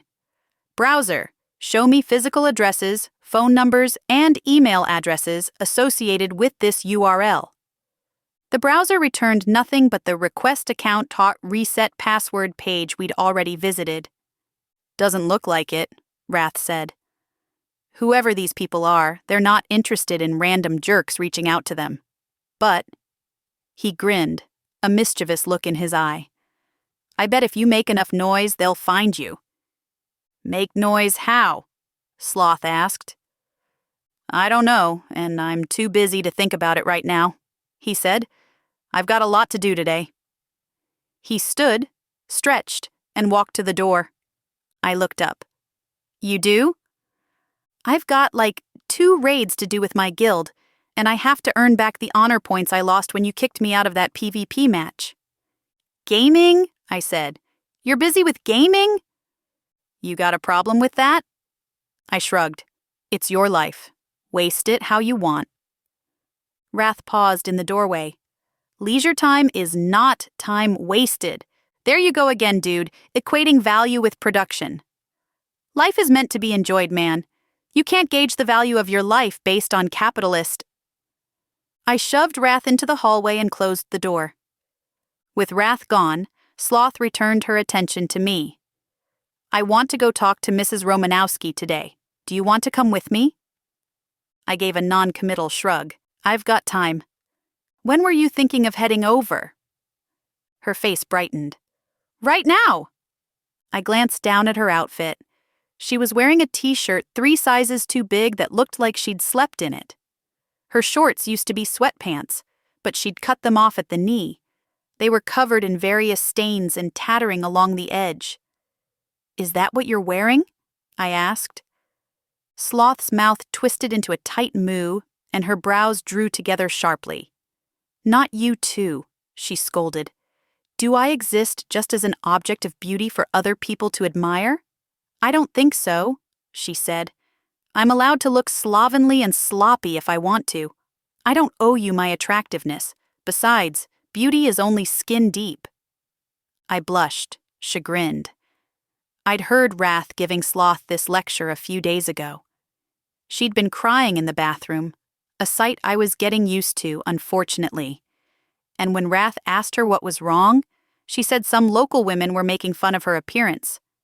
Wrath had gone into a full-blown tantrum, ranting that people rarely made such comments to men but felt free to hurl them at women. "Don't take that garbage from anyone, man," he admonished, his index finger pointing in Sloth's face. "Antagonizing women for their looks is patriarchal nonsense, Sloth. Self-confidence is punk rock, man. Loving yourself is a rebellion. Dress how you like, do what you want, it's your life, after all." "You're right," I said. "You don't owe anyone anything, and good for you for sticking up for yourself." Her smile grew so bright, I could have used her face as a flashlight. Almost skipping with joy, Sloth led the way out the front door, and a few minutes later, we were on our way to visit Eleanor Romanowski.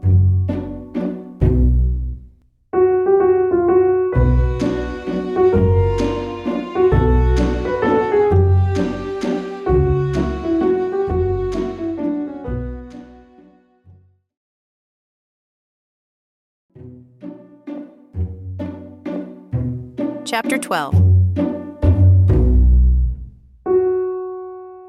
Sloth rang the doorbell. As we waited on the porch, I studied the street. The last time I was here, I'd run into a pair of ghosts, the spirits of a couple who had drowned.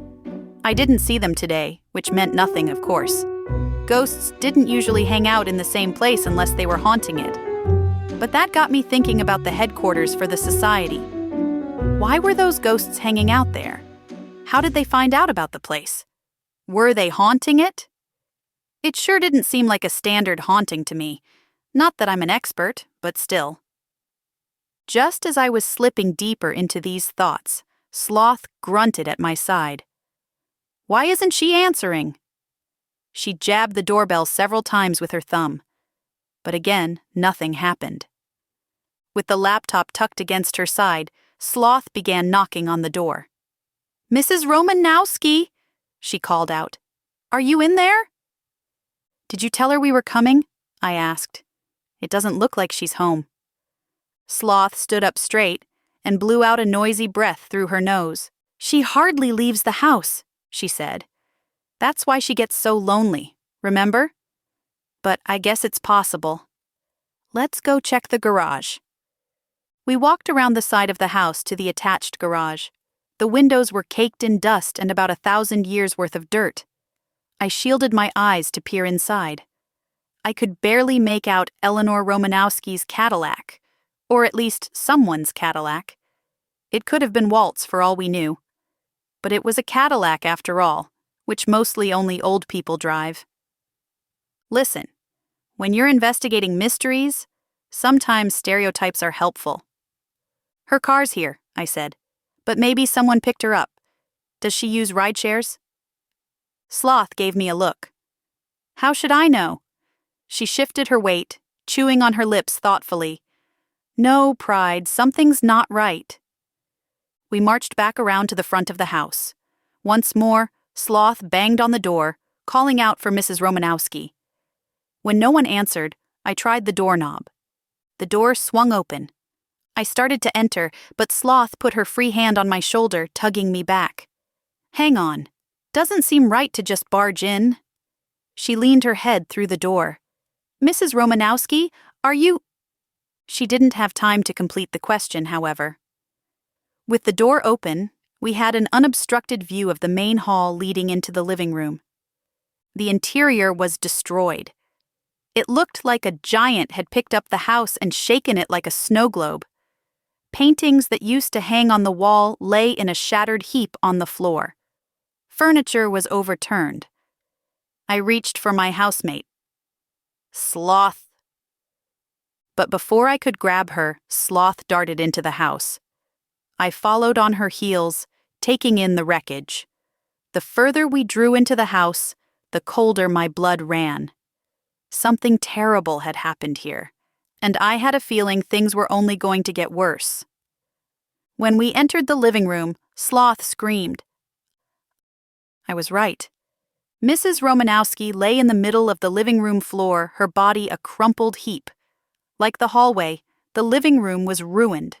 Books, knickknacks, and dishes lay scattered over the floor amid trashed furniture. Someone had taken a blade to the upholstery and ripped out the insides. Cotton stuffing and shredded foam were everywhere. As I stood there surveying the damage, Sloth dropped to her knees at Eleanor's side. She pressed her fingers against the woman's throat, looking for a pulse. But when she looked up at me, her eyes were filled with tears. She's dead, Sloth said. I nodded, pointing to the wound on her chest. Yeah, she's been shot. As if suddenly realizing we were in the middle of a crime scene, Sloth jumped to her feet, covering her mouth with her hand. Oh, Pride! What if they're still in the house? What if they're still here and they know we're here and— Her voice was rising in a panic, so I grabbed her by the shoulders and shook her, forcing her to focus on me. Nobody's here, I said. We're alone, okay? We're alone. How do you know? She said, her eyes still wild with fright. How do you— Because Eleanor's been dead a while, at least a day. Look at the corpse, Sloth. You can tell by the way she— What is it? What's wrong? Sloth looked like she might throw up, the color draining from her face. Don't explain, she said. I shouldn't have asked. There aren't any other minds around, or I'd be able to hear their thoughts. It's just us. I didn't think she would start screaming again, so I released her. She didn't move. What do we do? She asked. Do we call the cops? I looked around and nodded. Yes, obviously. We call the cops. I don't know what happened here, but it looks like someone was looking for something. This looks like a robbery, and poor Eleanor was just collateral damage. Sloth swallowed and began to tremble, her teeth clattering. She was going into shock. Collateral damage, she echoed, bemused. She was a person, Pride, not collateral damage. She was murdered in her own home just weeks after her son was killed. A voice drifted into the room. I'm pretty sure the two are related. I looked up to find the ghost of Eleanor Romanowski hovering at the far edge of the room. Her face was despondent, her eyes trained on her own corpse. It's the only thing that makes sense, she said. Gingerly, I stepped away from Sloth and toward the ghost, neatly avoiding the body in the middle of the floor. I doubt that, I said flatly. Walt's death was mostly an accident. I gestured vaguely toward the body. You were obviously murdered. Behind me, I heard movement, and a moment later, Sloth was pressed against my side. Pride? Who are you talking to? I gestured at the ghost, but all Sloth could see was empty air. Her eyes searched the space but latched onto nothing. It's Eleanor, I said. Her ghost is here. Sloth's eyes went wide as she pressed her hand to her mouth. Mrs. Romanowski? She's here? I nodded. That's what I said. Sloth stepped toward the ghost, and Eleanor backed away. For some reason, that struck me as funny. Even in death, people don't like having others inside their bubble. Can you tell her something for me? Can you tell her I'm still trying to help? I smiled. She can hear you, I said. You can't hear her, but she can hear you. Eleanor reached a hand toward Sloth in response, but her spectral form passed through Sloth's body. Eleanor paused, lifting her hand to her face, then tried again. Still her hand passed through Sloth. She shuddered, depressed, and let her hand fall limply to her side. Please tell her I appreciate everything she has done for me so far. I relayed the message to Sloth before returning my attention to Eleanor. Did you see what happened here? Who did this? And why do you think it's related to Walt's death? In response, Eleanor lifted a hand and pointed toward the second floor. They took my birds, she answered, her voice wavering. I blinked in surprise. Your birds? I don't get it. Why? But then I understood. Suddenly, everything came crashing into my skull at once. The last time I'd been at this house, I'd noticed the bird cage glowing. Not all the time, and not if I looked directly at it. But if I looked at it from the corner of my eye, it glowed. And then I remembered the cat carrier listing on the Chenoweth website. One commenter had mentioned that the magic block technology had a visible glow. Your birds were shapeshifters, I said. That cage was magic. It kept them from shifting, did you know? Eleanor's hands were at her throat, her fingers winding around the delicate gold chain at her neck. I didn't, not until the men came, but they were wearing outfits just like Walter used to wear, and I put 2 and 2 together. My son was a supernatural bounty hunter, and all this time I had supernaturals in my house and I didn't even know it. Again, she gestured toward her upstairs bedroom. One of them went straight upstairs when they heard the birds twittering. I tried to stop him. That's when... She looked down at her ruined chest. That's when he shot me. I looked at Sloth. The Superhawks, I breathed. The birds were the Superhawks. Eleanor was speaking again, but I wasn't listening. I had to see for myself. I darted up the stairs and into Eleanor's bedroom.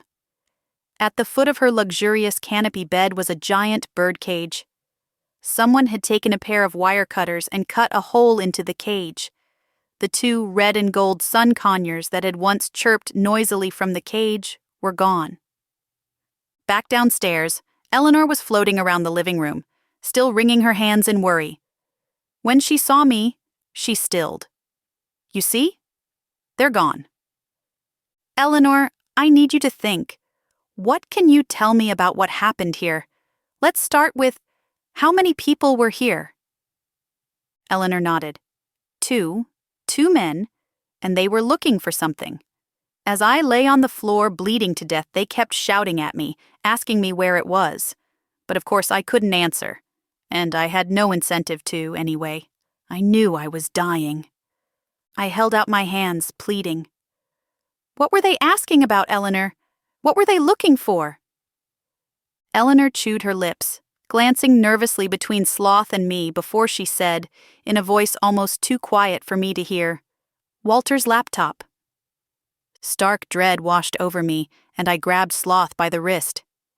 We have to get out of here, I said. Sloth stared, too scared to move. Why? What did she say? Pride. Tell me what's going on. I'll explain later, I said. We're in danger here. I was heading for the door when Eleanor's voice stopped me in my tracks. I know I'm dead, she called, but please don't leave me here. I've been too afraid to leave on my own, and I don't know why I haven't gone to the other side. But I don't want to stay in this house with my own dead body a moment longer. Please, please take me with you. I paused only long enough to instruct Sloth to get into the car immediately. While Sloth hurried out of the house, I stalked over to Eleanor and gazed into her eyes. They were liquid and roomy, but even in death, I saw the despair in them. I don't know how to do this, I said.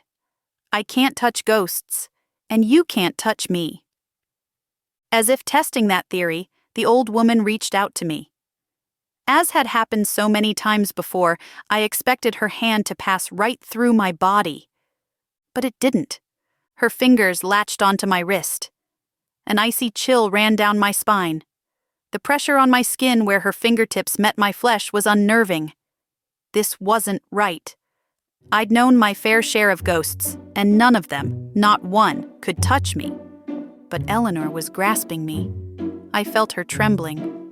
"Come on then," I said, tugging the ghost toward the door. Unbelievably, she followed. I darted from the house, dragging a petrified ghost behind me. As soon as we were inside the car, I started the engine while Sloth dialed the police. Then I stepped on the gas, and we flew out of there.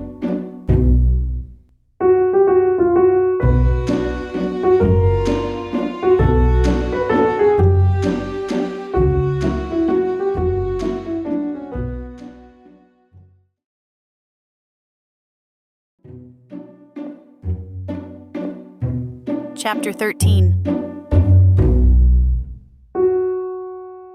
Where are we going, Pride? This isn't the way home. I eased up a bit on the gas, my heart no longer throbbing in my ears. The more distance we got from Eleanor's house, the more confident I felt no one had seen us go in. No one knew we had the laptop. I threw a sidelong glance at Sloth and sucked in a sharp breath. "We need to take Eleanor somewhere safe," I said. "I don't think Sinful House is the right place for her. She needs to be around others of her kind." Sloth's eyes grew wide as she looked around the car. It's so funny when people do that. You tell them a ghost is around and they look for it, even though they know they can't see it. Human nature is wild sometimes. "Take her. She's here, in the car?" I jerked my head towards the back seat. "Sitting right next to the cameraman," I said. The camera guy let out a little squeal as he squished himself into the corner, giving the ghost as wide a berth as possible. I chuckled under my breath. "Why did you bring her?" "Not that I mind," Sloth said quickly. "It just seems like maybe she'd be better off at her house." I shook my head. Number one, she said she didn't want to stay there. But number two, if the people we're looking for, the same people who killed Eleanor, are supernatural bounty hunters, I figure they may have some knowledge about ghosts too. The last thing I want is for them to get their hands on Eleanor. I don't know if you can torture a ghost, but I also don't want to find out. I wasn't sure if my words made everyone feel better or worse. But it was the truth. I glanced at Eleanor in the rearview mirror. "I won't let anything happen to you," I promised. The ghost nodded mutely. I parked outside Deja Brew, and as the camera guy opened his door, I shook my head. "You're staying here," I said. "I can't let you in there." The cameraman gestured wildly toward the empty air in the back seat. "I'm not sitting in here alone with a ghost. The network doesn't pay me enough." "Calm down, compadre. The ghost is coming with me and Sloth. You're staying here alone." Relief flooded his face, but he still gave me a petulant frown for show. "Network won't like it," he said. I slammed the door, and Eleanor latched onto my wrist as I tugged her forward. "They'll live." Inside the cafe, Felix was wiping down the counter, and the smell of espresso filled the air. Unlike the previous time I'd been at Deja Brew, the place was filled with patrons. When he saw us, Felix straightened and dropped the rag to the counter. I'd like to say he was glad to see me, but that would be a lie. He looked perplexed. "Hey, Felix," I said. "I hate to bother you. Do you remember me from the other day?" The barista's eyes darted between Sloth and me as he fidgeted. "I remember you," he said cautiously. "You were here with Victoria." I nodded. "Listen, can we talk in private? I need a favor." Felix smirked and ran a hand through his hair. "I'm not usually keen on granting favors to people I barely know. However," he glanced at our group again. "Why don't you come with me into the back?" He pointed to Sloth. "The rest of you stay here." I followed Felix into the back, and he closed the door that separated the kitchen area from the main house. Now that we were alone, he folded his arms across and pitched his voice low. "What happened to Mrs. Romanowski?" he asked. "Why is she dead?" My mouth fell open. How did you... Wait, can you see ghosts?" Again, Felix smirked. You didn't think I'd operate a haunted guild hall from my basement without the ability to monitor what's going on, did you? Of course I can see them. Until you arrived, I was the only person in Odyssey who could.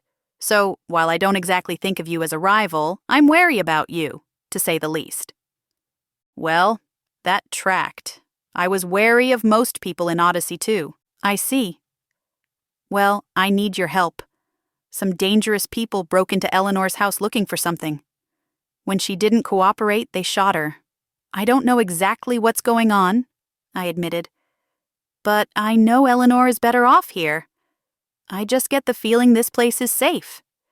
And I know her house isn't. Felix dipped his chin toward his chest as he thought over what I'd said. He had no reason to trust me. After all, I was carting around the ghost of a murdered woman, the mother of a supernatural bounty hunter. But I'd come in with Victoria, and Victoria and Felix were friends. I think. It was hard to tell. People in this town weren't always what they appeared. Navigating the waters of Odyssey isn't for the faint of heart. I don't recommend it to anyone. Here's what we're gonna do, Felix said. His voice sounded like he'd rolled it in gravel. Take her down to the basement, but don't tell anyone she's here. We don't need to attract any attention. Did anybody see you come here? Do you think anybody followed you from the house? I shrugged, digging my hands into my pockets. I don't know. I don't think so. By the time we found Eleanor, she'd been dead for at least a day. I don't think the bad guys hung around that long. But I've been wrong before, I admitted. Felix stroked his chin, still thoughtful. Finally, he said, I guess that's a chance we'll just have to take. Take her downstairs. Like I said, mum's the word. I followed Felix back into the cafe, where he donned a cheerful grin for his patrons. I gestured for Sloth and Eleanor to follow me through the same doorway Victoria led me through. Quietly, we descended into darkness. When we emerged into the crypt, Sloth had the same reaction I did. Her eyes were wide as saucers as she wandered reverently through the room, taking in all the various accoutrements of magic. She seemed especially enchanted by the astrology-painted ceiling. But even more enthralled with this discovery was Eleanor. As soon as we were downstairs, she gasped audibly, freezing in her tracks as she took it all in. She was less interested in the wands and glass globes, though. She was mesmerized by the ghosts. What is this place? She whispered. Are they all like me? Are they all... They're all dead, I confirmed, nodding. I don't know what they're doing here. But I thought if you can't stay home, you may as well have company. Eventually, the other ghosts noticed they had a new member. Some kept their distance, surveying her from afar. But others were upon her like moths to flame, peppering her with questions. Eleanor? Is that you? Oh, come here, honey. Let me look at you. Shot? Who shot you? We need gun control in this country. Oh my goodness. Is everything okay? Of course it's not okay. You're dead. Mrs. Romanowski, I'm so sorry to see you here. I thought you'd never die. I always said you would outlive us all, which I guess you did. Technically. While Sloth examined her surroundings and Eleanor mingled with her new roommates, I scanned the room for ghosts who were more standoffish. A younger woman, approximately my age, stood watchful in the corner, her expression guarded. When I approached her, she stepped back, pressing herself against the wall. I stopped and held up my hands. I don't want to hurt you, I said. Not that I could if I did want to. My name's Pride. I thought I could ask you some questions. The woman scoffed and raised an eyebrow. Your name's Pride? What's the matter? Your mom not like you or something? I balked. I never met my mother. She disappeared when I was an infant, but not because she didn't like me. At least I have no proof of that. The ghost looked like she was biting back a laugh. Then she said, I'm Angelica Munoz. Nice to meet you, Angelica. I didn't offer my hand for obvious reasons, But no matter how many times I introduce myself to ghosts, it never stops feeling strange. Can I ask you about this place? For starters, how long have you been down here? Angelica looked thoughtful, her image shimmering before my eyes. She must have been pretty in life. Her complexion was clear, her hair long and dark. It's hard to say, she breathed. Once you're dead, time renders differently. I choked to death at a dinner party, she explained. I kept waiting for that bright light everyone says you see when you die. But I never saw that. All I saw was my dead body lying on the ground while everyone around me cried and whatnot. Can you even imagine how disconcerting that is? She huffed, turning up her nose. Of course you can't. Why am I even asking? Anyway, I followed the ambulance toward the hospital before I realized I'm dead, so I should make the most of it. You know, see the world. She laughed then. At least I think it was a laugh. Her expression was very hard to read. Turns out, though, traveling as a ghost is difficult, scary, and slow. At least for me. But as I was wandering the streets of Odyssey, I felt something call out to me. I shivered, transfixed. What was it? It's hard to explain. It was like a voice in my head telling me where to go. So I walked. Do ghosts walk? I guess I floated, until I found the place. It was a coffee shop of all things, and I didn't even drink coffee in life. But Felix was there. He could see me. He welcomed me to the cafe and instructed me to go downstairs to where the others were. So here I am. I'm happy here, so I've never left. Although, I do much prefer it when the society isn't in session. It gets so crowded. And it's already crowded enough, even more so now that you've brought us another one. She had nowhere else to go, I pointed out. Angelica sighed. None of us do, she agreed. I suddenly felt overwhelmed. Now that my adrenaline was wearing off, I felt my situation acutely. Mrs. Romanowski had been murdered over a laptop now in Sloth's possession. My stomach felt sick, and my head was buzzing. I needed to go home and think. I thanked Angelica and went to find Sloth. She was hunched over a book titled Fairies, Cats, and Other Annoying Creatures. I tapped her on the shoulder. Sloth, we need to go. She glanced up from the book and blinked. She looked like she'd forgotten where she was. Is everything okay? Yes, but I need to get out of here and lie down for a while. Sloth closed the book and slid it back into place on the bookshelf. She turned around and shouted in the shadows. I'll come visit you, Eleanor, Sloth promised. You're in good hands here. Eleanor nodded, waving goodbye. Thank you for all your help, dears. Please be safe. We said nothing more as we went upstairs. Sloth thanked Felix, and then we headed home to Sinful House. That night, I went to bed early, but I couldn't sleep. Sometime after midnight, I rolled over onto my back, my arm draped across my forehead. I was staring at the ceiling and contemplating going downstairs for a glass of warm milk when the air cooled and a familiar shape shimmered into view. You did good today, you know. The ghost was sitting cross-legged on top of my comforter, her chin propped atop her knuckles. I grinned in the darkness. I did, didn't I? She nodded. Eleanor would have been stuck in that house for a long time if you hadn't rescued her. You did the right thing taking her to Deja Brew. She'll be happy there. I rolled over onto my side, my cheek propped against my fist. I peered at the ghost, giving her a quizzical look. How did you know about that? I mean, seriously, do you just follow me around in invisible mode all day? How do you know so much about my activities? The ghost giggled, covering her mouth with her free hand. I'm psychic, silly. Psychic, right. I knew that was a lie, but if she didn't want to let me in on her secrets, I wouldn't press the issue. So, I guess you saw me dragging her to the car? What I don't understand is how I could do that at all.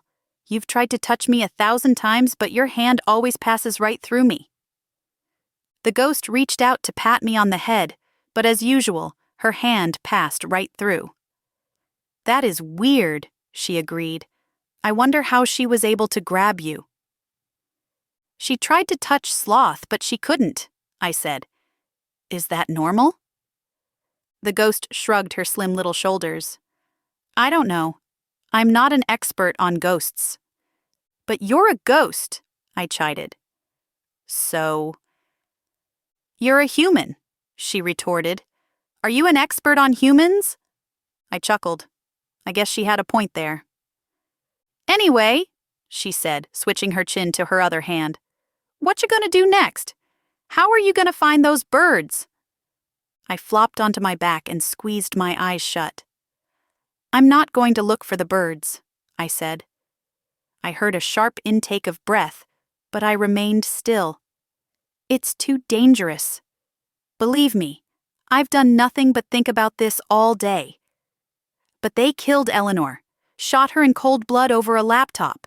Listen, I have no idea what's on the computer, but I can tell you one thing.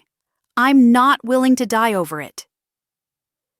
The ghost inched closer to me, and I could feel her disapproval radiating off her tiny spectral body. "You can't just quit," she said. "Eleanor was counting on you. Are you just going to tell her that her death wasn't important enough for you to look into?" I grunted, sucking my teeth in annoyance. "Of course not. The cops will handle it. I know they're not the most talented police force in America, but they'll look into it. They'll do more than I can do anyway." The ghost threw up her hands in exasperation. "You don't know that. You know about the missing parrots and the laptop. The cops don't. They can't talk to ghosts like you can. They can't interview Eleanor. They'll probably treat it just like a typical robbery, and justice will never get served. And more importantly, nobody will ever find those poor birds." I swallowed hard, squeezing my eyes even tighter. "I've thought about all of that," I repeated, "but it's just getting to be too much. It's too dangerous." "Did you know sun conures can mimic human speech? They can also mimic telephones ringing and car horns, too." "I didn't know that," I answered, relieved we were changing the subject. If she wanted to talk all night about babbling birds, I'd let her. If it meant we were done talking about the Chenoweth investigation, I'd stay up until the sun. "You're scared. That's your problem." "So much for that." I laughed, a bitter, dry sound that felt out of place. "Of course I'm scared. Someone was murdered. I'm way outside my league here." "You handled cases like this all the time when you worked with the San Diego police force. So what's different now?" I turned my head to face her. "The difference is, I was just a consultant. I didn't chase bad guys. Detective Hidalgo did that, and he had a gun." The ghost shrugged as if this were the sorriest excuse she'd ever heard. "So get a gun." I returned my gaze to the ceiling. It's not that simple. "You're scared, so you're giving up. I thought you were better than that." I slapped my hands against the mattress. "And what would you have me do, oh bodiless one with no skin in the game? I have nothing to go on. I don't know who those men were. I don't know where to find Chenoweth.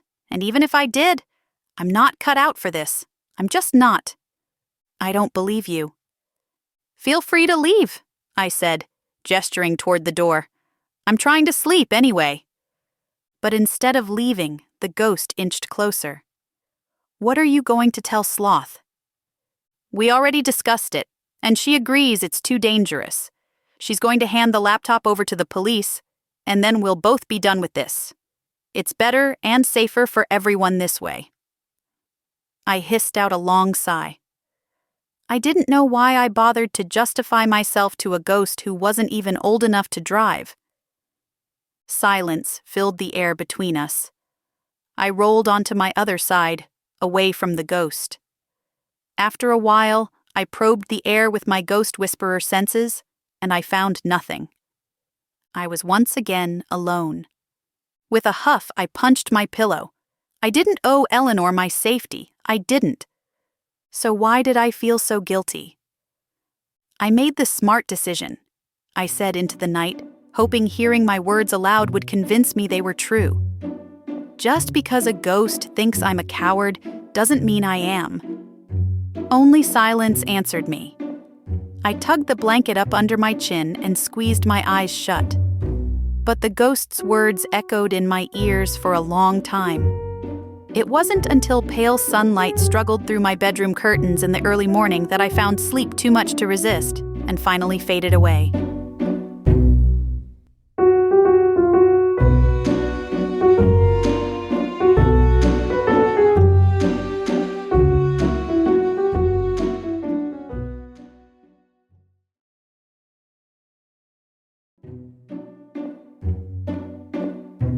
Chapter 14. My phone rang early the next morning. Groggily, I answered, my eyes barely open. Hello? Good news! A woman's voice chirped. I didn't recognize it. Cecil Bradshaw, or whoever he really is, will be in Odyssey in 2 days. I rolled onto my back and shut my eyes. Good morning, Victoria. That's great news. He has a ticket and everything? Yes, everything's confirmed. I just got off the phone with him. Here's the kicker, though. He called from Cecil's phone number, but the man I spoke to was definitely not Jace Thornburg. I frowned. What do you mean? His voice was different. Similar, but different. It wasn't the same man we spoke to in the crypt. At this point, I have no idea what that means. So what's the plan? I opened my eyes, brow wrinkled. Plan? She sighed. Yes, Pride. You need a plan. A little showmanship. How do you plan to confront him and get everything on camera in the most TV-pleasing way possible? I yawned and stretched. It was too early for this. I don't know, Victoria. I hadn't really thought about it. Well, I have, she said. You need to host a dinner party. I sighed. There are 3 things I hate more than anything. Number 1, shopping. Number 2, being woken up at the crack of dawn by people I barely know trying to get me to do things I don't want to do. And number 3, dinner parties. I don't know if that's such a great idea, I mused. Why not? She sounded indignant. Because I don't want to, I admitted. Victoria's response was something between a laugh and a sigh. I'll make this very easy on you. I've already thought it out. Just listen. While Victoria rattled off the details of her cockamamie dinner party plan, I hauled myself out of bed and got dressed. I definitely needed a shower and to brush my teeth, but I'd slept badly and I wanted coffee more than anything. So while Victoria talked, I walked downstairs. I found Envy in the kitchen. She had a shopping bag slung over her shoulder. Morning, she said, her voice all sing-song and awake and slightly annoying. How'd you sleep?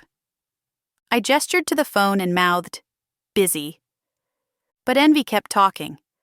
I'm making a run to the grocery store, she said. I could use your company. There's something I want to talk to you about. Since the phone gesture didn't work, I held up a finger to quiet her. Into the phone I said, Yeah, that's fine, Victoria. No, I appreciate it. Seriously. It's just early and you caught me sleeping. Yeah, sure. I'll tell him. No, thanks a lot. Yeah, I'll see you. I clicked the phone to disconnect and jammed it in my pocket. What were you saying? Envy shoved a bag into my hand. Grocery store. I'd like to get some alone time with America's favorite sin. I groaned. I wish you'd stop saying that. Envy poked out her tongue. The fact that it bugs you is exactly why I still say it. Didn't you go to grammar school? I ignored her the entire way to the grocery store. Inside, I volunteered to push the cart. Envy tapped a finger against her lips, eyes scanning the items on her list. We can probably cut this in half if we let one of my elementals help. I spun around on my heel and pointed a finger in Envy's face. Absolutely not, I said. First of all, do you think the citizens of Odyssey are ready for one of your elementals? It's one thing to have them around the house. It's another thing for them to be tearing around town on their own. My housemate made an exasperated sound as she rolled her eyes. Ugh, you're so dramatic, don't worry. I'm not using the water or air elementals. They couldn't help anyway. They're worthless at shopping. We'll use my earth elemental. And before you object, she said, holding up a hand, he's not conspicuous. Unless you look really closely, he just looks like a short man. A very short man with round hips and a pointed hat, she whispered under her breath, eyes darting sideways at me as she blushed. But the earth elemental isn't even worthy of a second glance, she said in her usual speaking voice. Usually? Number 2, I said, continuing my objection. The last time you summoned elementals to our house, the fire department ended up on our street. Don't you think you've caused enough trouble with them? Envy huffed, popping a hand on her hip as she narrowed her eyes at me. If I don't keep summoning them, how am I supposed to get better at it?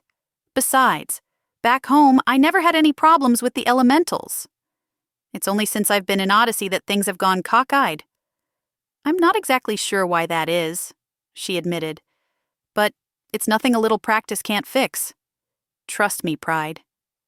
She pressed her hand to her chest as she said this, offering me her best innocent smile. It'll be fine. When Envy had her mind made up, there was little I could say to dissuade her. So I dropped the subject and started pushing the cart. What's the first item on the list? I asked. Chicken, she said, her nose wrinkling, eyes scanning the rest of the list. Why did I put chicken first? I shot her a confused glance. Should chicken not be first? Not on this list, she explained. An unordered list just makes shopping tedious. Some people like to organize alphabetically, but even that's kind of a waste. I usually organize my list by shopping aisle. It's so much more efficient that way. We were walking past an end cap filled with snack cakes. Envy grabbed one and threw it in the basket. I shot her a look. I thought the point of having a shopping list was so you didn't make impulse purchases, I chided. Envy glanced sidelong at me, her lips pursed in displeasure. I make lists so I don't forget things I need. That doesn't prevent me from buying things I want. Not that it matters. Every time I buy snack cakes, they disappear before I have a chance to eat them. I recalled Gluttony eating my Chinese food out of the fridge without even an ounce of shame. If you want something to yourself, you have to hide it. Gluttony has no boundaries. Envy hummed as she selected a second package. I'll keep that in mind. Anyway, listen. There's something I wanted to talk to you about. We were headed towards the butcher for the chicken, which was on the other side of the grocery store. We walked past several displays, each containing nothing on our list, and Envy absently selected items from the shelves, tossing them into the basket. After throwing her third box of Velveeta into the cart, I stopped and looked her in the eye. Envy? What's on your mind? Envy curled her lip beneath her teeth and sucked in a breath before answering. Lust showed me that tiara you bought for her, she began slowly. It's really nice. You chose well. I mean, I think wearing a tiara at our age is kind of weird, but that's not the point. She wanted it, and you bought it. Which was really nice, but which also raises some questions. At the mention of my exchange with Lust, my stomach clenched. My personal business was my personal business, and I didn't really want to discuss it with Envy. This was stupid for several reasons, mainly because my personal business was being aired on TV anyway. In fact, all over America, bloggers, vloggers, and influencers of all stripes were commenting on my personal life with wild abandon. As part of our contract, the network sent us updates on how we were being perceived in media, the media being everyone with a social media account. It's crazy to read strangers' opinions about yourself. They speculate and jump to wild conclusions. For example, there was an entire subreddit dedicated to analyzing our show, and several Redditors had posited that Shada and I were never really together. That our entire relationship was a sham invented by the network to make me more sympathetic and normal. It wasn't a bad theory. When it came to sympathy, I needed all the help I could get, but that didn't make the theories true. So, what's your question? I asked cautiously. You came on the show because you wanted to get your girlfriend back, yeah? But you and Lust seem to be developing something. Which is fine, she hurried to add. But Lust is my friend. So I just wonder if your intentions about her are pure. We were passing by aisle 7, which contained bread and bread-related items. Envy had dinner rolls on her list, so I started to turn down the aisle. But Envy grabbed me by the elbow. We're shopping the list in order, she said. That's exactly why it should be organized when you... Her voice trailed off as she stared. Halfway down aisle 7, a short man wearing blue knickerbockers, a red hat, and a white shirt with red suspenders was throwing items into a cart half filled with loaves of bread. His back was to us, so I couldn't see his face, but he looked suspiciously like a gnome. He was pushing the cart with one hand and grabbing items off the shelves with the other. I froze, gesturing to the man with a lift of my chin.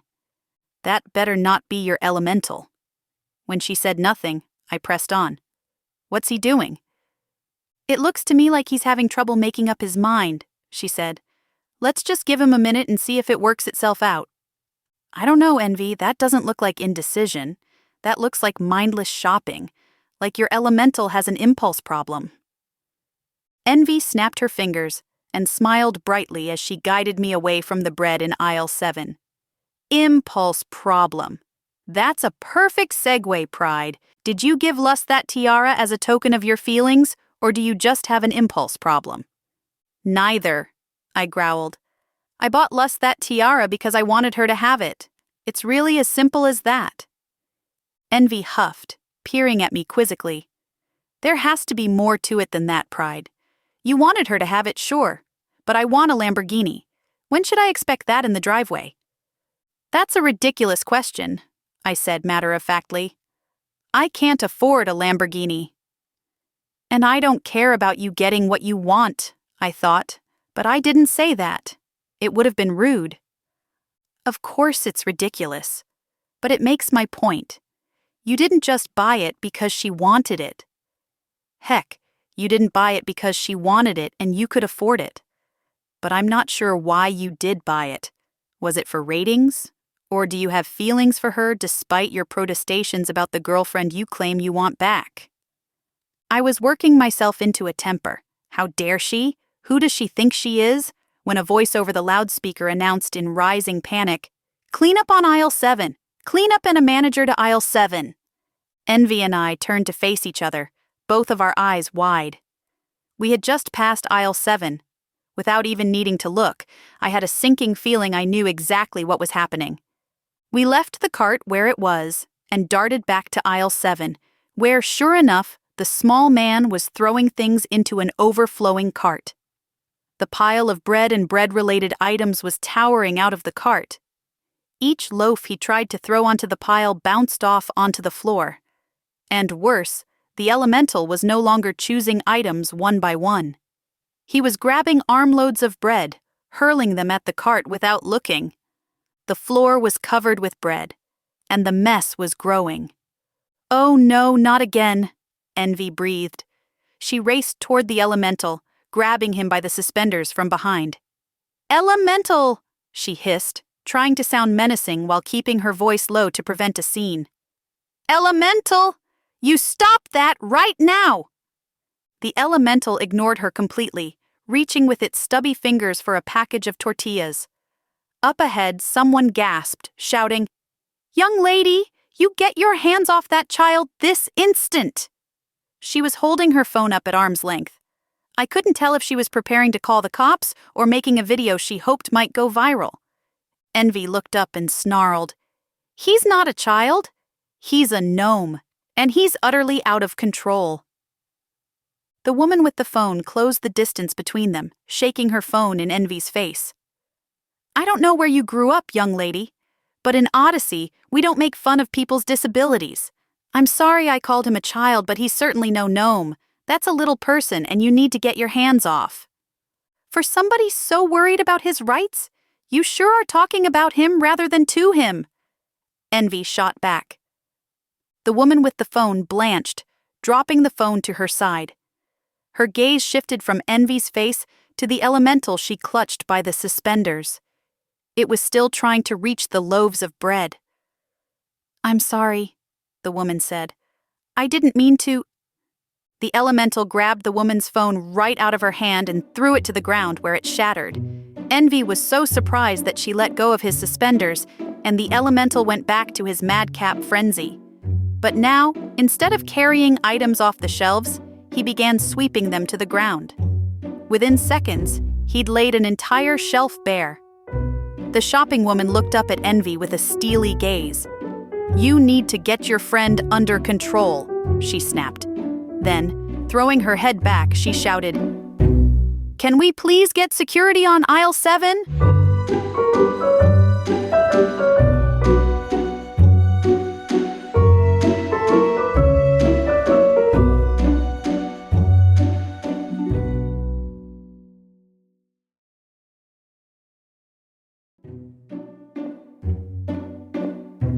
Chapter 15. We arrived home much later, exhausted, embarrassed, and bedraggled. The woman with the phone turned out to be a loudmouth pet salon owner with a community newsletter and a penchant for armchair psychology. While Envy tried to get her elemental under control, the woman kept yammering about the importance of personal responsibility. "You have to own your mistakes," she said haughtily, nose tipped toward the ceiling as Envy tried desperately to constrain the gnome. "When you bring mentally handicapped people to the grocery store, you must be prepared for them to act out. I've written about this extensively in my newsletter." The manager on duty called the cops. By the time they arrived, however, the gnome had despawned, leaving a tortured Envy to explain what had happened without actually explaining what happened. "You try telling the cops you summoned an earth elemental to help with the grocery shopping and see how well it goes over." After we put away the groceries, I trudged upstairs to my room. I had fantasies of a long nap and maybe a bubble bath later. But as I was passing by Wrath's room, his door open, something nabbed my attention, whispering, "I know that's not enough reason to invade a person's privacy, but call it intuition." I knew something was up. So I pushed the door open and stepped inside to find Wrath and Sloth huddled together on Wrath's bed, hunched over an open laptop. A laptop I recognized. "What are you guys doing?" I asked. Sloth slammed the laptop closed, her mouth working, looking for words but not finding any.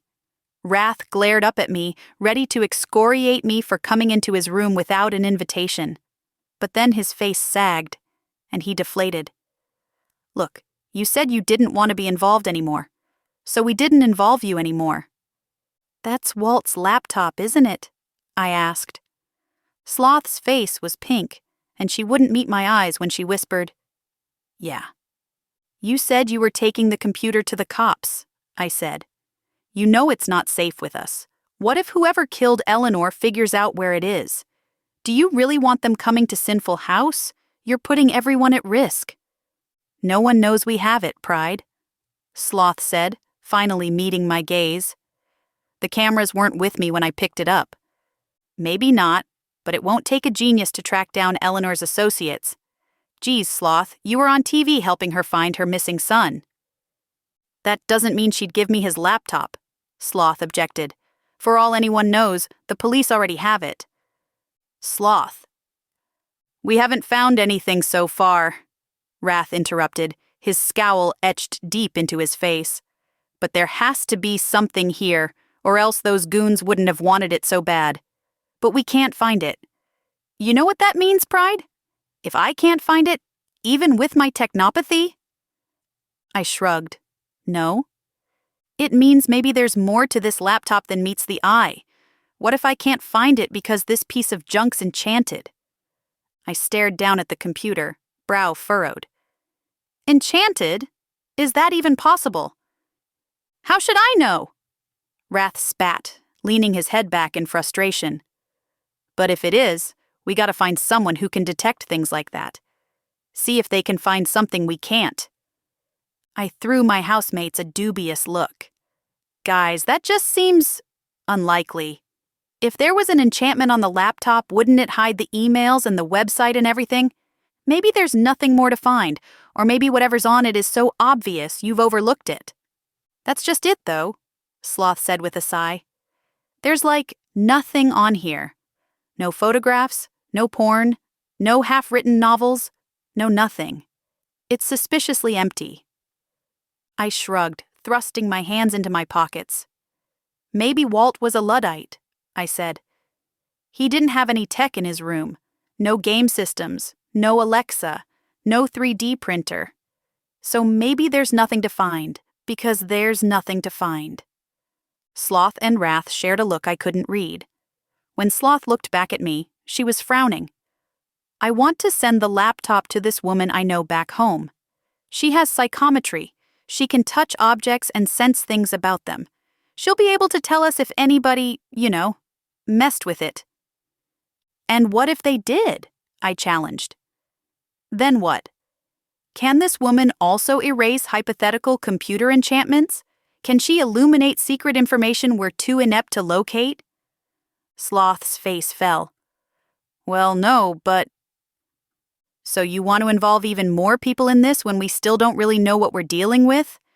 And even then, it won't really get us anywhere. Gingerly, Wrath slid the laptop off Sloth's lap, and to my surprise, handed it to me. When she saw what he was doing, Sloth shot up straight, eyes wide with objection. Hang on, what are you... Pride's right, Wrath said, raising his voice just enough to drown out Sloth's protest. We tried, Sloth, but whatever is on that laptop isn't for us to find. We've done the best we can. We need to turn this over to the cops and hope they can do a better job. At Sloth's crumpled face, he added, It's too dangerous. She nodded mutely and wiped at her nose. I tucked the laptop under my arm. I'll take it to the station, I promised. And I'll let Eleanor know. She wouldn't want to put us in harm's way, Sloth. I know she wouldn't. Sloth slid off Wrath's bed and slipped past me into the hallway. When she was gone, I lifted a hand in a limp wave. I'm gonna go have a nap or something, I said. Thanks for siding with me on the laptop thing. Wrath nodded. When you're right, and you were right. We tried, we failed. Time to let the cops do their jobs, even if I do think all cops are.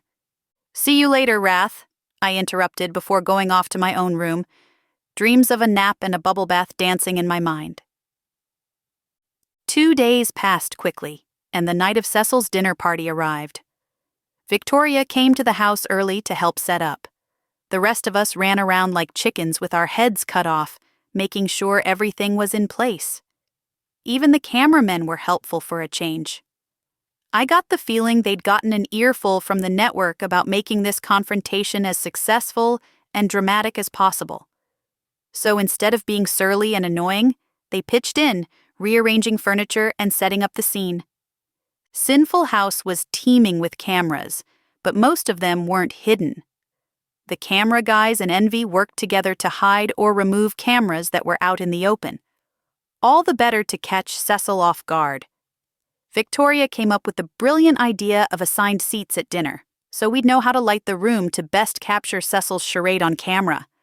The tricky part would be getting Cecil, Jace Thornburg, to sign a release so the network could air the episode with him in it. But although it might cost the network a pretty penny, our producer Trisha assured us they'd worked with guys like him before. There was little Jace Thornburg wouldn't do for money. That's why we were in this predicament in the first place. While the rest of us worked to set the stage, Gluttony prepared a meal fit for a king. He baked 2 different lasagnas, one with a mouth-watering combination of veal, pork sausage, and beef, the other with eggplant and mushrooms. In addition, he prepared 3 salads, several loaves of bread, rosemary butter, and home-churned lemon sorbet for dessert. The spread was beautiful. You had to hand it to Gluttony. The guy really knew how to create a 5-star experience. Greed sauntered into the dining room, his hands tucked casually in his pockets. After all my time at Sinful House, I still didn't know Greed well. He kept to himself, and even during our network-mandated house meals, he said little. Tonight wasn't much different. As he took in the spread, all he said was, "You went to a lot of trouble." "I didn't," I corrected. "Gluttony did. He made all this himself. He saved our hides, really. None of this would be possible without him." Greed offered a slight nod, still surveying the table. "I hope it goes well." I paused. "Are you coming to dinner?" Now the barest shadow of a smile crept over his lips. "Wouldn't miss it. Though I'll be sure to keep strictly to the wine. It's store-bought, yes?" I chuckled. "The wine is safe, but wine on an empty stomach?" Greed smiled for real now. "Can't be worse than what you've got planned. And I like my secrets." He said nothing more as he sauntered out the way he'd come in. Curtain was in half an hour, and one by one, the housemates started trickling into the common rooms. Everyone was dolled up in their Sunday best. But of course, lust put everyone else to shame. She was wearing the tiara we bought at the citywide garage sale. I couldn't decide if she looked majestic or insane and eventually settled on a combination of the two. Either way, I couldn't keep my eyes off her. Besides the crown, she wore a black dress that looked like she'd been poured into it. When she saw me staring, she blushed a bright crimson. I returned that blush and tore my eyes away, my pulse pounding in my ears. As the housemates poured wine and Gluttony passed around hors d'oeuvres, Bailey Preston arrived. I gave her a quick tour of the house and offered her a glass of wine, which she accepted but didn't drink. She kept fidgeting with her jewelry and smoothing her hair into place even though she already looked perfect.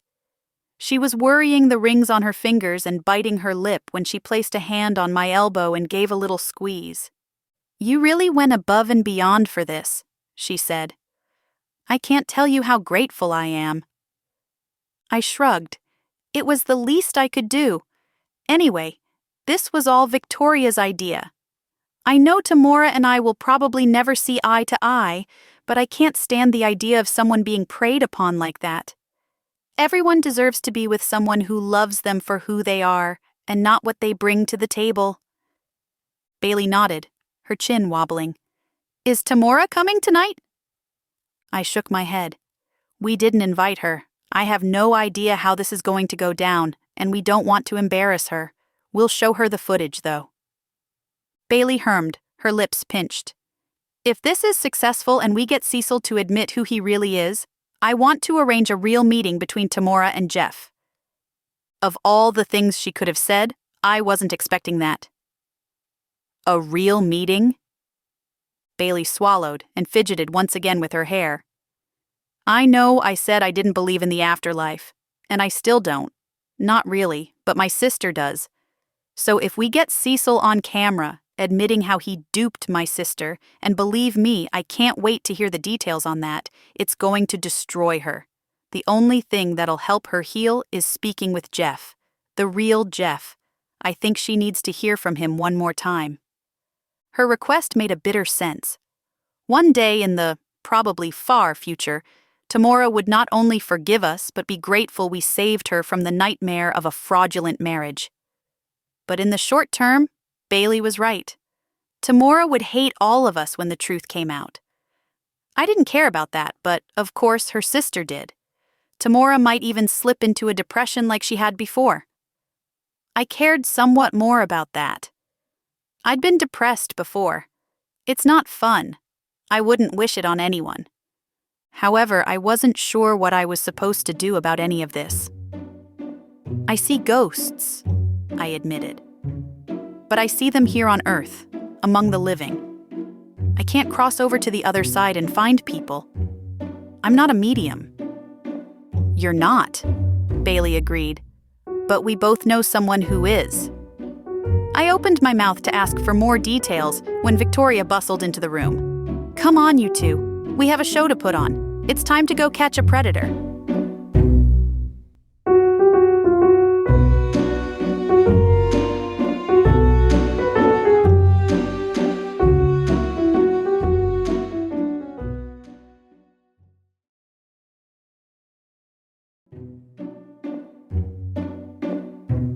Chapter 16. At 7 p.m., the doorbell rang. Everyone took their places, and I went to the door, my heart thumping in my throat. I didn't know why I was nervous, but I don't generally like surprises, and there was no telling how this would all pan out. I tried to be prepared for anything. I braced myself for the man on the porch to be a stranger. I prepared for it to be a woman. I'd seen the MTV show Catfish. When it came to deception, human ingenuity knew no bounds. The person outside could be anyone. With a breath to steady my nerves, I pulled the door open. I blinked. Standing on the porch was Jace Thornburg, the same man I'd seen in the Facebook photos and the startup articles online. Kind of.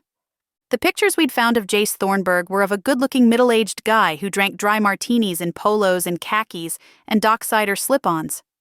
But this guy looked nothing like that. He was wearing a long white linen tunic over a loose pair of maroon linen trousers. He wore suede Birkenstocks revealing recently manicured toes. Around his left wrist, he wore a bracelet of milky jade mala beads.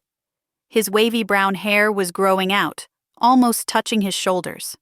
Small gold hoops adorned both earlobes. In short, he looked like a cross between Mahatma Gandhi and Jesus. Not a bad look if you're pretending to be a medium. Finally, I found my voice. "Jeff?" I asked. The man blinked and then smiled warmly. "Cecil," he corrected. "Understandable mistake." I didn't know what to say. His voice sounded nothing like the man Victoria had spoken to on the phone. We stared at each other a moment before he cleared his throat and asked, "May I come in?" I stepped aside and led him to the living room where everyone was seated. "I can't thank you enough for showing up," I said. "I hope you don't mind, but I've invited a few friends over to join us for dinner. Victoria, you already know." At her name, Victoria nodded, smiling prettily. "And this is Bailey Preston, Tamora's sister. But maybe you already know that."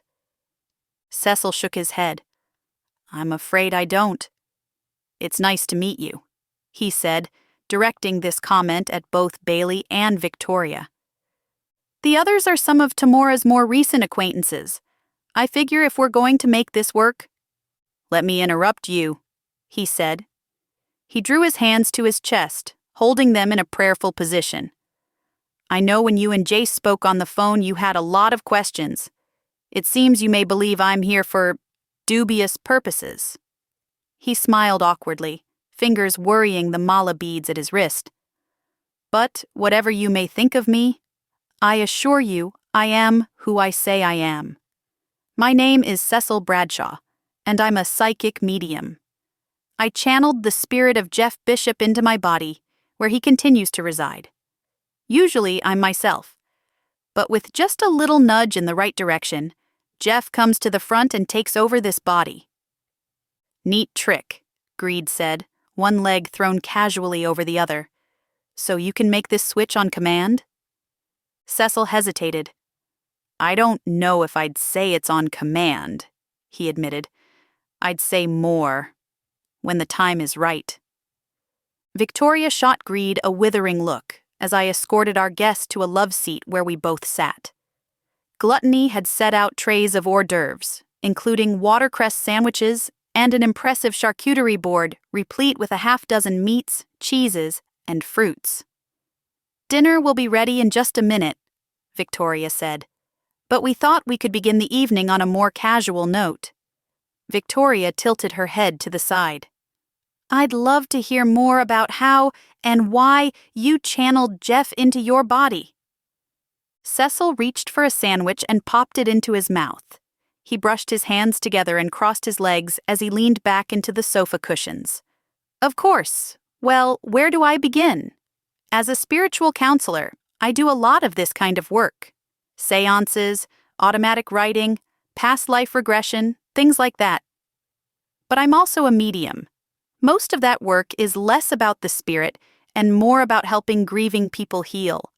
I channel spirits of the dead so their loved ones can move on.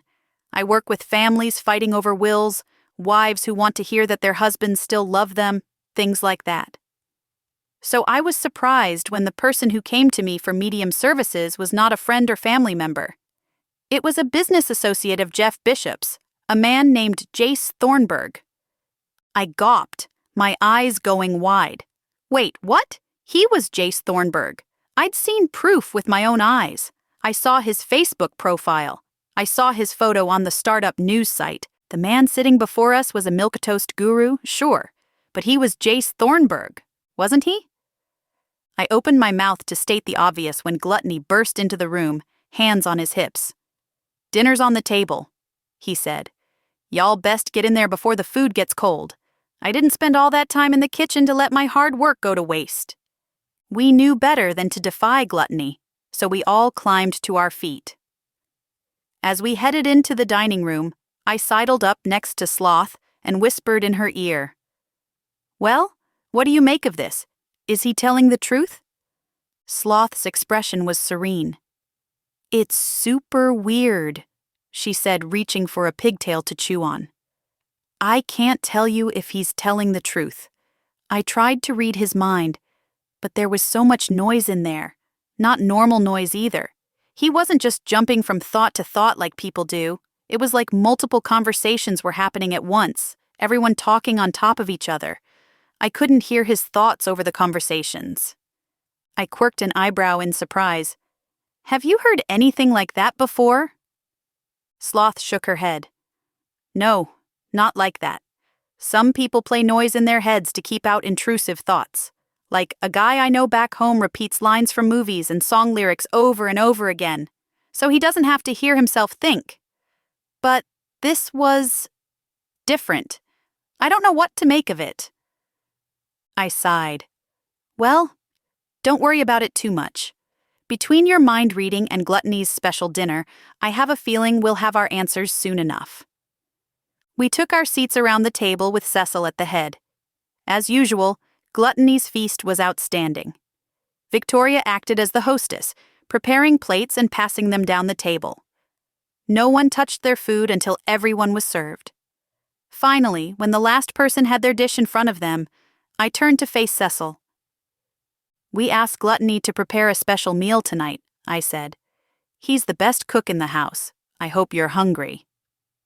At the other end of the table, Victoria began pouring wine.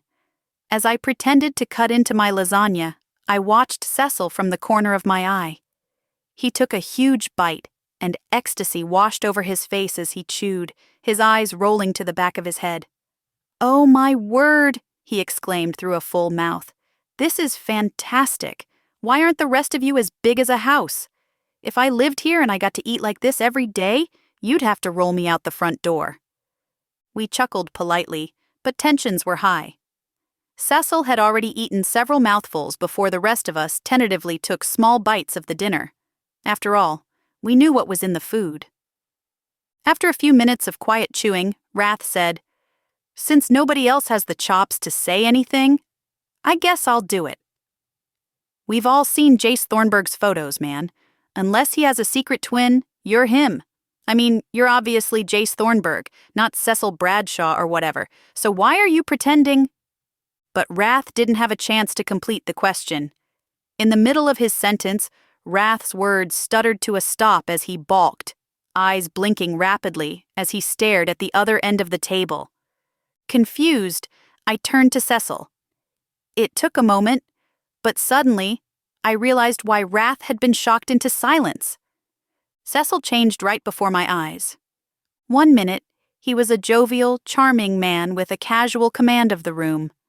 But now, he was scowling, brow wrinkled in confusion as he dropped his fork, which clattered to the floor. He pulled his hands away from the table and pushed up his sleeves until they revealed the mala beads at his wrists. Then, his head fell backward and he sighed heavily. "Cecil again," he breathed, his voice low. "Why am I at Cecil's dinner party?" The room went silent. The man speaking was not Cecil, but I recognized this voice. I'd heard this voice on the phone in the crypt. The voice belonged to Jace Thornburg. The change was not dramatic, but it was noticeable. Cecil's voice was flowy and warm, like he was trying to put you to sleep. This voice was sharper and louder, like he wanted you to sit up and pay attention. But it wasn't just the voice that was different. His body language changed, his vibes palpably less relaxed. His shoulders were tighter, his jaw was clenched. Where Cecil had been open and welcoming, this man was guarded, like one of us might attack him at any moment. He dropped his head into his hands, fingers buried deep in the roots of his hair. When he looked up, his expression was stern. "I agreed to let Cecil bring me here," he said. "But we agreed he'd stay until we got home. So, I'm not sure why I'm here and Cecil's not." I stared, unable to reply. Did he think we had any answers? I was grasping for a way to respond when, at the other end of the table, Greed inexplicably asked, "Who are we speaking to now?" My head swiveled to face Greed. His eyes were trained on Cecil, and his expression was tender but professional, like a professor addressing a nervous first-year student. I swiveled my head again to look at Cecil. I was beginning to feel like I was at a tennis match. The man snorted out a heavy sigh. "Jace," he said, "my name is Jace Thornburg." I glanced over at Greed. He was leaning forward onto his elbows, his chin resting atop laced fingers. He was still wearing that eerie professor look. Frankly, it was the most of Greed's personality I'd ever seen, and it was creeping me out. He cleared his throat and asked, "Jace, are you the host?" The man nodded. "Yes? You'd think I'd be used to this by now, but I guess you never really get used to it." I was staring so intently at Cecil and trying to make sense of what I'd just seen that I almost jumped out of my skin when wrath demanded, "What the heck is going on? Cecil?" Greed smiled at Cecil, Jace, and dropped him a wink. "I can explain it," Greed said. It wasn't an offer to us, however. It felt like an olive branch to Jace. "But it is you we are speaking of, so perhaps you'd like to speak for yourself." He softened his voice even further and said, "It's entirely up to you." Jace. He put a subtle but unmistakable emphasis on the man's name. Jace, look, even I could take the hint. Looked like he'd rather be anywhere else on Earth than sitting at this table with us. His skin had gone ashen, and his jowls sagged. He cleared his throat and looked down into his lap. "I have a psychological condition called dissociative identity disorder." I chanced to look around the table. I had absolutely no idea what he was talking about, but no way would I admit as much. Thankfully, my housemates, all except Greed, looked just as perplexed as I felt.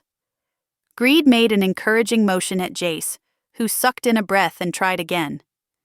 "It used to be called multiple personality disorder?" I sank back into my chair, my hand covering my mouth in surprise. Oh, I'd heard of this condition, but only on TV shows and that one Sally Field movie. The man sitting at the head of the table had come to us as Cecil, an easygoing spiritual guru, but he wasn't Cecil now. Cecil had left the building. This man was Jace Thornburg. Again, Jace shifted in his seat and continued. "I was diagnosed as a teenager," he said. "I don't know any of you, so sorry if I don't feel like giving you my entire medical history. But you invited Cecil to dinner, not me, so I guess I owe you an explanation of why I'm here, and Cecil isn't. But unfortunately, I don't have a great answer to that." "Actually," Greed interrupted, "it is we who owe you an explanation." He gestured at the feast in front of us. "We tricked Cecil. Gluttony is a kitchen witch. He enchanted tonight's dinner with magic that makes people tell the truth. It's why we were hesitant to begin eating and why I'm confessing this now." He grinned and winked again. "I can't say for sure, but I suspect that's why you emerged when Cecil ate our food. You are the original personality after all, your body's true north, The magic forced the switch. I see, Jace said, voice low. Well, under the circumstances, I'm going to choose not to be ticked off. I assume you want to know how and why Jeff got stuck in Cecil's and my body. Or if, Victoria clarified, her voice icy. If isn't the question, Jace said, shaking his head. That really did happen, and it's all my fault. Good grief, I hardly even know where to begin. Envy was watching all this with rapt attention. Begin at the beginning, she advised. And when you come to the end, stop. Jace grinned nervously. Well, I can tell you what I know. I met Jeff on an Everest expedition. He sort of became my climbing buddy, I guess you'd say. When you go through something like that, even with a complete stranger, you form a bond with them. There were lots of other people on the expedition, of course. But I was attracted to Jeff not just because he was famous, but also because he was more like me than the others. More like you how? Bailey asked. Well, lots of the other guys were survivalists. They had Everest on their bucket lists, you know, so they were there to, prove something, adrenaline junkies. But Jeff and I were different. We weren't there because we got off on the rush of danger. We were there trying to find ourselves. I know how that sounds, he scoffed, but it's true. I like to think we would have become friends if we'd both survived. I chanced another look around the table. All my housemates were as transfixed as I was. I guess it's not every day you meet someone with multiple personalities living inside one body. Jeff got sick in what they call the death zone. There's not much oxygen up there, and you're supposed to pass through that zone quickly. But the problem is, our expedition was overbooked. Imagine that. You finally get out of the hectic rush of day-to-day life only to stand in a queue to reach the top of Everest because the expedition was overbooked. He laughed again, a dry, mirthless sound. Anyway, it's not uncommon for people to get sick in the death zone. That's why they call it the death zone. Jeff started hallucinating. He was talking to people who weren't there. Mostly, he spoke to Tamora, who I guess was his wife. I shot a look at Bailey, but her expression was unreadable. She was watching Jace with as steely a gaze as I'd ever seen. He talked about private things that happened between them, dinners they'd shared, jokes, TV shows, stupid stuff like that. I tried to be there for him, but he was deteriorating fast and... He sat up straight, his mouth drawn into a hard line. I don't want to talk about Jeff's death, he said. All I'll say is this. In my final moments with him, he was delirious. The last person he mentioned was someone called Tori. It took everything I had not to look at Victoria to gauge her reaction. After all, Tori was her secret, and I wouldn't be the one to expose her. Instead, I asked, "Who's Tori?" I don't know, Jace admitted with a shrug. He just kept saying he was sorry. He passed away before revealing the last of his secrets. A collective sigh went around the table, and the energy shifted. It's always hard to talk intimately about death, even the death of a stranger. Humans have a tremendous capacity for empathy when we allow ourselves to feel it. Anyway, that's the backstory. When I got back stateside, it took me a while to acclimate to daily life, you know? Everest kicked my butt, and I watched someone die. It changed me. But after a while, I realized I needed to talk to Jeff. Not just about business, but about our experience. So I did something out of character. I asked Cecil for help. How? Sloth asked. I mean, I hope this isn't an ignorant question. But if you and Cecil are the same person, then... I'm sorry, Sloth, but I must interrupt. Greed was leaning forward and craning his neck to address Sloth directly, who sat on the same side of the table as he did. Cecil and Jace are not the same person. Or at least, not the same personality. They merely reside in the same body. Jace was silent a moment. Finally, he looked to Greed and said, "You seem to know a bit about this. Are you a doctor or something?" Greed's lips tightened into something like a smile, I'm a psychiatrist, he said. If you'd told me Greed was some kind of rock band dropout or a vampire cosplayer, I would have believed you. That's the kind of energy Greed gives off. Never in a million years would I have guessed that guy to be a psychiatrist. I immediately felt terrible for his patients. Greed shifted in his seat and said, "Dissociative identity disorder means there are several personalities, we call these alters, living inside the host. They can converse among themselves. Of course, psychiatry doesn't really understand how that happens. For as much as we like to think otherwise, the brain is still the great unknown. We know far less about how it works than we pretend." "I guess that explains it," Sloth said almost to herself. She glanced over to Jace. "I'm a mind reader. My job tonight was to listen to your thoughts, Cecil's thoughts, to see if he was telling the truth. But when I tried, I heard so many other voices. I couldn't make out one from another. It was just so much chatter and noise." Greed nodded. "You heard the alters having conversations. That's interesting. I'd like to talk to you more about that at another time." He adjusted his gaze to settle once again on Jace. "How many alters do you have?" "5 that we know of," he mumbled. No one knew what to say to that. It seemed intrusive and rude to ask more about the alters, even though I, for one, was dying to know more. After a protracted silence, Wrath finally said, "So I guess I have to be the one to ask. Again."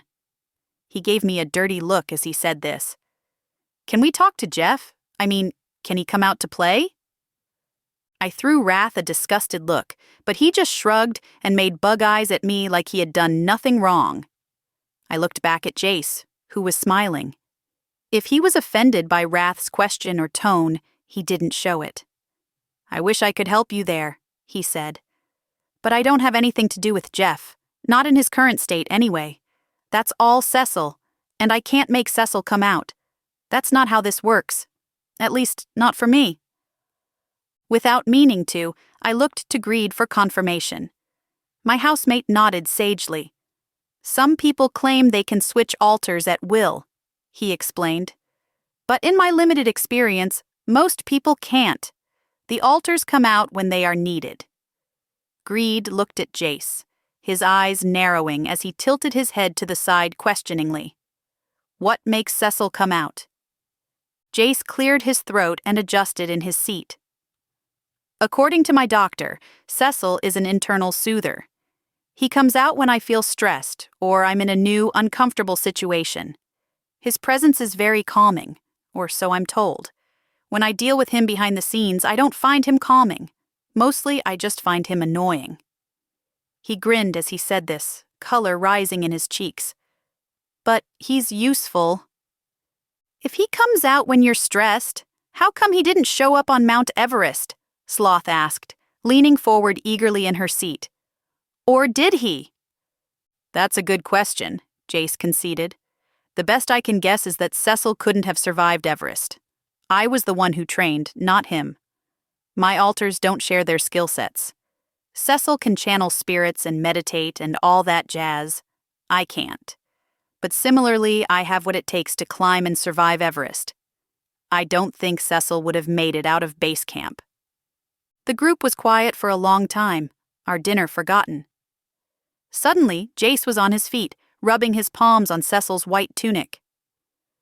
"I'm feeling a little on display," he admitted, "especially sitting here wearing Cecil's clothes. Anyone mind if we pause this whole thing? I need a minute." Jace didn't need our permission, of course, and he didn't wait for it. He bolted out of the dining room and disappeared around the corner. In the distance, a door opened and then slammed shut. All eyes turned to Greed. He was leaning back in his chair now, and without Jace present, his relaxed, professional demeanor vanished. Now he looked like the Greed I was used to, wolfish and predatory. "I've never seen that happen in the wild like that," he said. "I've only treated a handful of patients with DID. Definitely never met anyone who channeled a spirit into their body." Can you imagine the papers I could publish about this? I've got to get Jace to sign a release form. Lust growled, throwing Greed a disgusted look. That poor man is suffering, and you're thinking about your career? Not at all, Greed shot back. I'm thinking about the money. You're disgusting. I'm honest, he quipped. This could lead to book deals, movie rights, the whole shebang. That's so wrong, man, Wrath put in, sneering and shaking his head. The poor dude's got an emotionally vapid millionaire stuck inside him, and all you care about is dollar signs. That's the trouble with our whole society. Capitalism is the death of humanity, man, I'm telling you. He banged a hand on the table. Greed is the perfect example of why this country is deteriorating. Our crumbling morals, our disregard for fellow man.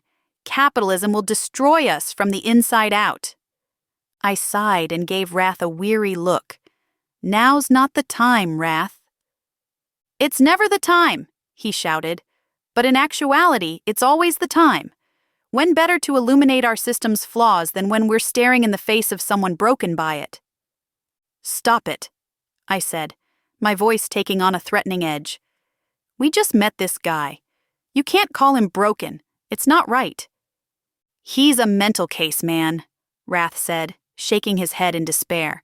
But it's not his fault.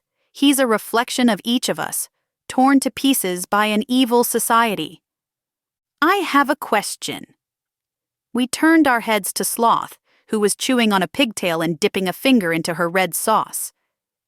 If Cecil and Jeff conspired to marry Tamara together, what was the plan for when Cecil wasn't in charge of the body? Do Jace or any of the alters have girlfriends or boyfriends of their own? Good question, I said. But we won't get any answers unless we get Cecil to come out. But I don't know how to do that, and I don't want to pester Jace. Cecil agreed to this interrogation. Jace didn't. Technically, Jace agreed for Cecil, Victoria reminded me. I ignored her. Gluttony stood up and began cleaning the table. All this work for nothing, he muttered. That's okay, though.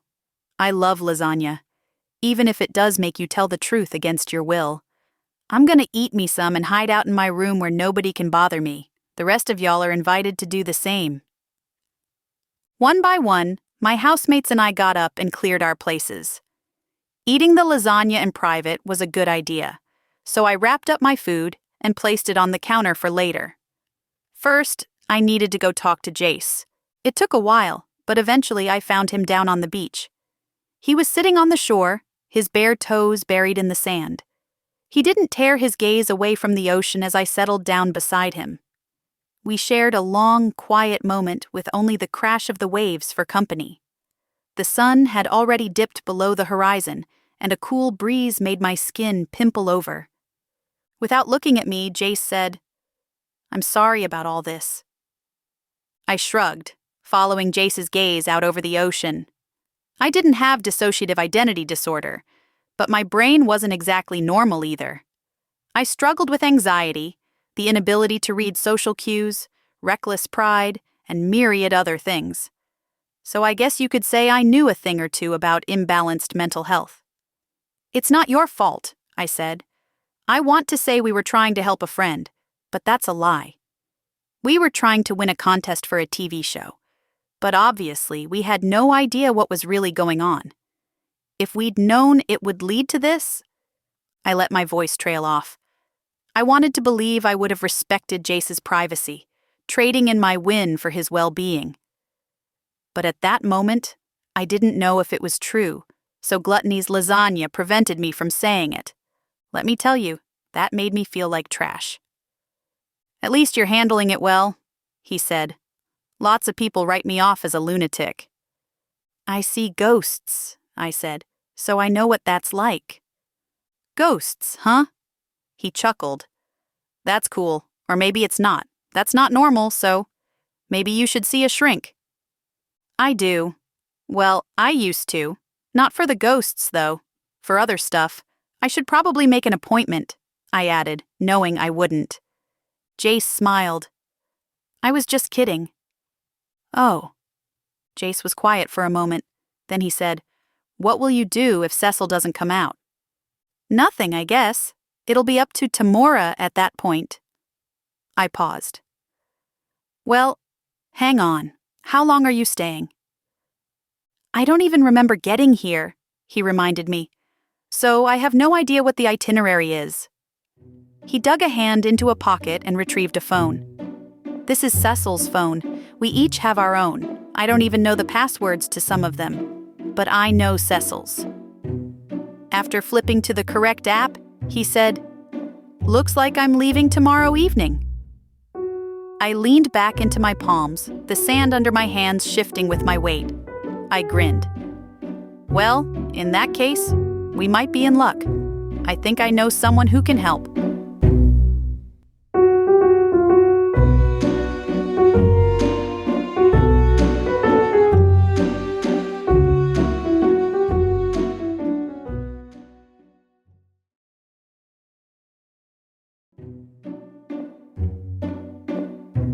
Chapter 17. "I had begun to think I wouldn't hear from you again," Andromeda said. "And here you are, gracing me with the glory of your voice before I've even had my coffee." I smiled into the phone, abashed.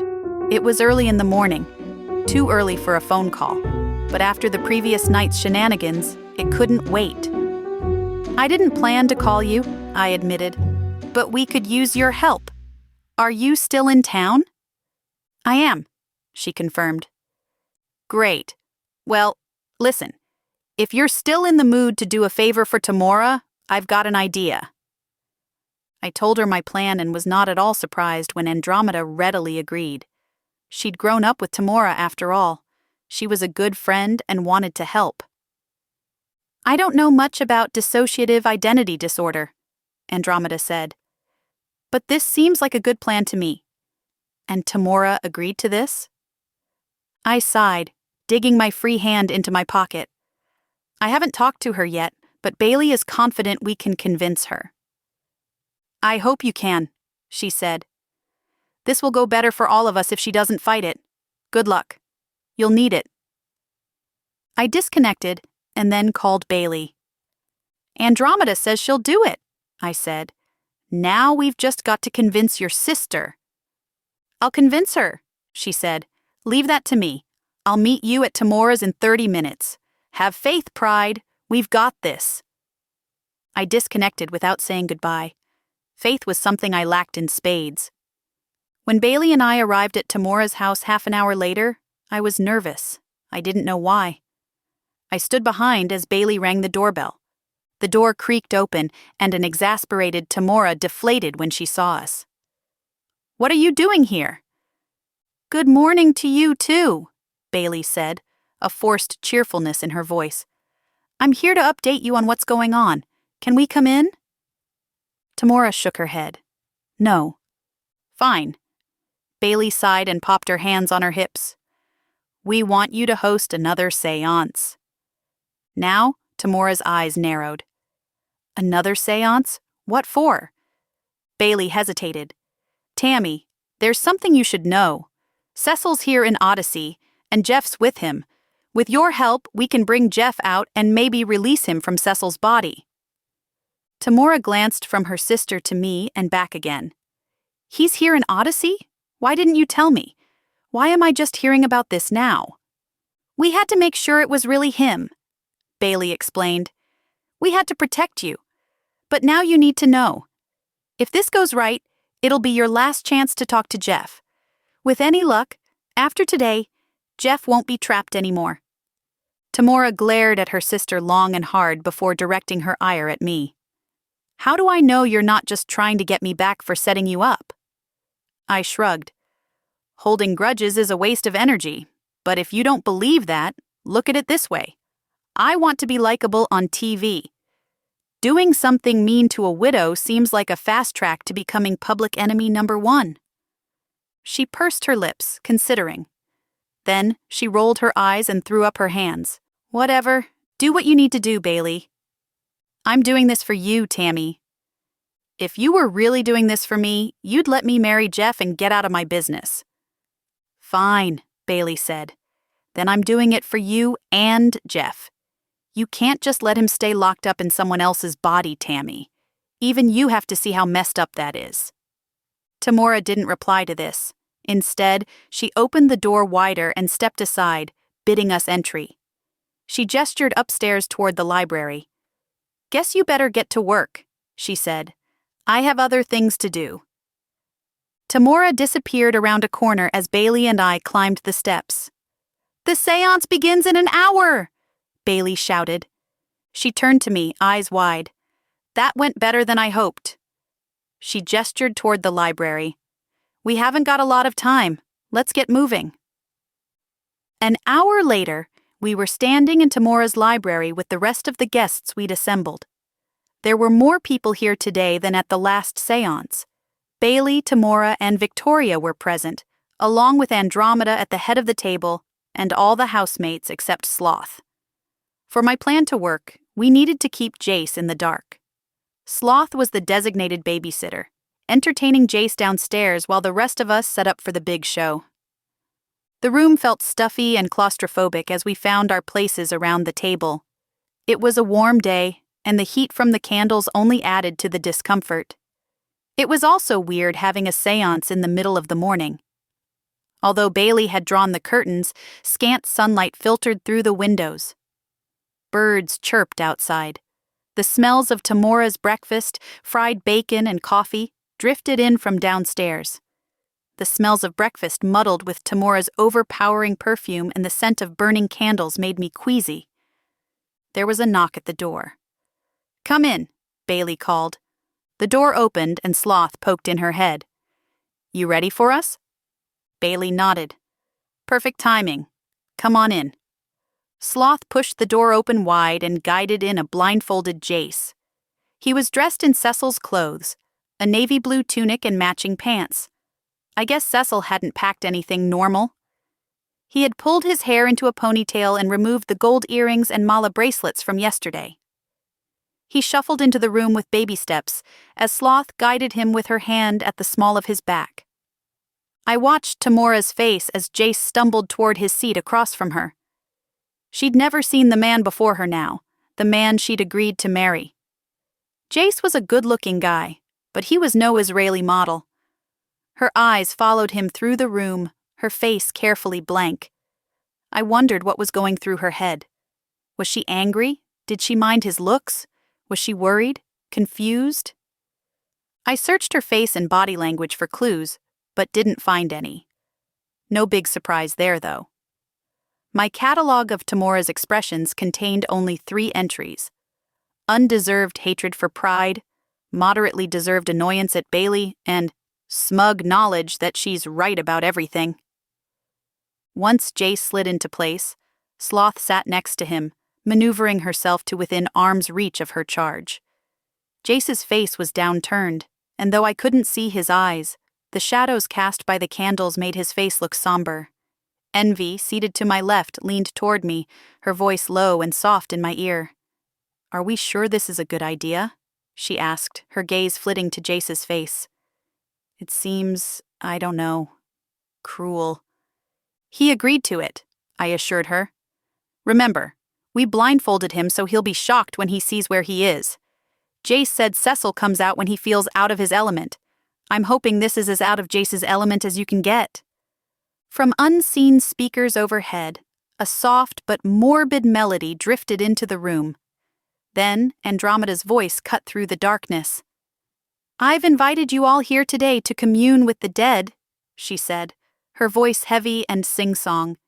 "It is a most gracious gift the dead offer when they deign to return to the physical realm and share their wisdom with us, and for this we are grateful. Now, as we attune ourselves to the vibrations of the afterworld, I invite you, Sloth, to remove the blinds that prevent our good man Jace Thornburg from seeing what he is meant to see." Gently, Sloth reached over to untie Jace's blindfold. When the cloth dropped away, Jace blinked into the darkness. He took in the candles and the dozens of various crystals adorning the table. His eyes swept over the collection of animal bones, tarot cards, astrological dice, and assorted daggers. He lifted his eyes slowly to the end of the table where Andromeda sat with her arms on their rests. A coy smile twisted on her lips. Her hair was piled high in a fluffy cloud of pink, held in place with Lust's tiara and dotted with plastic spiders tucked inside her many curls. She wore a black lace dress with long bell sleeves and a deep V neckline. Her lips were painted black, and she wore a velvet choker with a vintage cameo at her throat. To summarize, she looked ridiculous. She looked nothing like the ethereal goddess her brand made her out to be. She looked like some kind of dollar store Halloween matriarch, and not in a good way. I'm not even sure there is a good way to achieve that look. For the record, I had nothing to do with her costume. Andromeda and Lust concocted this cockamamie monstrosity on their own.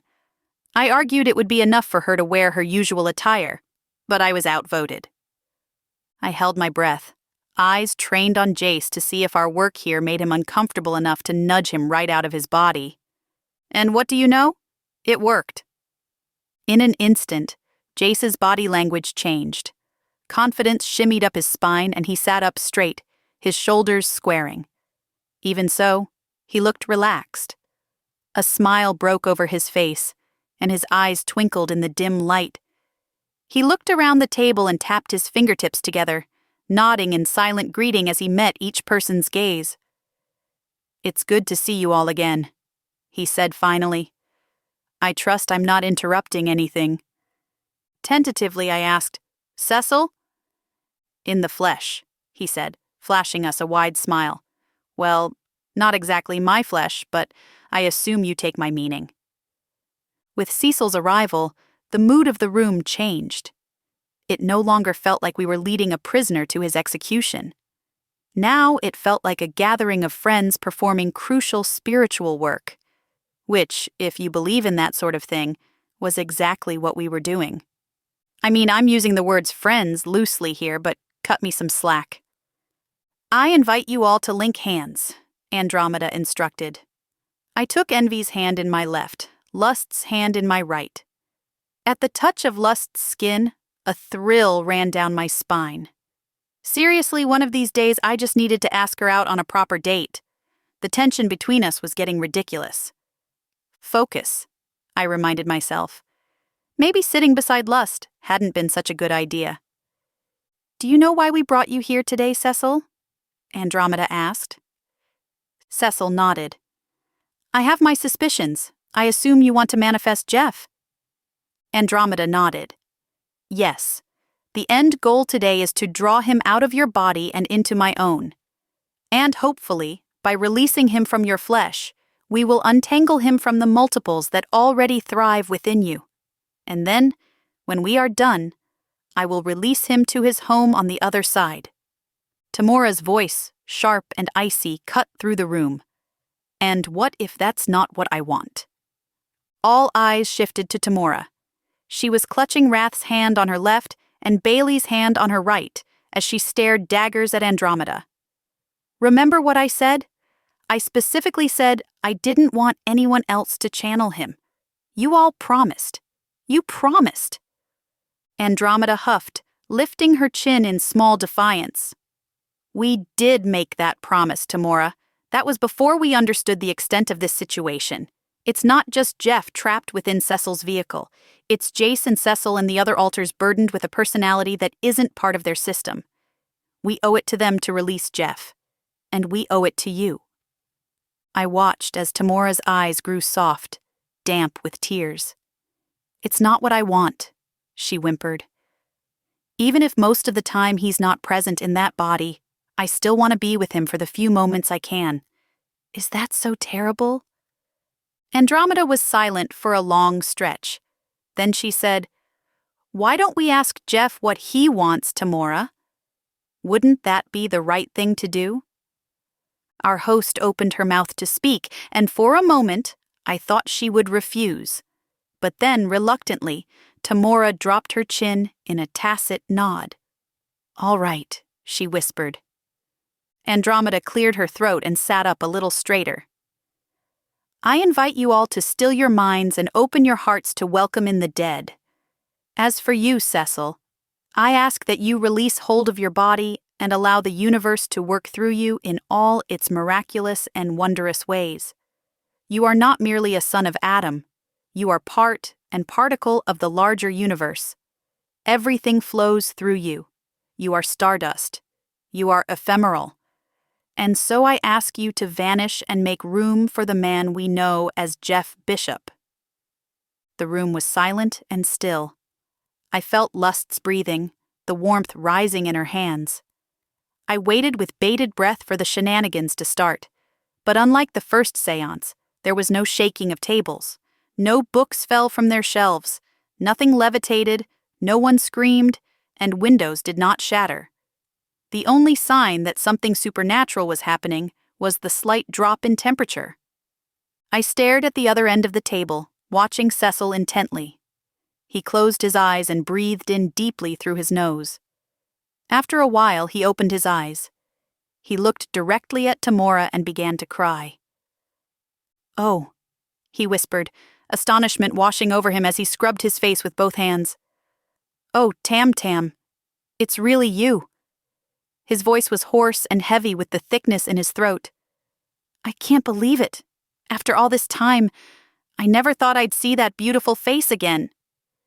Tamora's face crumpled, and she too burst into tears.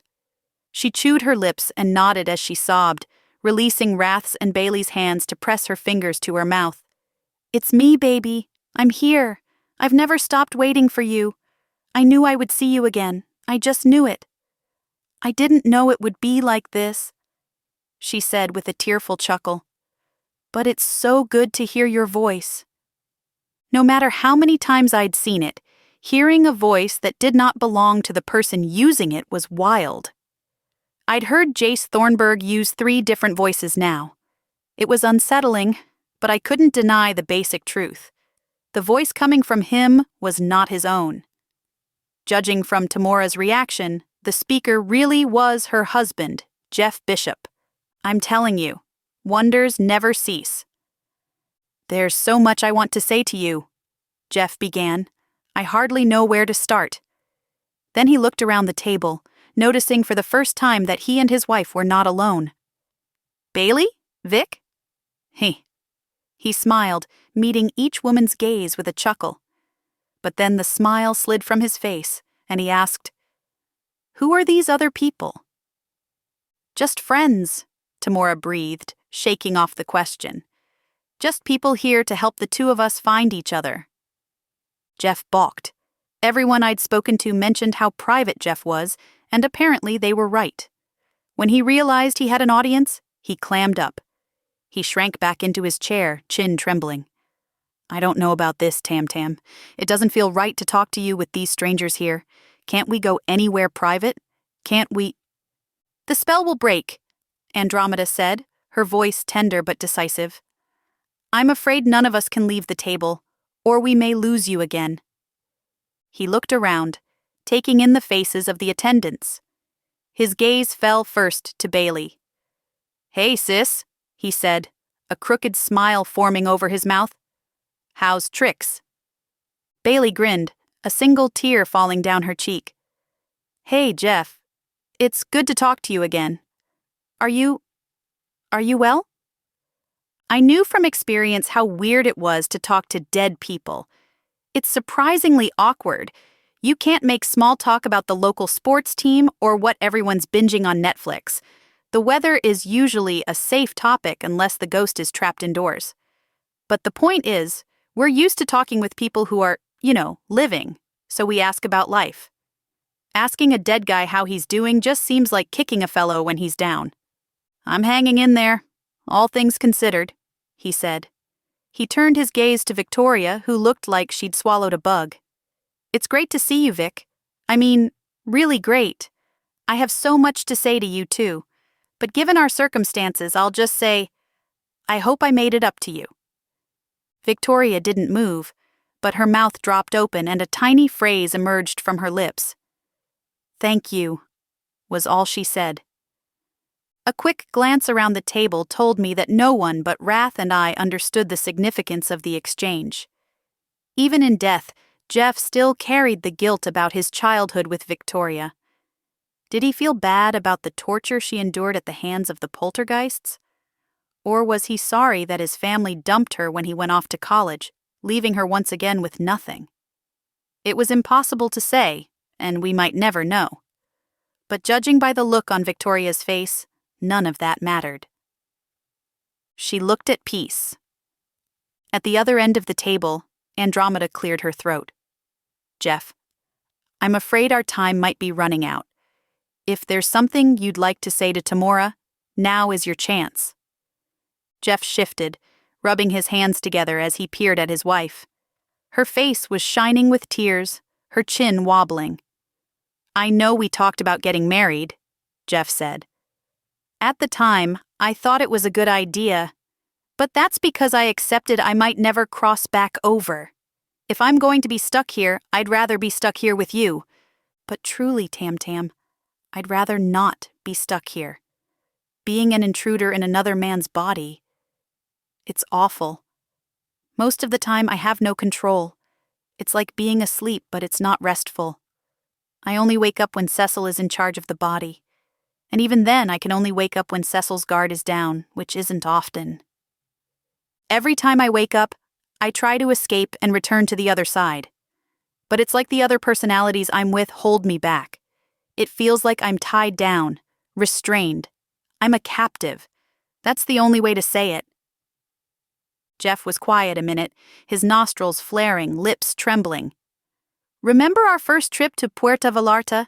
You lost your purse and the key to our Airbnb. You waited for me on the porch, but I'd left a note on the bed saying I had a surprise for you.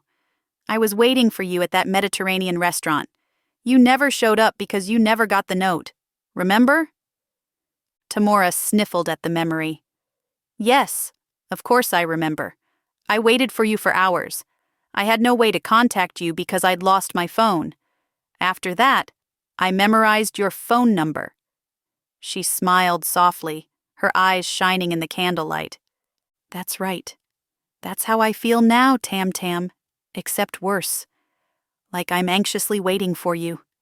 Seeing you lights me up inside, but the waiting, the times I'm asleep or trying to claw my way to the front, it's the worst. It hurts. Tamora lowered her head, her voice tremulous. Please, Jeff, don't do this. If you leave Cecil's body, you'll really be dead. Again. Being dead's not so bad, really. It's a lot less stressful. He cracked a smile at his joke, but it slid quickly from his face. If I have the choice, I don't want to spend the next however many years trapped in someone else's body. Can you understand that? Tamora was openly crying again, her shoulders quaking with each sob. I saw Bailey squeeze her sister's fingers, offering what small comfort she could. When Tamora gathered herself enough to speak, she said, I don't know if I can go on without you, Jeff. I already lost you once. It's not fair to ask me to lose you again. Jeff sighed, nodding thoughtfully as he mulled over Tamora's words. We're going to lose each other again, one way or another, Jeff said. Either I will watch you die while trapped in someone else's body, or you lose me today or some unknown time in the future. And think about it this way, my love. What if I'm not even in control of this body when one of us passes? What happens then? At least doing it this way means we can say goodbye. Tamora was really crying now. My heart ached for her. Death was supposed to be the period at the end of the sentence. It was supposed to close old doors while opening new ones. But this coming back and forth? Not only was it unnatural, it was unhealthy. Humans need closure. It's how we know it's time to breathe again. I just love you so much, Tamora was saying, and I just can't imagine the rest of my life without you. I want you to find happiness, Jeff said. I want you to find love again. Enjoy your sister's company. Enjoy the friendships you formed on your own. He said this last bit while gesturing around the table. You have so much life left and so much light to give, Tam Tam. I won't take that from you. I want you to move on. Tamora devolved into tears again and couldn't respond. While Tamora sobbed silently, Jeff nodded to Andromeda and settled back into his chair. "I'm ready," he said. The medium lifted her hands to the ceiling. "I call upon the harmonies of the universe, the vibrations that move through all things. I call to the great beyond, to the eternal hereafter, to the far shore. Open your gates to our friend Jeff Bishop. Shine a beacon that can call him home. Show us the way, O darkness. Show us the way, O light. If you, Jeff Bishop, wish to be free of your current prison, come unite with me.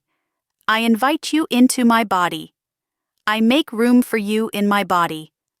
I will celebrate and release you in this body." A rush of wind whistled through the room, and the candles stuttered out. The table shook, the legs screeching across the floor just as they had during the first séance. The tarot cards rose from the table, spinning and flipping this way and that as they floated in the air. Next, the collection of daggers clattered to the floor as the table shook more violently. With a lurch, the table jolted into the air, levitating ever higher. An earth-rumbling sound like an oncoming train thundered through the room, and then, seemingly from everywhere at once, came Jeff Bishop's voice. "I accept your invitation, Andromeda. Bring me into your body so you can release me." Jeff's voice was so loud it rattled my bones. I felt like he was inside my head, hollering his brains out.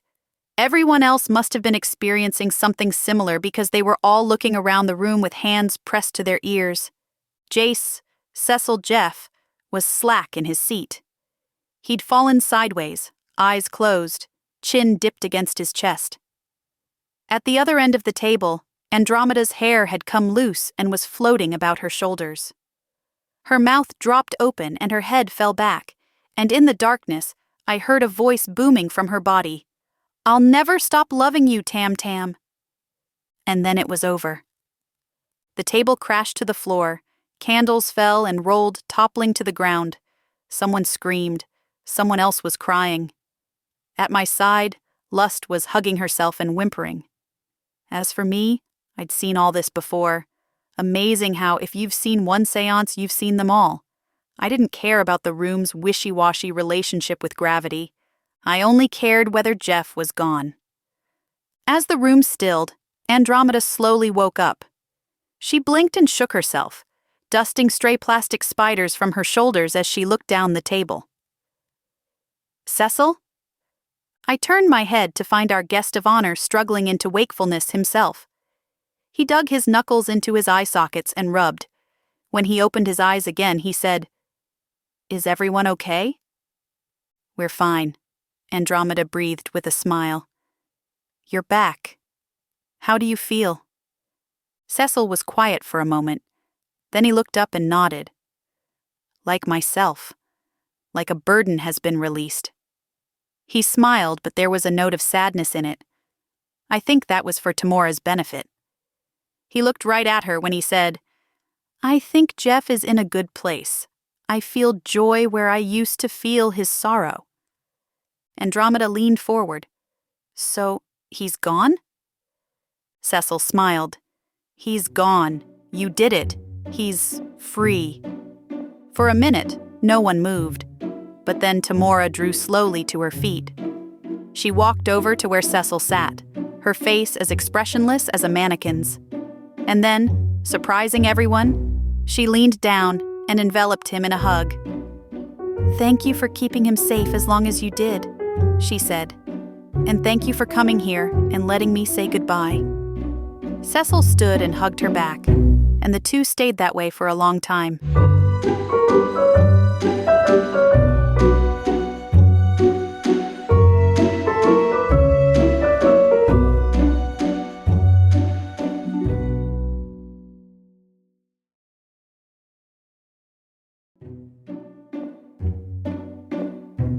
Chapter 18. There's nothing quite like being at Sinful House after you've completed one task but haven't yet started another. I got to spend my days however I wanted.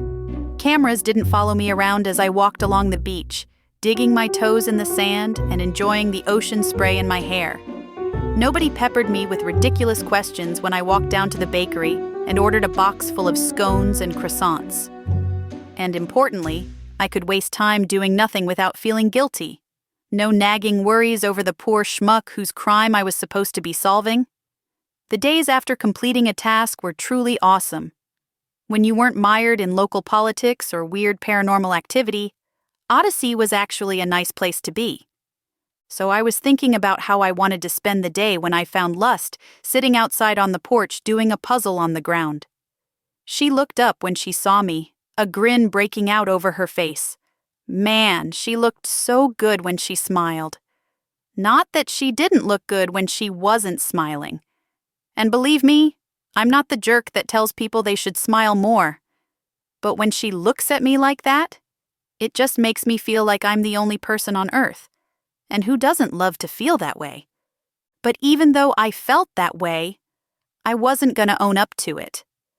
I donned my best air of casual disinterest and asked, "What's this supposed to be?" I toed the edge of the puzzle with my shoe. Lust leaned back into her hands. "Baby raccoons," she said. "I picked it up at Target yesterday. We solved our case too, you know." I nodded. "Yeah, I heard. Congratulations. You, Greed, and Envy tracked down some old guy's stolen antique guns, right?" Lust nodded. "Yes." "Well, mostly it was Greed. He figured it out after helping with your case. He realized old Mr. Sampson had something called intermittent dementia and hid the guns from himself. Or something. Anyway, we found the guns in a safe deposit box at the bank." She sighed and blew a stray lock of hair from her eyes. "It sure wasn't as exciting as your case, but I'm glad we're both through with the grueling stuff. It's nice to just poke around and work on jigsaw puzzles. Or do..." She smiled at me. "Whatever else you like." You know how sometimes an opportunity presents itself, and you feel like you have to grab it with both hands, or else you'll end up the world's biggest loser. But at the same time, your monkey brain is telling you that risk equals possible failure. And if you fail, number 1, you'll end up miserable and alone. Number 2, no one will ever love you. Number 3, rambunctious neighborhood kids will throw rotten eggs at your house every morning. And number 4, you'll never smile again. You know that feeling? That's how I felt at that moment. "Ask her out," my brain screamed at me. And I knew I should. I knew she liked me. She'd told me so 1,000,000 times. Well, maybe not 1,000,000, but at least 5 anyway. And if she said no, the worst that would happen is I'd feel embarrassed for a while and then I'd get over it. I didn't even own a house, so I didn't need to worry about rambunctious neighborhood kids. But I didn't want to be embarrassed. We lived together. I'd have to see her every day. And what if she told someone I'd asked her out, and they giggled about it like it was the funniest thing in the world? Because yeah, she was out of my league. Totally. But still, I must have stood there debating what to say for too long because Lust laughed and cut her eyes at me, her head cocked to the side. "Cat got your tongue, freak show? Come on, Pride. I know you. What's eating you?" I quirked an eyebrow. "Eating me? Oh." I dug my hands in my pockets. "That's a metaphor." She nodded. "Yes. What's bothering you?" I sucked in a breath and closed my eyes. Here goes nothing, I thought. The other day at the citywide garage sale, I wasn't the shopping partner you deserved. I want to make up for that. Lust sucked her teeth. "You bought me a tiara. Consider that score settled." "No, that's not what I mean." I opened my eyes and stared down at my feet. Why was I such a moron with words? I didn't want to be her shopping buddy. This wasn't about making things up to her. Why was it so hard to say what I really meant?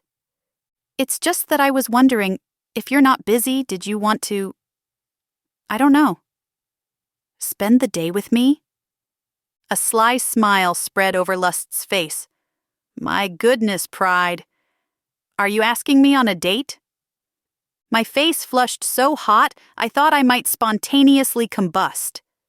"Yes," I said. Lust sat forward and brushed her hands together.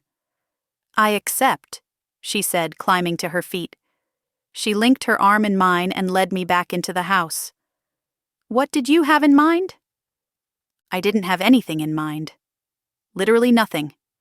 As soon as Lust accepted my invitation, all other thoughts evaporated from my brain. I was a walking ball of goo with an IQ of -500, and the only thing running through my brain was she said yes. She said yes repeatedly. But finally, thankfully, I pulled myself together enough to ask, "What sounds good to you?" "There's an art gallery I'd like to check out," she said. "You don't really strike me as an artsy person, but—" "I love art," I blurted. That was a lie. I didn't know a thing about art except that a child could do it, and some art looked like a child did do it. But if it made me look better in Lust's eyes, I could love anything, almost anything. I would never love shopping. "I'm a huge art fan. Did you want to go now?" Lust chuckled. "Can I have, say, 20 minutes? I need to put my face on." She paused, then added, I have to put on some makeup." "Got it," I said. "I'll meet you back here in 20. While Lust piled her face with products she didn't need, I scuttled back to my room to change into something more date-worthy. I shuffled through my closet, immediately rejecting every piece of clothing I owned. Grateful Dead t-shirt? Too casual. Pressed white button-down? Too formal. Cozy cashmere sweater? Way too warm.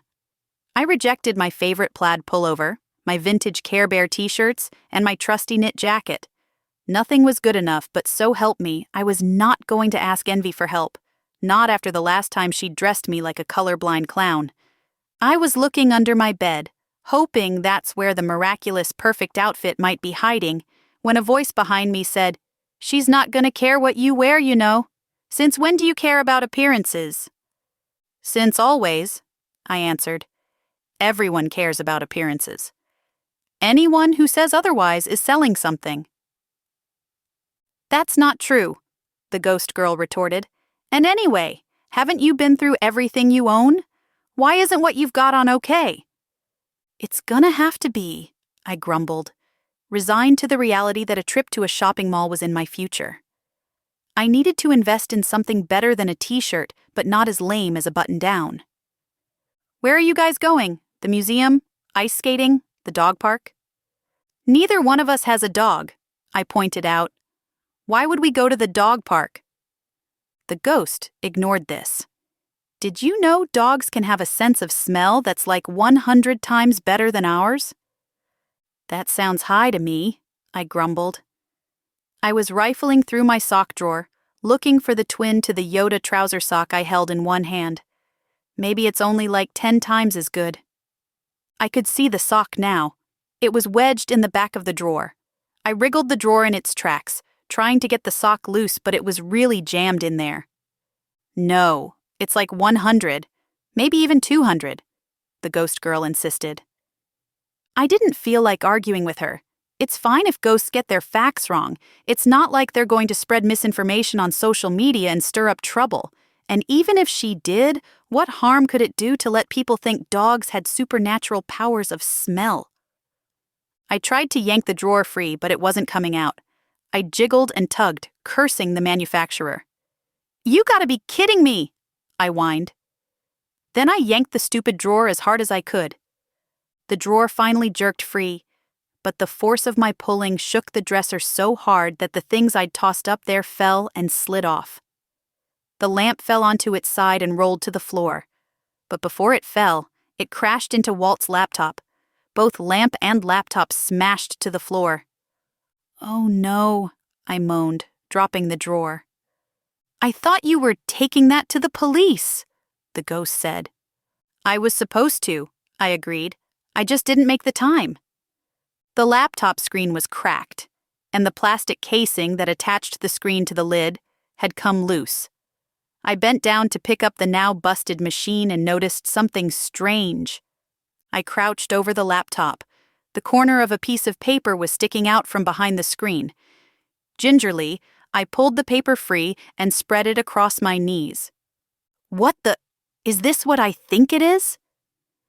The ghost girl was hovering over my shoulder, peering down at the recovered paper. "Looks like some kind of map," she whispered. Intersecting horizontal and vertical lines were obviously streets, but none were marked. Squares with triangles on top were buildings, maybe houses or perhaps businesses, but again, none were labeled. Some squares were bigger than others, but I couldn't tell if that was because the map had been sketched quickly or if the difference in scale was intentional. There was no key. A collection of half-ovals looked like they might be graves, but I couldn't be sure. The ovals were marked with a star, and scribbled across the bottom were the words, "Historic Odyssey Nexus of Power, 1902. I sucked in a breath as realization struck me. This was the hidden information the laptop concealed. It wasn't a digital file at all, which was why Wrath couldn't find it. It was this piece of paper. This shoddily drawn, indecipherable, sorry excuse for a map. "Somebody went to a lot of trouble to hide that," the ghost said, still whispering. "You should probably keep that safe. Put it somewhere good." I left the broken laptop where it was and scanned my room. "Yeah, you're right. Whoever killed Mrs. Romanowski likely killed her for this map," I said, more to myself than the ghost. "But I don't know where to put it. I wonder if I—" My door opened, and Lust poked her head inside. As a house, we really needed to get better at respecting other people's privacy. "You ready?"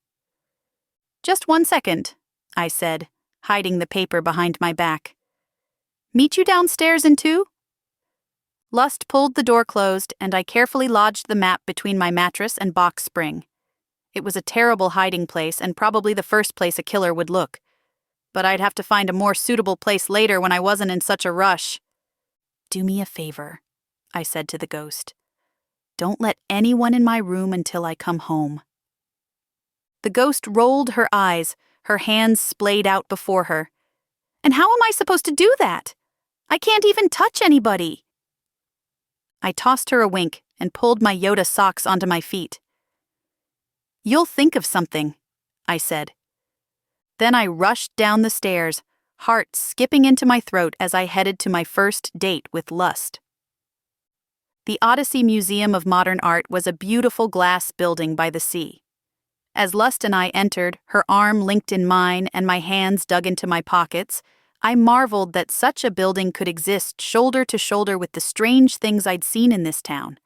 How could something as mundane as a modern art museum exist in a city where ghosts had their own secret society and old ladies got murdered by supernatural bounty hunters? Still, as we walked into the building, feeling the crisp, conditioned air riffle our hair, tension dripped from my shoulders. Even the cameramen tagging along weren't stressing me out for once. I'd tried to escape without them, but they were insistent. "It's a great human interest angle," my camera guy asserted, jamming a peanut butter sandwich into his mouth. "Network would kill me if I let you lovebirds on a date alone."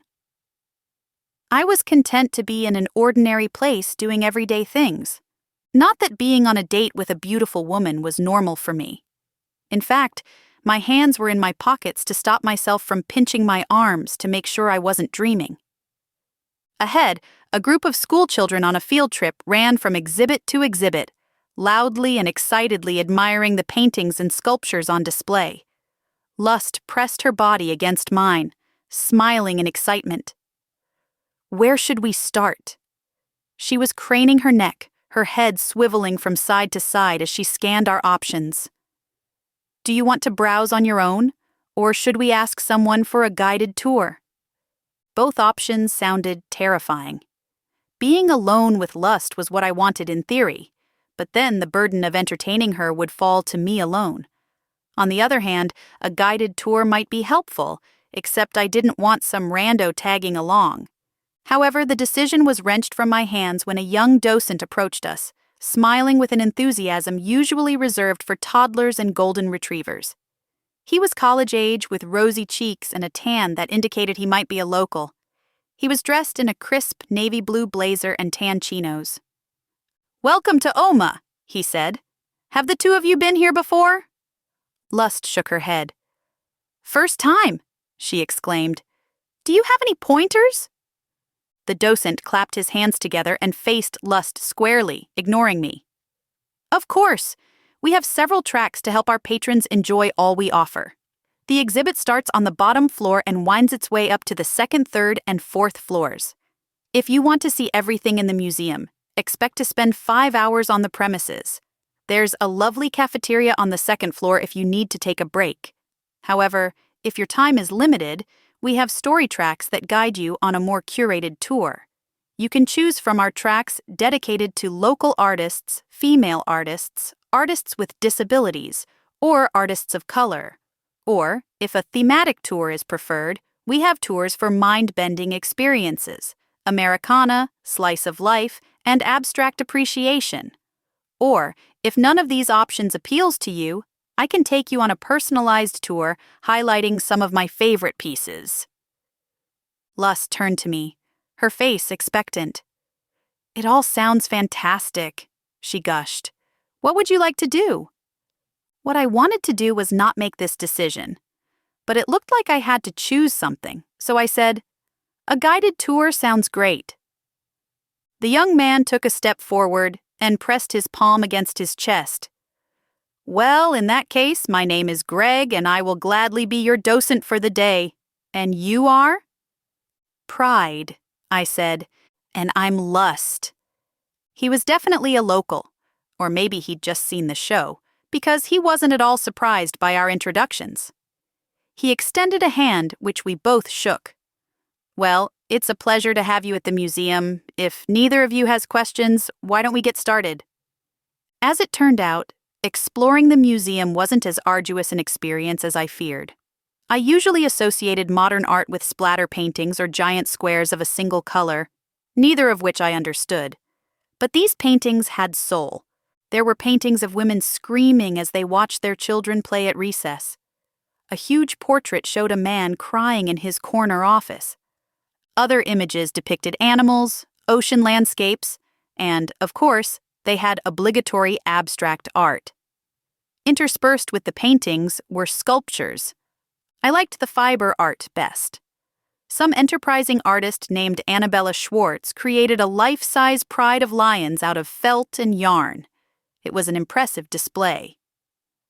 I wanted to be an artist when I was young, Lust told the docent as we meandered up the stairs. My parents couldn't be bothered with it, though. Sometimes I wonder about the artists who get to show at galleries. Did their parents support them from the beginning, or did they learn to fly on their own? It's an interesting question, the docent said with a nod. Everyone's story is different. We have a painting by a man named Pedro Fernandez who didn't start painting until he was 75. The docent led us to the far corner of the second floor. Over here is a personal favorite. This simple painting of a fisher catching a bass truly captures the zeitgeist and the profound loneliness and disappointment that most of us experience in our everyday lives. I examined the painting. An angler adrift in an empty lake was reeling a large bass from the water. The line had snapped, and the bass was falling to the lake as the fisherman watched in bewilderment. Whether it captured the zeitgeist of loneliness or whatever was up for debate, but it was a nice painting. Lust read the title of the piece from a placard on the wall. A quiet fisherman drops the base, she said. The docent's eyebrows shot up. A quiet fisherman drops the bass, he said, correcting her pronunciation. She'd read B-A-S-S, like in music, rhyming with bass. He read it with a short A, rhyming with pass. Lust chuckled. Well, it's sort of a double entendre, isn't it? She asked. The docent frowned, puzzled. How do you mean? Lust shrugged and gestured at the title with a flick of her wrist. Well, because of the word bass. It's obviously a picture of a fisherman, so you might read it as bass like the fish. But it's also a dubstep thing. When the bass line thumps hard, you know? They drop the bass. So you could call this painting A Quiet Fisherman Drops the Bass. Or you could read it, A Quiet Fisherman Drops the Bass. They're spelled the same way on paper but pronounced differently aloud." The docent peered at her as though she had a second head growing out of her neck. "I assure you, the painting is titled 'A Quiet Fisherman Drops the Bass.'" She held up her hands defensively. "I'm not arguing. That could be how it's pronounced, but it could go the other way too. I'm just saying it's a pretty clever joke." "But it's not music," the docent insisted, his face pinched. His eyes flit briefly to me and then back to Lust. "It's a painting. It's art. It's not a record album." Both Lust and Greg the docent had a point, and I wasn't sure who won the argument. But just as I was preparing to interrupt, their argument was going nowhere and I was getting annoyed, I noticed the complete title of the piece on the wall. The placard said, "A Quiet Fisherman Drops the Bass on Canvas." The words "on canvas" caught my attention, and I paused, my hand going to my mouth as my mind reeled. Instantly, I was transported back to the seance where Andromeda spoke in that strange voice and said to me, "Some of all prophets on vinyl." Andromeda thought it was the name of an album. But now, I wondered, maybe it wasn't the name of an album at all. What if "on vinyl" just meant vinyl was the surface medium? What if the voice coming from Andromeda's body was referring not to an album, but a piece of art? "Greg," I said suddenly, "are you familiar with the story of the Sam Lovelace commune that disappeared all those years ago?" "Oh, yes." Now that he was back on solid ground, the docent's 1,000-watt smile returned. "I wrote my master's thesis on the commune's aims. Art that heals," he intoned, making a rainbow gesture with his hands. "Really a noble idea. Too bad they all vanished. Why do you ask?" "Have you heard of an art piece that might have come from there called 'Sum of All Prophets'?" The docent twisted his mouth in thought. "I'm not sure," he said. "It sounds familiar, but—" He dug a phone from his pocket and clicked around. Then he snapped his fingers in the air with a nod. "Aha! Yes, here it is. It's owned by a private collector in Santa Barbara. Is this the piece you mean?" He showed me the phone. A dozen records were glued together as a canvas onto which the artist had painted a troubling scene. A group of people with no faces were being attacked by a mob of unruly spirits, while a robed wise man in the corner counted out his money without helping the others. The piece was titled, "Sum of All Prophets on Vinyl." Sum, S-U-M, and Prophets, P-R-O-P-H-E-T-S. I stared, my mouth agape. It was another play on words, just like Drop the Bass. Not some S-O-M-E, of all prophets, P-R-O-F-I-T-S, but some, S-U-M, of all prophets, P-R-O-P-H-E-T-S. That's why I never found a reference to it the night I'd Googled the phrase with the ghost girl. I'd been using the wrong words. "Lust," I whispered. "That's it. That's the clue I meant to find." "Clue?" The docent tucked the phone back into his pocket. "Can I be a complete Batinsky and ask, a clue about what?" "About my past," I said, my head still spinning. "I was the baby rescued from the compound, and I think that artwork was created by—" Lust blinked, her eyes wide. "By who, Pride?" I swallowed hard, remembering the eerily familiar voice that drifted from Andromeda's body that night. I knew now why some primitive part of me had recognized it. Some things are so sacred, they become imprinted on your brain, or your soul, or something. I swallowed in a dry throat. I think that artwork was created by my mother. I glanced back at the camera crew. Man, the network was going to have a field day with this.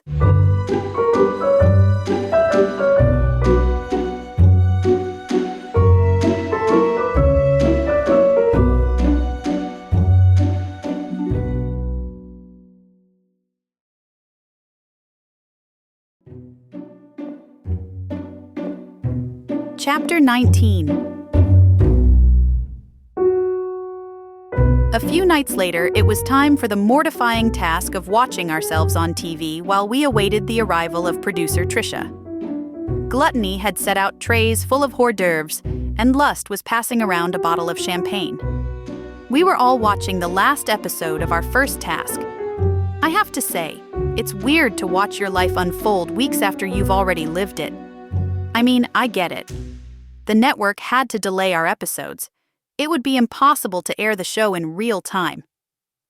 Still, we were about to start our third task, and America had just seen the conclusion of our first. I was sitting next to Sloth, both of us stuffing our faces with popcorn, when Trisha breezed through the front door. "Hi, everyone! How's it going? Did everyone watch tonight's episode?" I looked over my shoulder and waved. "Hi, Trisha," I said. "Yes, we watched. It was awful." Trisha looked around the room. "Any problems with editing this time?" She directed this question at Wrath. The surly technopath was still watching the TV, a scowl on his face and arms crossed over his chest.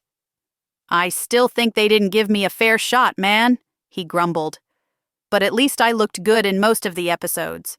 Americans are shallow. They like anything that looks good, which is a problem because unrealistic beauty standards established by big media reward." "Thanks, Wrath. I'll take your feedback to the rest of the team," Trisha interrupted. "I have the updates on your scores, everyone. Before I read these, please keep in mind that this is just the beginning of the season. You still have plenty of time to win over the viewers. So, if you didn't perform well this week, just remember, it's still early." Trisha whipped out her phone and began reading. "In 7th place with 8% of the vote is Sloth. Greed, you came in 6th place with 10% of the vote. Gluttony, you're in 5th place with 11%. Envy, you got 12% and are in 4th place this week. In 3rd place is Pride, with 14% of the vote. Lust, you're in 2nd with a whopping 20%. And this week's winner, with a very improbable 25% of the vote, is, inexplicably, Wrath." Cheers and jeers went up from my housemates. Everyone was laughing and pointing at Wrath, whose eyes were wide and round, his mouth open. Even he couldn't believe that he'd actually won this week. "Well, bad editing aside, looks like you're doing pretty well for yourself, Wrath," Trisha joked, eyebrow cocked. "Got anything to say? Any vitriol to spew about your fellow Americans?" Wrath shook his head and jammed his hands into the kangaroo pocket of his hoodie. "Well, you know what they say. People often make up in wrath what they lack in reason," he said with a sly grin. "That's not a positive for you," Envy pointed out. "Maybe not, but I got the votes and you can take that to the bank." "But banks are the foundation of capitalism, Wrath. I thought you—" "All right," Trisha interrupted again, smiling. "Are you all ready for your next assignments?" She didn't wait for an answer. With her face tipped toward her phone, she began reading. "For this week's task, the teams will be as follows. Wrath, since you are this week's winner, you'll be paired with Sloth. Pride, you will work with Envy. The last group will comprise Lust, Gluttony, and Greed." "Together again?" Greed said, making eyes at Lust. "Maybe this time we'll bring home the win." "I sure hope so," she purred, sidling up beside him and linking her arm in his. "I'm tired of playing second fiddle to these jokers." I pretended not to watch them, but seeing Lust snuggling up next to Greed made me faint with nausea. What was she doing? And why right here in front of everyone? Okay, true, we weren't a couple or anything, but I thought we had something going. But now, watching her make goo-goo eyes at Greed, I wasn't so sure. Envy drew up beside me, nodding her head toward Lust and Greed. "I bet that makes you want to jam your thumb in your eye, huh?" she said, her mouth twisted in a frown. "I'm jealous on your behalf just watching them. I mean, seriously, get a room, you know? Have some shame, for goodness sake." I swallowed and turned my back to the confusing scene, trying to keep my expression light. "Don't worry about me," I said. "Lust can do what she likes. I don't own her, you know." "No, of course not. But it just doesn't seem fair. You bought her that tiara, you took her to the art gallery, you— Envy, stop! It's fine. It wasn't. I'm okay. I wasn't. That's who she is, right? She's lust. A tiger can't change its stripes. Envy scowled. I guess, but— No, I should have known better, I said, my throat dry. You fall for a girl like that, and you're bound to get your heart stomped on. Listen, I'll be right back. I need to talk to Trisha before she leaves. Trisha was already gathering her things and headed to the front door. I put a hand on her shoulder, and she turned. Pride, she said. What is it? Everything okay? Everything is not okay, I thought desperately. I thought I met someone. I thought maybe someone was falling for me, and now I realize I'm just a name in her little black book. Why am I such a moron?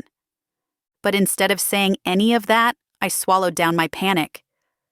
I want to talk to you about my upcoming assignment with Envy. Trisha's eyebrows shot up. Oh? Did you have a question about it? I thought it was straightforward. I shook my head. No, we haven't even read it yet. I was wondering. I've been doing what the network wanted me to do. Looking into the Sam Lovelace thing. Trisha nodded. I've seen some of the footage from the seance, she said. It's good stuff. Yeah, well, I have a request. Some new information came to light recently. It looks like I might have to take a trip up to Santa Barbara. Trisha smiled. Santa Barbara is gorgeous this time of year. Every time of year, really. Are you going up to the site, the place where the commune was before it vanished? No, I said, though that was actually not a bad idea. There's something I need to see, a piece of art. When Andromeda channeled that spirit that first night at Tamora's, it spoke to me, remember. It said, find sum of all profits. Well, turns out that's an art piece owned by a private collector up in Santa Barbara. I've arranged to meet with him already. Trisha stepped closer to me, her eyes twinkling. I could almost hear the cha-ching of a cash register dinging in her mind. That's excellent news, Pride. The network will be so happy to hear that. Yeah, well, there's a snag, though. Santa Barbara's a good 5 hours from here. That's not a quick back-and-forth trip. It could be, Trisha said with a shrug. I've done worse. Okay, but the point is, I'll need time while I'm up there. To do some proper investigative work. Which means I might not have a lot of time left to work on whatever the network assigned me. So I'm just wondering, maybe Envy and I can work on the missing commune case and skip whatever cockamamie mystery you put us on for this task? Trisha chuckled with a rueful shake of her head. You know that isn't how this works, she said. Everybody has to do their fair share. But don't worry so much. I think you'll like the task you and Envy got. Still, I encourage you to go to Santa Barbara. Take all the time you need. You might not win your challenge, that's true. But the viewer votes you'll get for following a lead in the missing commune case? It'll be well worth it. Our audience will eat that up. That's not all, I continued. I checked over my shoulder to make sure no one was listening and that the cameras weren't trained on me. I found something about Mrs. Romanowski's murder. Trisha narrowed her eyes. I thought you decided to leave well enough alone. You said it was dangerous, and for the record, I agree. We never intentionally signed you up for harm, she said. I know, but I changed my mind. Now that I have a real lead, I can't let it go. I have to follow up on it. Trisha weighed these words for a minute. Then she smoothed her hair behind her ears and cleared her throat. That's up to you and Sloth, of course. You're both grown adults, and I can't stop you, not even if you're being foolish. But your task is your task. Trisha, I just think— Well, don't, she said, patting me on the cheek. You don't need to think. The network did all the thinking for all 7 of you. See you soon. She left me standing there with my mouth hanging open as she breezed out the door. Frustrated, I wandered back into the living room to find Envy curled up on the couch, gazing into her phone. When she saw me, she waved me over and patted the seat next to her. "You ready to see what our case is?" I shrugged. At this point, I couldn't care less. I was already investigating a missing commune and a woman's murder related to supernatural bounty hunters. Whatever dumb assignment the network had dug up for us couldn't possibly hold a candle to that. But I didn't say any of that, of course. "Do us the honors?" Envy clicked on an email titled, "Envy and Pride, Challenge Number 3. The email read, "The temporary residents of Remembrance Home have been experiencing strange moments of clarity. The proprietors of the establishment would like help discovering the cause of this strange awakening." Envy looked up at me and shrugged. "That doesn't seem so bad." At the end of the email was a link that just said, "The details." Envy clicked it. A screen loaded up. It said, "Remembrance Home is a mortuary, and the embalmed corpses awaiting their final viewing have begun to talk. It's your job to find out how and why." I looked at Envy and snorted, halfway because her expression was so funny, and halfway because, well, that thing I just said about how my next task couldn't possibly be that interesting? I guess I was wrong.